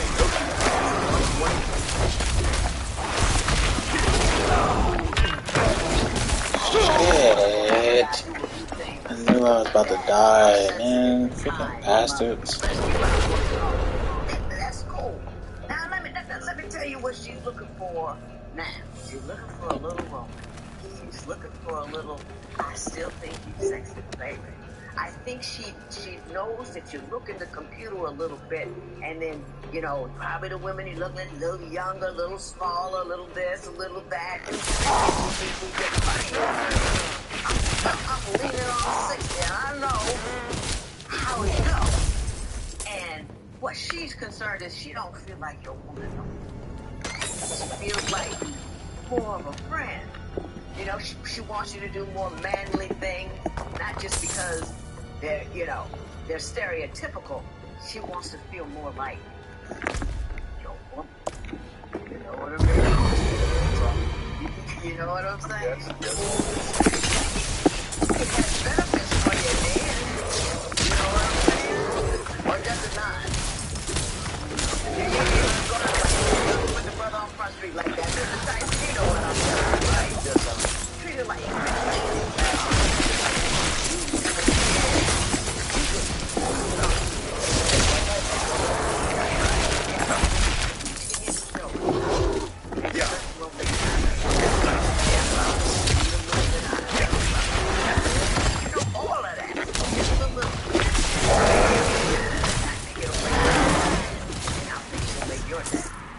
you know what I'm saying? This matter is adjourned.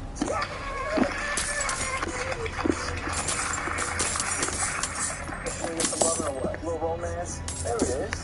Yeah. God.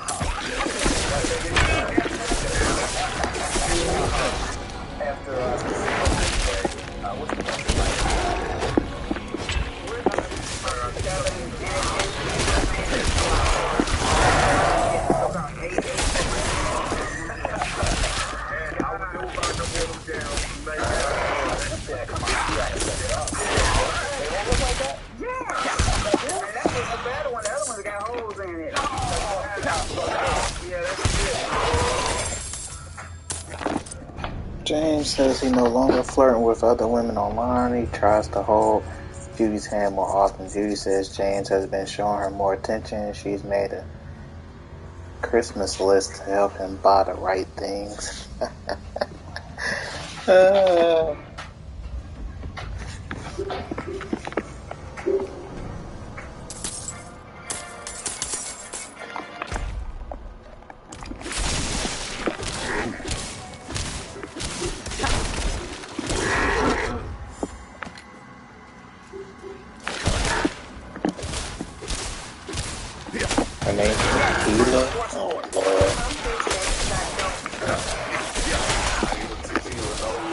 Her name's literally Tequila.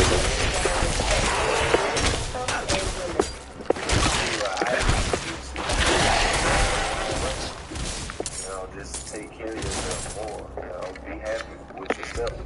Stop being insecure. I do see myself spending the rest of my life with Dante. It's only if he can change me. Dante, I need you to change the way you think. Divorce court is now in session. The Honorable Judge Fuller presiding. Good day, ladies and gentlemen. Tequila Green and Dante is Miss Green has been 4 years, 4 years and a half.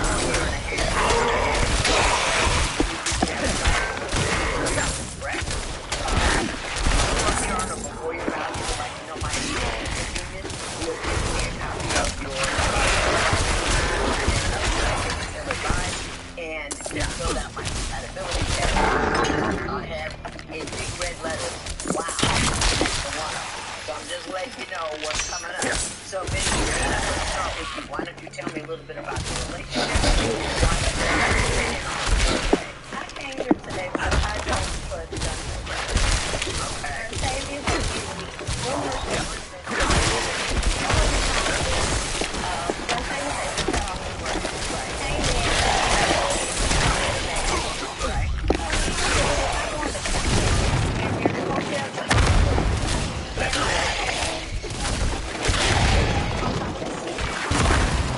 So, I Googled the hotel, and luckily, the hotel has a room number. So, I got it up. Woman, intuition, you research that. Intuition. I got up, got my pepper spray, got my little handgun, and so I'm on my way to the... Hold up. She just rolled out. I got my pepper spray, my bag, my gun. You took your gun? I didn't know what I could have been walking into. So I'm a small woman, so I'm like, okay, I might need some enforcement. So I went to the room. Now I'm just scared. I went to the room, I knocked on the door, he didn't answer. So I knocked on the door again, I'm like, room service. And he was like, I'm good, I don't need anything. So I knocked on the door again. He finally got up and slung the door open, and he saw that it was me. So I'm looking, I don't see anything.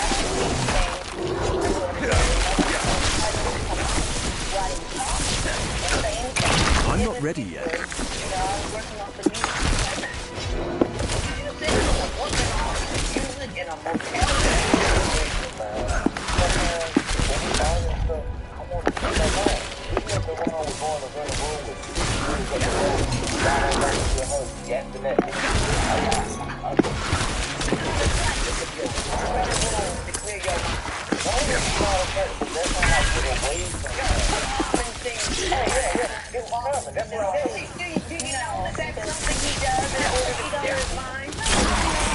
I was on my way to work, and I noticed he went at home. So I'm like, what's really going on? So he uses my car, and we at the gas station. They found the car on the part of the way. I found another hotel. So I need time to prepare that. What happened after that?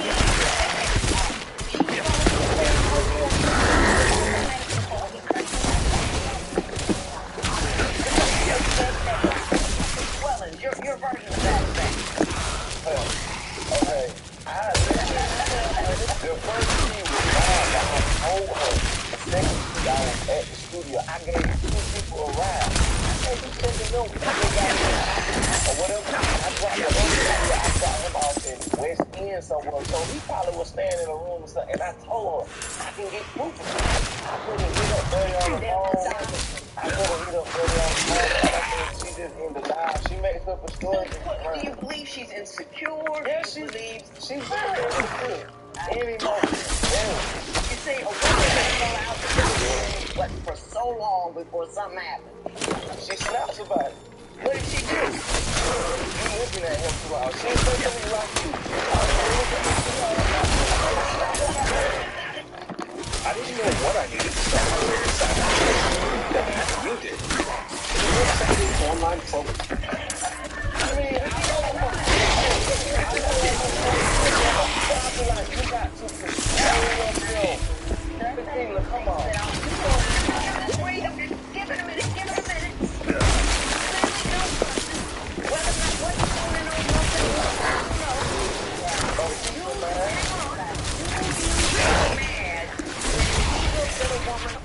one looked at you. No, ma'am, not at all. Not at all. You just made that up. I've been to a restaurant before. And they just talking back and forth like I wasn't there. And I'm like, that was it. So, like, they would do that right in front of you if something illicit was going on. Everybody feels like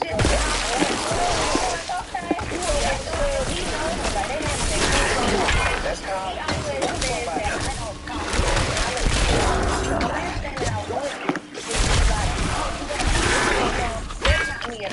you're not at all. You don't tell it to them. They don't have that was that time you told her and they switched out on words. I got to come in and because she thought I knew the waitress. Like me and the waitress had been messing around or something. No. Verbally abusive. Why don't you explain that to me? Yes, some Saviors will call me names, but call me a name. And that's something that's low to the ground. And if I'm a maggot and I'm feeding on everybody, I'm going to Talk about the bird backfiring. Mr. Wells, can you okay, the names that I called, like I said, me and Tequila was friends before anything. Of course I called him that. We called each other names back and forth. But what I called you now. Jason every now and then. Cause like, those are not we jumping words. Maggots? I use those type of words. I'm a country. I know, like, been playing the judges. Oh, you so feeding that stuff. Okay, when I tell her, she's like, okay, I'm going to tell her, if you're acting I'm going to treat you like a son. I don't need no wrong with you. I just want to love herself. That's all I want. Let me give you a heads up.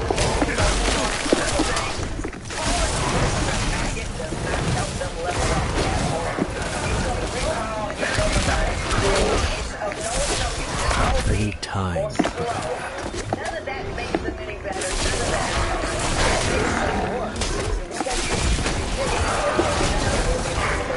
I'm gonna leave that there.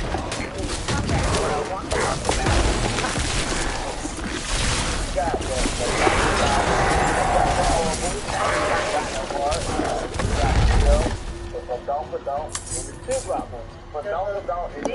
Because that's what I attract.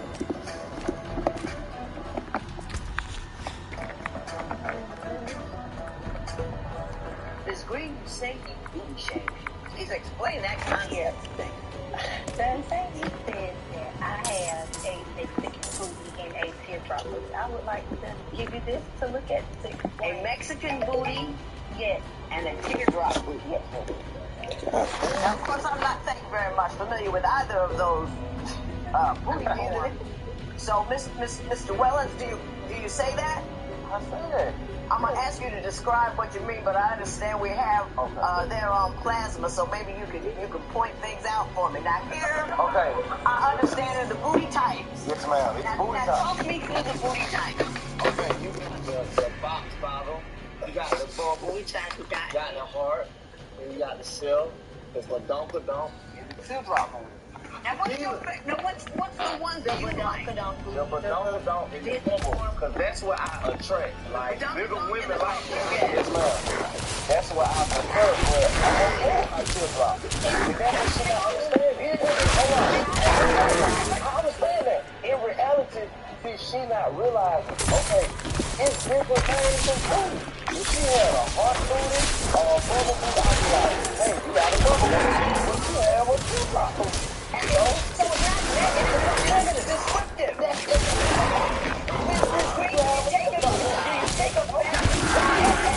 Tell me why you take offense. That's just not nice. So why would you say that about a person that you claim that you love? Well, now, when he says it, it ain't jokingly. When does he say it and how does he say it? Your teardrop booty ass. Get your teardrop booty ass out my face.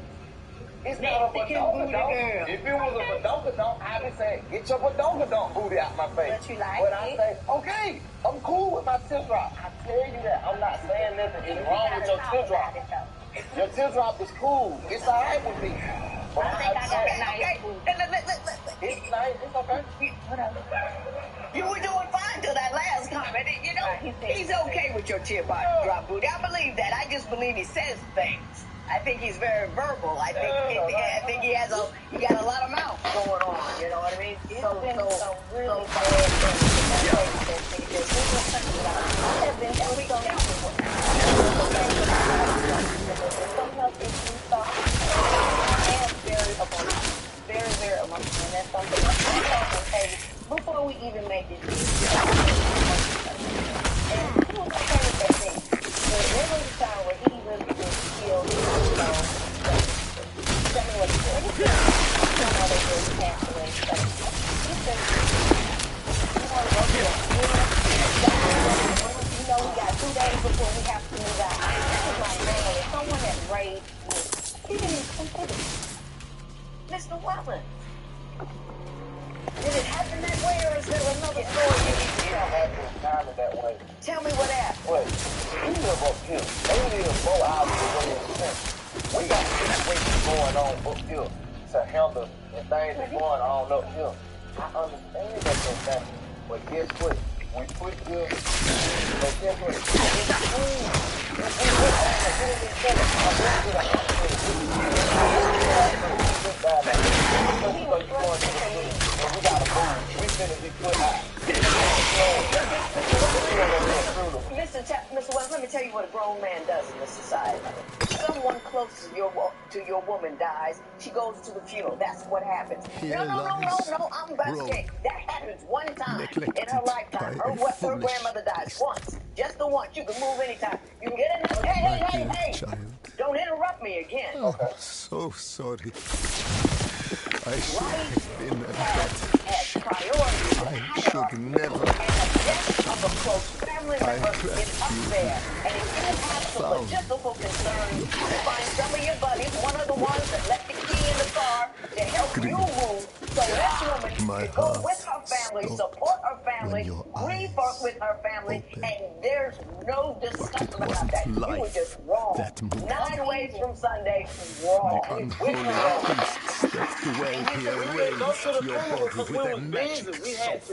And I'm telling you, there is no such thing as too busy. Ain't no such thing. That's just a short. I tried to give you a death more painless than your first. Move on, bro. Wherever your soul is Did now, you learn that mistake? Do you may understand the what I'm light telling you? protect you. Especially if I got something. You can't make it to our funeral. If we finna be put out, I'm worried about where we're gonna lay our head. I went to the hospital and hold the lady's hand while she passed away. We cried in the room and stuff. You're repeating to me the error that you made, that you said now your claim is an error. You don't believe that. Do better. That ain't right. That ain't right.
right back.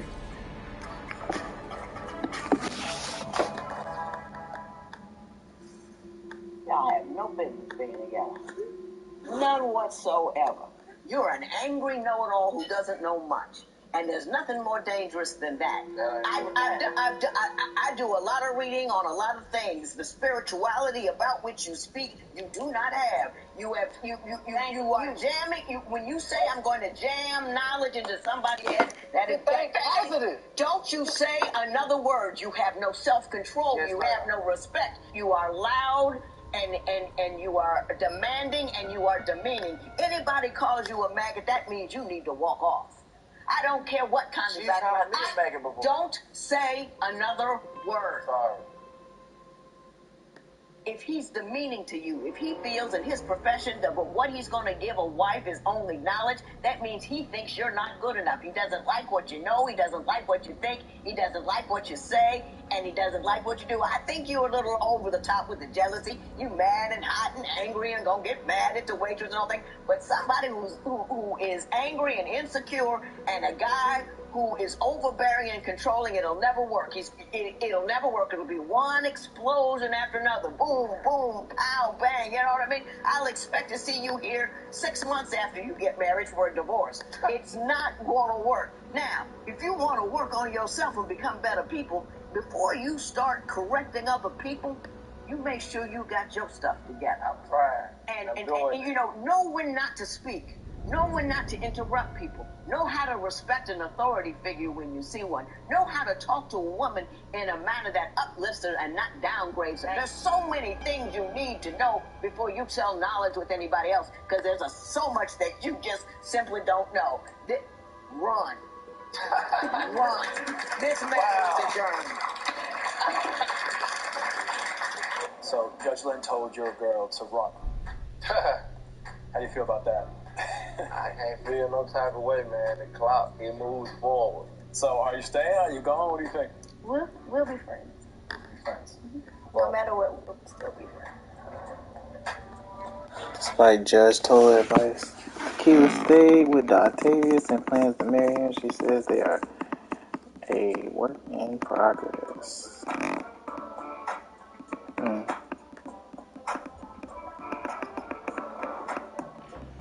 So he says he learned how emotional Tequila is and chooses his words more carefully.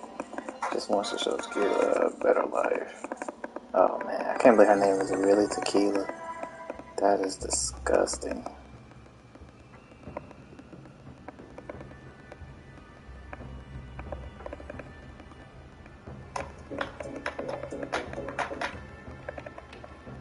Absolutely disgusting.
just can't live with that anymore. I want to divorce the kid, but you've never respected me as a wife, and you've never taken any responsibility for his son. She's very possessive. She accused me of sleeping with my boss at work. So anytime a woman looked at you, she accused you. Anytime a woman looked at me, and she was jealous of my male friends. His mom even told me not to marry him. His mother told you not to marry him? Yeah, and I still was there. Now, mothers don't do that too often. Now, Jatan Miller says she's had enough and wants Stephen Miller to finally take responsibility for their son in this session of Divorce Court. All rise. Court is now in session. Judge Maybelline Ephraim presiding. You may be seated. Good day, ladies and gentlemen. This is the matter of Jatan Miller versus Stephen Miller. I've advised that for 10 years of marriage, you're asking for a divorce. If Mrs. Miller, you're requesting child support for your one child. Is that right? Well, last 10 years, Mr. Mayor. Well, Stephen's never respected me as a wife at all. He's always ran around the streets, coming home 4 o'clock in the morning, 5 o'clock in the morning. Always got some excuse, lying all the time. I can't trust him on anything he says. There was times where he would have numbers in the car. I'm holding for a friend of mine, or something like that. Or see, I came from a strict household, so I guess I saw getting with him would be like a scapegoat. Getting with him, and I was young when I met him. I was naive, and he knew that. How young was you?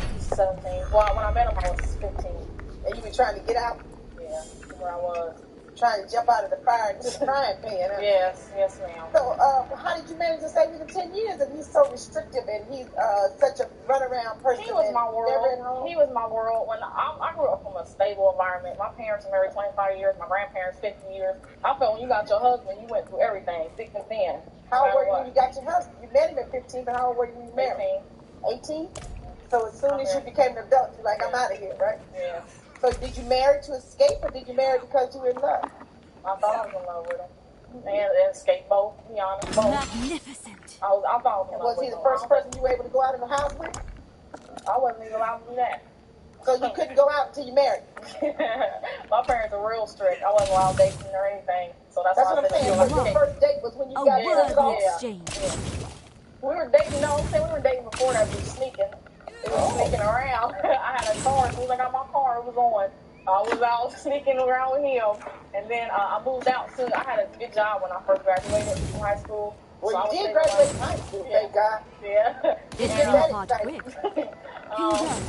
And I had a good job and I saved my money and I graduated June 9th and moved out July 1st. I was ready to get up out of here. You were really ready to get out of your parents' house, huh? Mm-hmm. And what was he offering you? Nothing really. I guess I was in love. This is dumb. I was dumb. Did you graduate June 9th and marry July 1st? No, I married him in December. We lived out to your own place? Yes, we lived together. You and him? Yeah.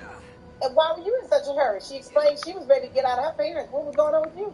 Well, to be honest with you, I didn't want to marry her. And she kept bugging me and asking me, and I was like, what's the difference between us living together and being married? You know what I'm saying? I grew up like that. You supposed to be married. Like, so you were happy just living together? Yeah, and she was like, marry me, marry me, marry me. So let me ask you, what is the difference? Why were you able to live with her, but you didn't want to marry her? I didn't want to get married at all. Why? You didn't want that commitment? My parents are two people that, they've been married a long time, too. And to my knowledge, they hate each other. So I didn't never want to get married. So you figured if you lived together, you wouldn't hate each other? Well, I figured if we just lived together, then if things didn't work out, we just go our separate ways. Oh, so you didn't want to be bothered with the divorce part of it? Yeah. I figured if I got married, I ain't never expected to be divorced. And you didn't want to be divided and spoiled if you were to get married?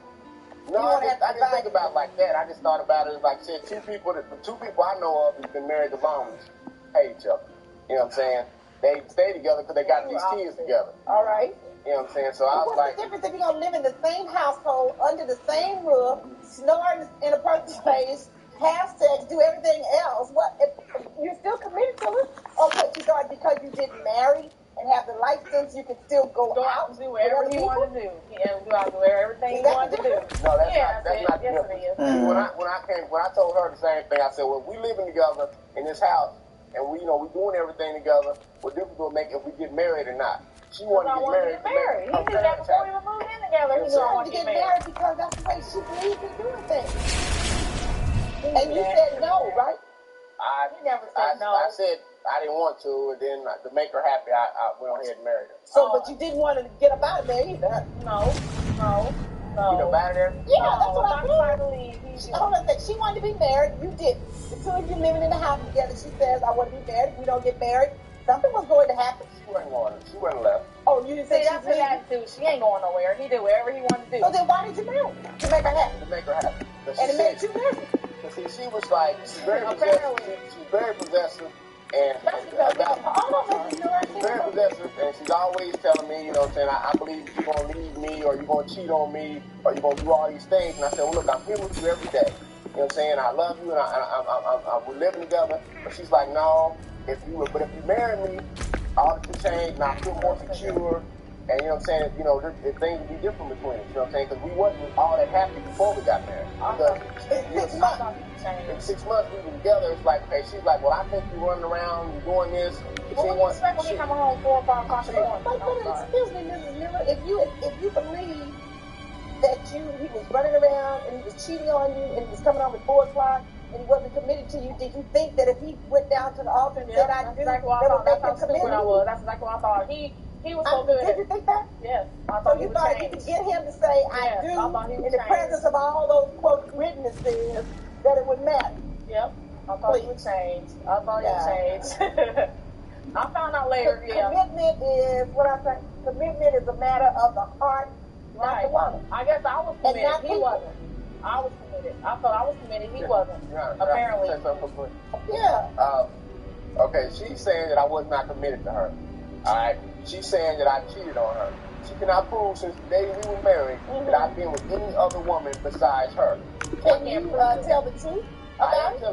Can you tell the truth about it, whether she can prove it or not? I can prove it. Okay, have you? No. Since the day you were married? Since the day we were married. Up to now? That's why you left. Not up to now. That's until when? Since we've got maybe 2 years ago. Since you separated? Yeah. So you said between the day of marriage and the day of separation, you were not unfaithful, you never had a relationship, never had another affair with another woman, your wife just accused you of it. Right. That's why he left taking a woman home at 11 o'clock at night and coming home the next day at 3 o'clock in the afternoon with the woman walking up in my house and had Before or after you were separated? This was before. This was like 2-3 years after we were married. Who was the woman he left when 11 o'clock at night? Some friend. From your house? Yes. I mean, if I work night shift, if I would leave, she would be sitting there like, bye. Whose friend was she? See, he made sure we So you left her at home while you went to work?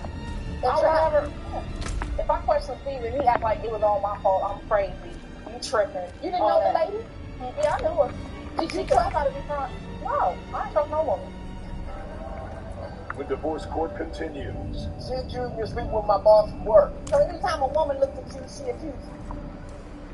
If you would like to have the judge hear your case in divorce court, call us 1-877-311-2222 or log on to our website at www.divorcecourt.com. The GMC